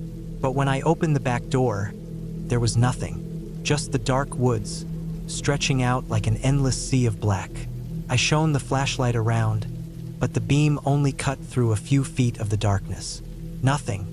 The air felt thick, heavier now. The stillness was suffocating. I closed the door behind me and went back inside, telling myself it was nothing. Still, that uneasy feeling lingered. It was too quiet, the kind of quiet that gnawed at your nerves. The rest of the night passed without incident. I fell asleep on the couch, the fire in the stove still flickering weakly. But sleep wasn't easy. My dreams were filled with shapes moving in the shadows, something watching from just out of sight. I woke up several times, gasping for air, the room feeling too warm or too cold. When morning came, I was exhausted, but at least the knocks hadn't returned. But something had changed. Something wasn't right. The next day, I decided to explore the area around the cabin. I needed a distraction, something to get my mind off the strange feeling that had settled in my gut. The woods were dense, but the trail seemed well-trodden. I walked for hours, the trees surrounding me, their branches casting long, twisting shadows. But the further I went, the more uneasy I became. The trail was oddly empty. No animals, no sounds of birds. Felt like I was walking through an empty world. I reached a small clearing, the ground soft with moss and fallen leaves. There, in the center of the clearing, I saw it. A pile of rocks stacked carefully on top of each other, just a little too perfect to be natural. I approached, curiosity pulling me closer, but something about the arrangement felt wrong. It wasn't a cairn. It wasn't a landmark. It was something else. I stood there for a long time, staring at it. My breath came in shallow bursts, and I couldn't shake the feeling that I was being watched. Suddenly, there was a noise behind me, a rustling in the bushes. I spun around, my heart leaping in my chest, but there was nothing there, just the wind and the sound of leaves shifting. I backed away from the rocks, suddenly eager to leave the clearing behind. By the time I returned to the cabin, the sun was starting to dip low. It was as if I could feel the weight of the woods pressing in around me, suffocating me. I made sure to lock all the doors and windows, even though I knew no one would be out here. Still, it didn't help the feeling that something was very, very wrong. That night, I tried to stay calm. I cooked myself a meal, read a book by the fire, and told myself I was just letting my imagination get the best of me. But then the knocks came again. This time they were louder, harder. The sound was unmistakable. Someone or something was knocking on the back door, and I was sure it wasn't the wind or the house settling. I couldn't bring myself to open the door again. Instead, I pressed my back against the wall, staring at the door, listening to each successive knock. It was like they were getting closer. The knocking stopped suddenly, and for a few seconds, all I could hear was my own heartbeat. Then came the sound of something dragging across the porch. Slow, deliberate. Whatever it was moving along the wooden planks of the porch. My breath caught in my throat. I couldn't move. I didn't know what to do. And then everything went still. No dragging sound. No knocks. Just silence. I didn't sleep that night. I kept the light on and the door locked, not daring to let myself fall asleep, even though I was exhausted. I heard things throughout the night, soft scraping noises on the outside of the cabin, like something was moving around, circling the house. But no one ever came inside. By morning, I was a wreck. My mind was swimming with exhaustion and fear. I packed my things as quickly as I could, not even bothering to clean up. I just needed to leave. As I was walking out the door, I heard something behind me. A sharp, loud crack, like a branch snapping in two. I spun around, but the woods were silent, the trees still. And that was when I knew something had been following me. Something had been waiting for me to leave. I don't know what it was. I don't think I ever will. But I drove home as fast as I could, never looking back. In the end, I couldn't get the knocking out of my head. I tried to tell myself it was just an animal, or maybe my mind playing tricks on me. But the longer I thought about it, the more I realized how wrong everything had felt. The way the knocks were timed, the way the silence afterwards seemed almost deliberate. It was too precise. Something was out there, something in the woods that was more than just an animal. It wasn't a ghost or anything like that, but it was something real, something alive. I don't think I'll ever go back to that cabin again. I don't think I'll ever go back into those woods. I left all that behind me. I never spoke of it to anyone. It's better that way. But one thing's for sure, whatever was knocking on that door wasn't just trying to get in. It was trying to tell me something, and I'm not sure I ever really understood what.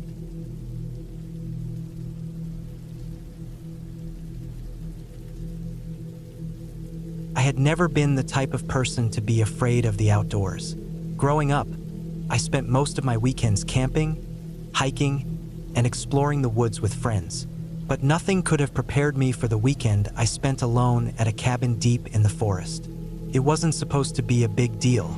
A few weeks before, I had seen a cabin for rent on a small, out-of-the-way site. It seemed like the perfect place to escape from the chaos of city life. No phones, no traffic, just peace and quiet. The listing promised solitude, nature, and even a bit of adventure. The price was cheap enough for a 2-night stay, so I booked it immediately.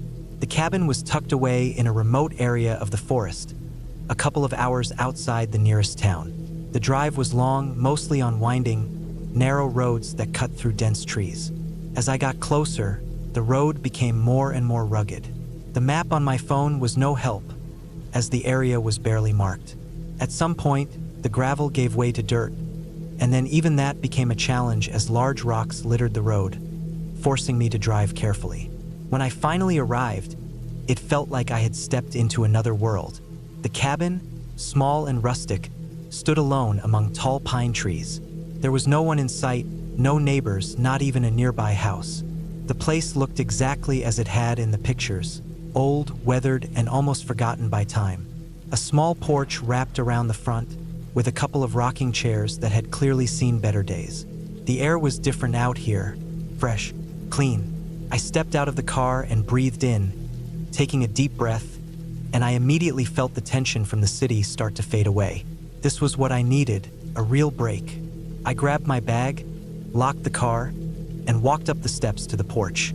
The door creaked open as I turned the handle, and I stepped inside. The smell of wood, dust, and something faintly musty filled my nostrils. The interior was simple as expected. A small kitchen, a living area with a worn-out couch, and a wood-burning stove. The windows were big, allowing light to spill in, illuminating the rough wooden beams that ran across the ceiling. It was cozy, but I couldn't shake the feeling that something was off. It wasn't anything I could put my finger on, just a nagging sensation in the back of my mind. I unpacked, putting my things in the small bedroom at the back of the cabin. The bed was covered with an old quilt that looked as though it hadn't been washed in years. I didn't care. I was here to disconnect, not to worry about cleanliness. The first few hours were peaceful. I spent the afternoon walking around the cabin, taking in the beauty of the surrounding woods. The sun filtered through the trees, casting long shadows across the ground. Birds chirped, and the breeze rustled the leaves above me. I couldn't remember the last time I felt this relaxed. As evening approached, I started to prepare dinner. The kitchen was equipped with basic appliances: a small fridge, an old stove, and a few mismatched utensils. I made a simple meal, some pasta with sauce, and sat down at the table to eat. The sound of my fork scraping against the plate echoed in the quiet cabin, which made the silence feel heavier somehow. Nightfall came quickly. The sky outside darkened, and the cabin grew colder. I stoked the fire in the stove and pulled a blanket around my shoulders, settling into the worn armchair near the hearth. As the flames flickered, I felt a sense of calm wash over me again. The crackling of the fire was the only sound that filled the space, and for a moment, I thought maybe I had been too quick to judge the cabin. Maybe this was just the peace I needed. But then, something strange happened. A sound. It wasn't loud, just a soft rustling that seemed to come from the corner of the cabin. At first, I dismissed it as the house settling. It was an old building, after all, and with the wind picking up outside, the trees could make strange noises. But the rustling didn't stop. It continued, growing slightly louder, like something was moving just out of sight. I froze, listening. My heart started to beat a little faster. My rational mind told me it was probably an animal, maybe a squirrel or a raccoon outside, but there was no way to be sure. I got up and slowly walked toward the window, peering out into the darkness. Nothing. The woods were still, the night sky clear. I exhaled and shook my head, trying to laugh it off. Just the wind, I muttered to myself. But as I turned back toward the living room, I saw it. A small, dark shape darting across the floor from the corner of the room to the other side. I blinked, not sure if I had actually seen it. My mind raced, trying to make sense of what I had just witnessed. I moved toward the spot where I had seen the shape, my breath shallow. There was nothing there, just the old wooden floorboards, the cracks and imperfections visible in the dim light. I turned on the overhead light, scanning the area. Again, nothing. I couldn't shake the feeling of unease that settled in my stomach. I tried to tell myself it was nothing, a trick of the light or maybe the fire playing tricks on my eyes. I wasn't going to let myself get worked up over something as silly as that. The rest of the evening passed without incident. I sat by the fire for a while longer, then went to bed. As I lay there under the heavy quilt, the silence seemed almost oppressive. I stared at the ceiling, trying to relax, but every little noise, every creak and crack, sent my heart racing. Eventually, I fell asleep, but not peacefully. The dreams I had were fragmented, filled with flashes of images I couldn't quite understand.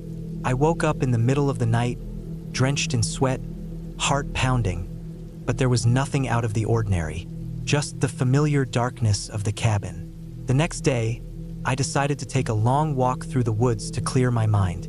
Maybe I was just overthinking things. I couldn't let my imagination get the best of me. The trail was narrow, winding between the trees, and the air smelled fresh.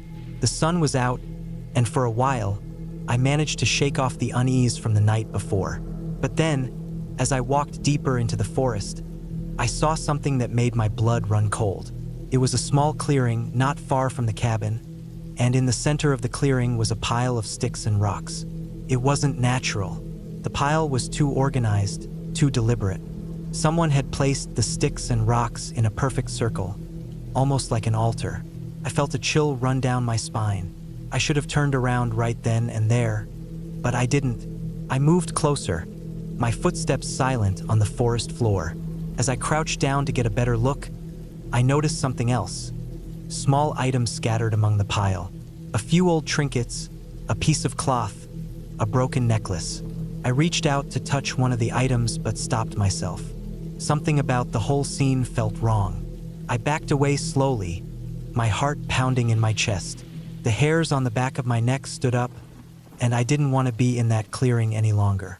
I turned and made my way back to the cabin, not looking over my shoulder.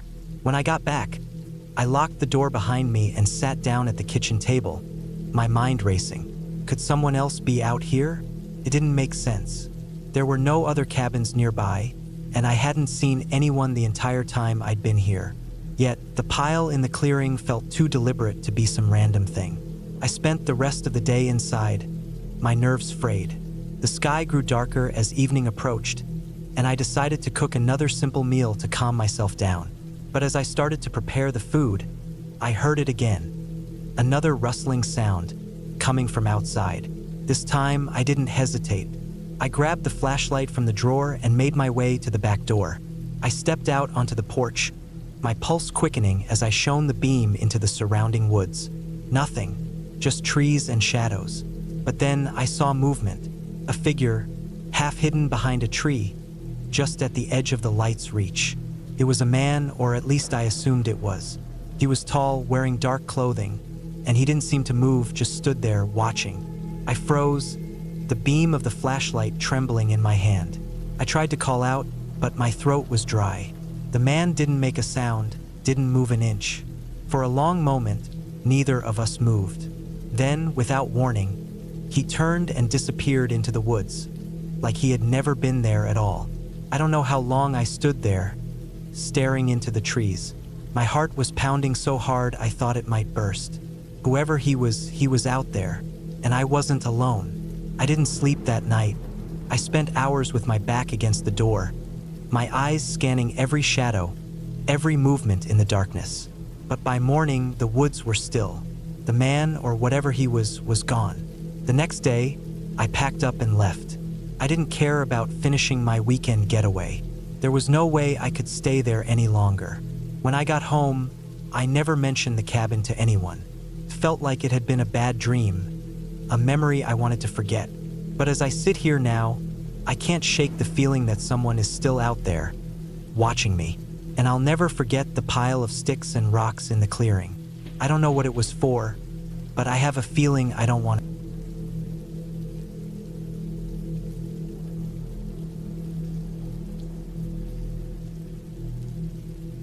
I had always needed some time away from the world, so when I found that small, secluded cabin in the woods, I didn't hesitate to book it. The ad online made it look perfect.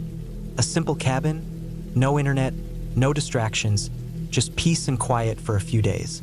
I was craving some solitude after a hectic few months of work, the kind of peace that only deep woods could offer.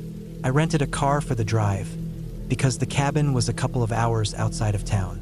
The roads turned from paved to gravel, and then, as I went deeper, the gravel faded into a dirt trail. There was no one else around. It was the perfect place to just disconnect and forget about the world for a while.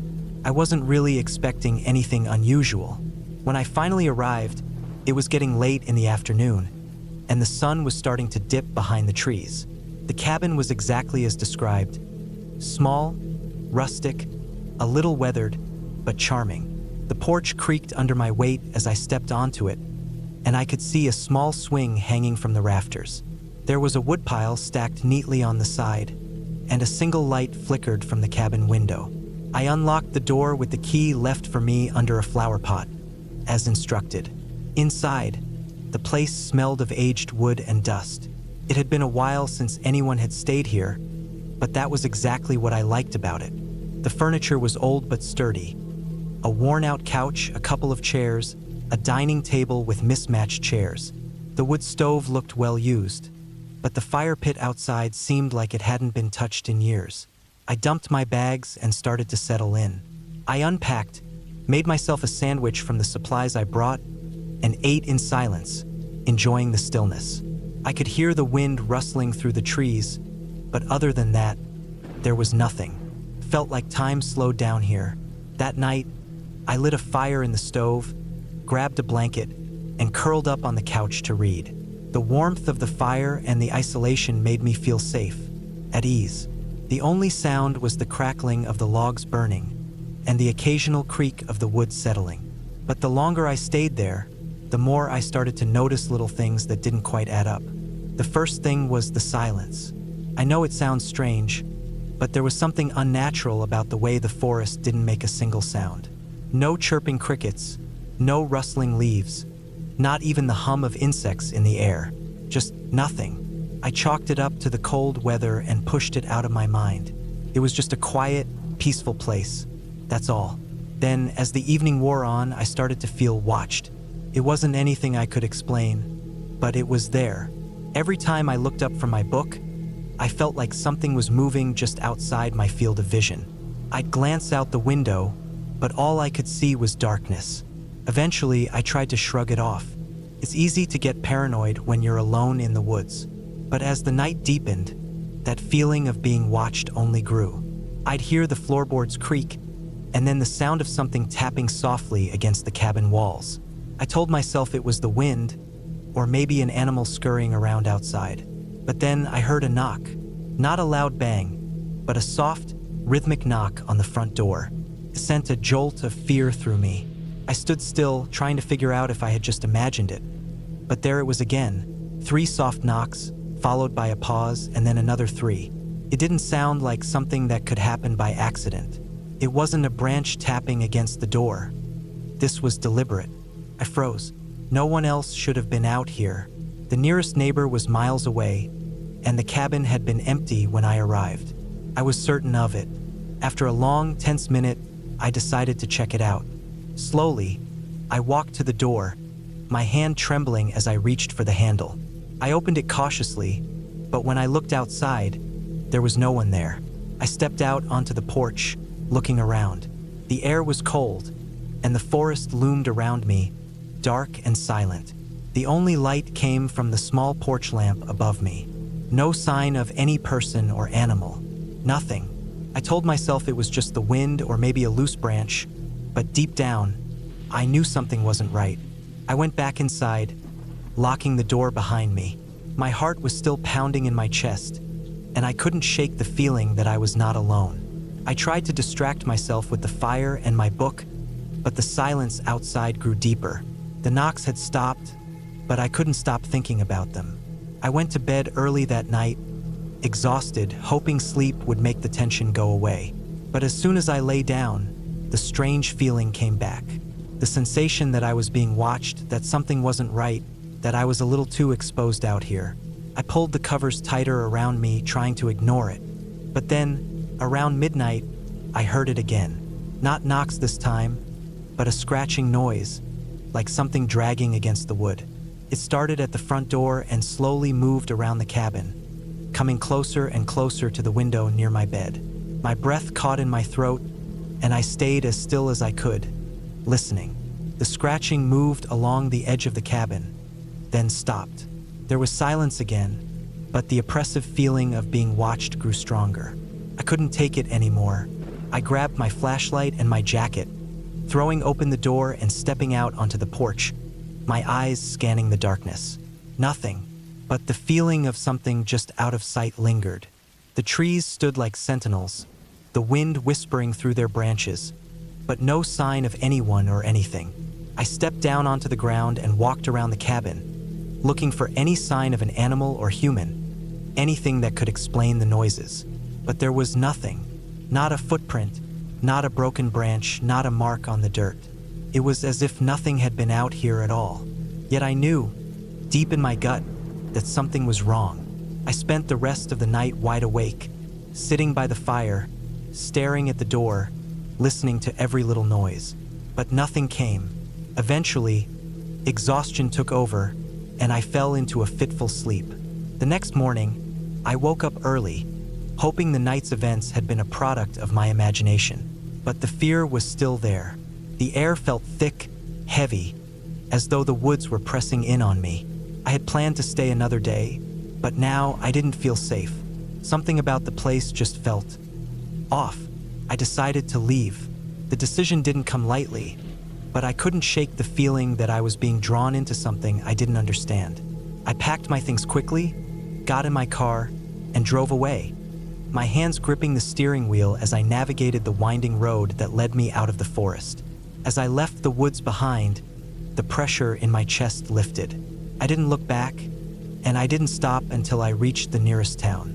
I didn't tell anyone what had happened. Who would believe me? Anyway, but the memories of those strange sounds, the feeling of being watched, and the eerie silence that filled the forest will stay with me forever. I never went back to that cabin, and honestly, I don't think I ever will.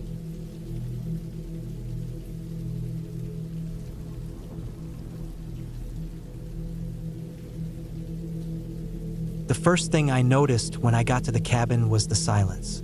Absolute, unnerving silence. It wasn't peaceful like the kind you might expect in nature. No, this was different.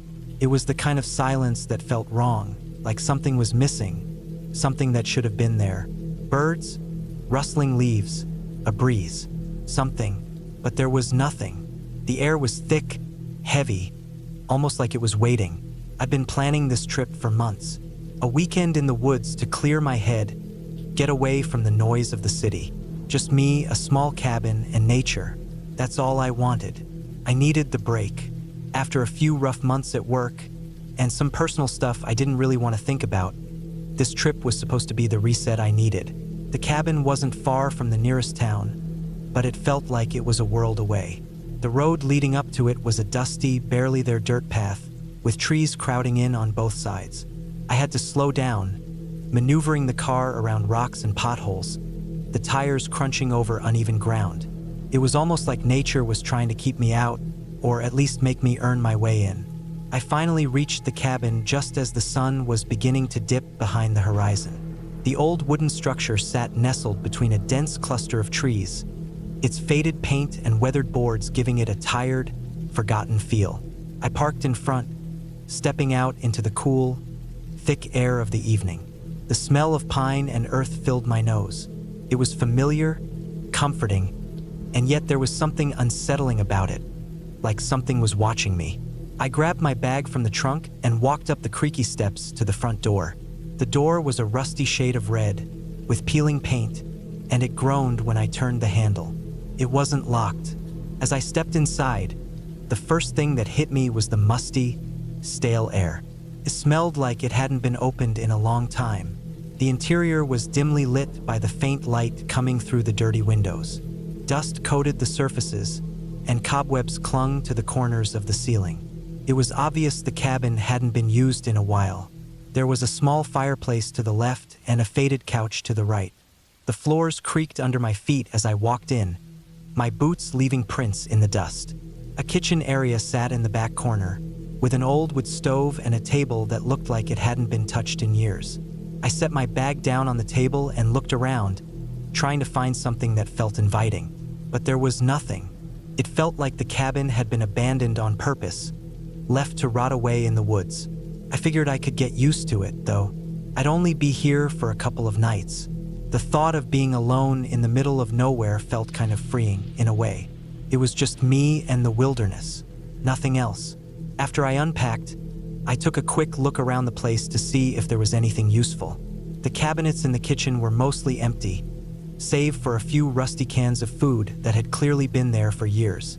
The fridge was empty, except for a half-drunk bottle of something that looked like milk, but I wasn't about to touch it. The windows were covered with grime, and I had to wipe away some of the dust to even see outside. The sun was setting quickly now, and the dim light made the cabin feel even more isolated. I started a fire in the fireplace, its crackling warmth a small comfort. I made myself a simple dinner and ate in silence, the only sound being the occasional pop of burning wood. It was peaceful in a way, but I couldn't shake the feeling that I wasn't quite alone. It was just a feeling, but it lingered at the back of my mind. Later, after finishing my meal, I decided to go for a short walk before it got too dark. I grabbed a flashlight and stepped out into the cool night air. The woods around the cabin were dense, and the ground was uneven, but I didn't mind. It felt good to get some fresh air. The trees stood tall and still, their branches swaying slightly in the wind.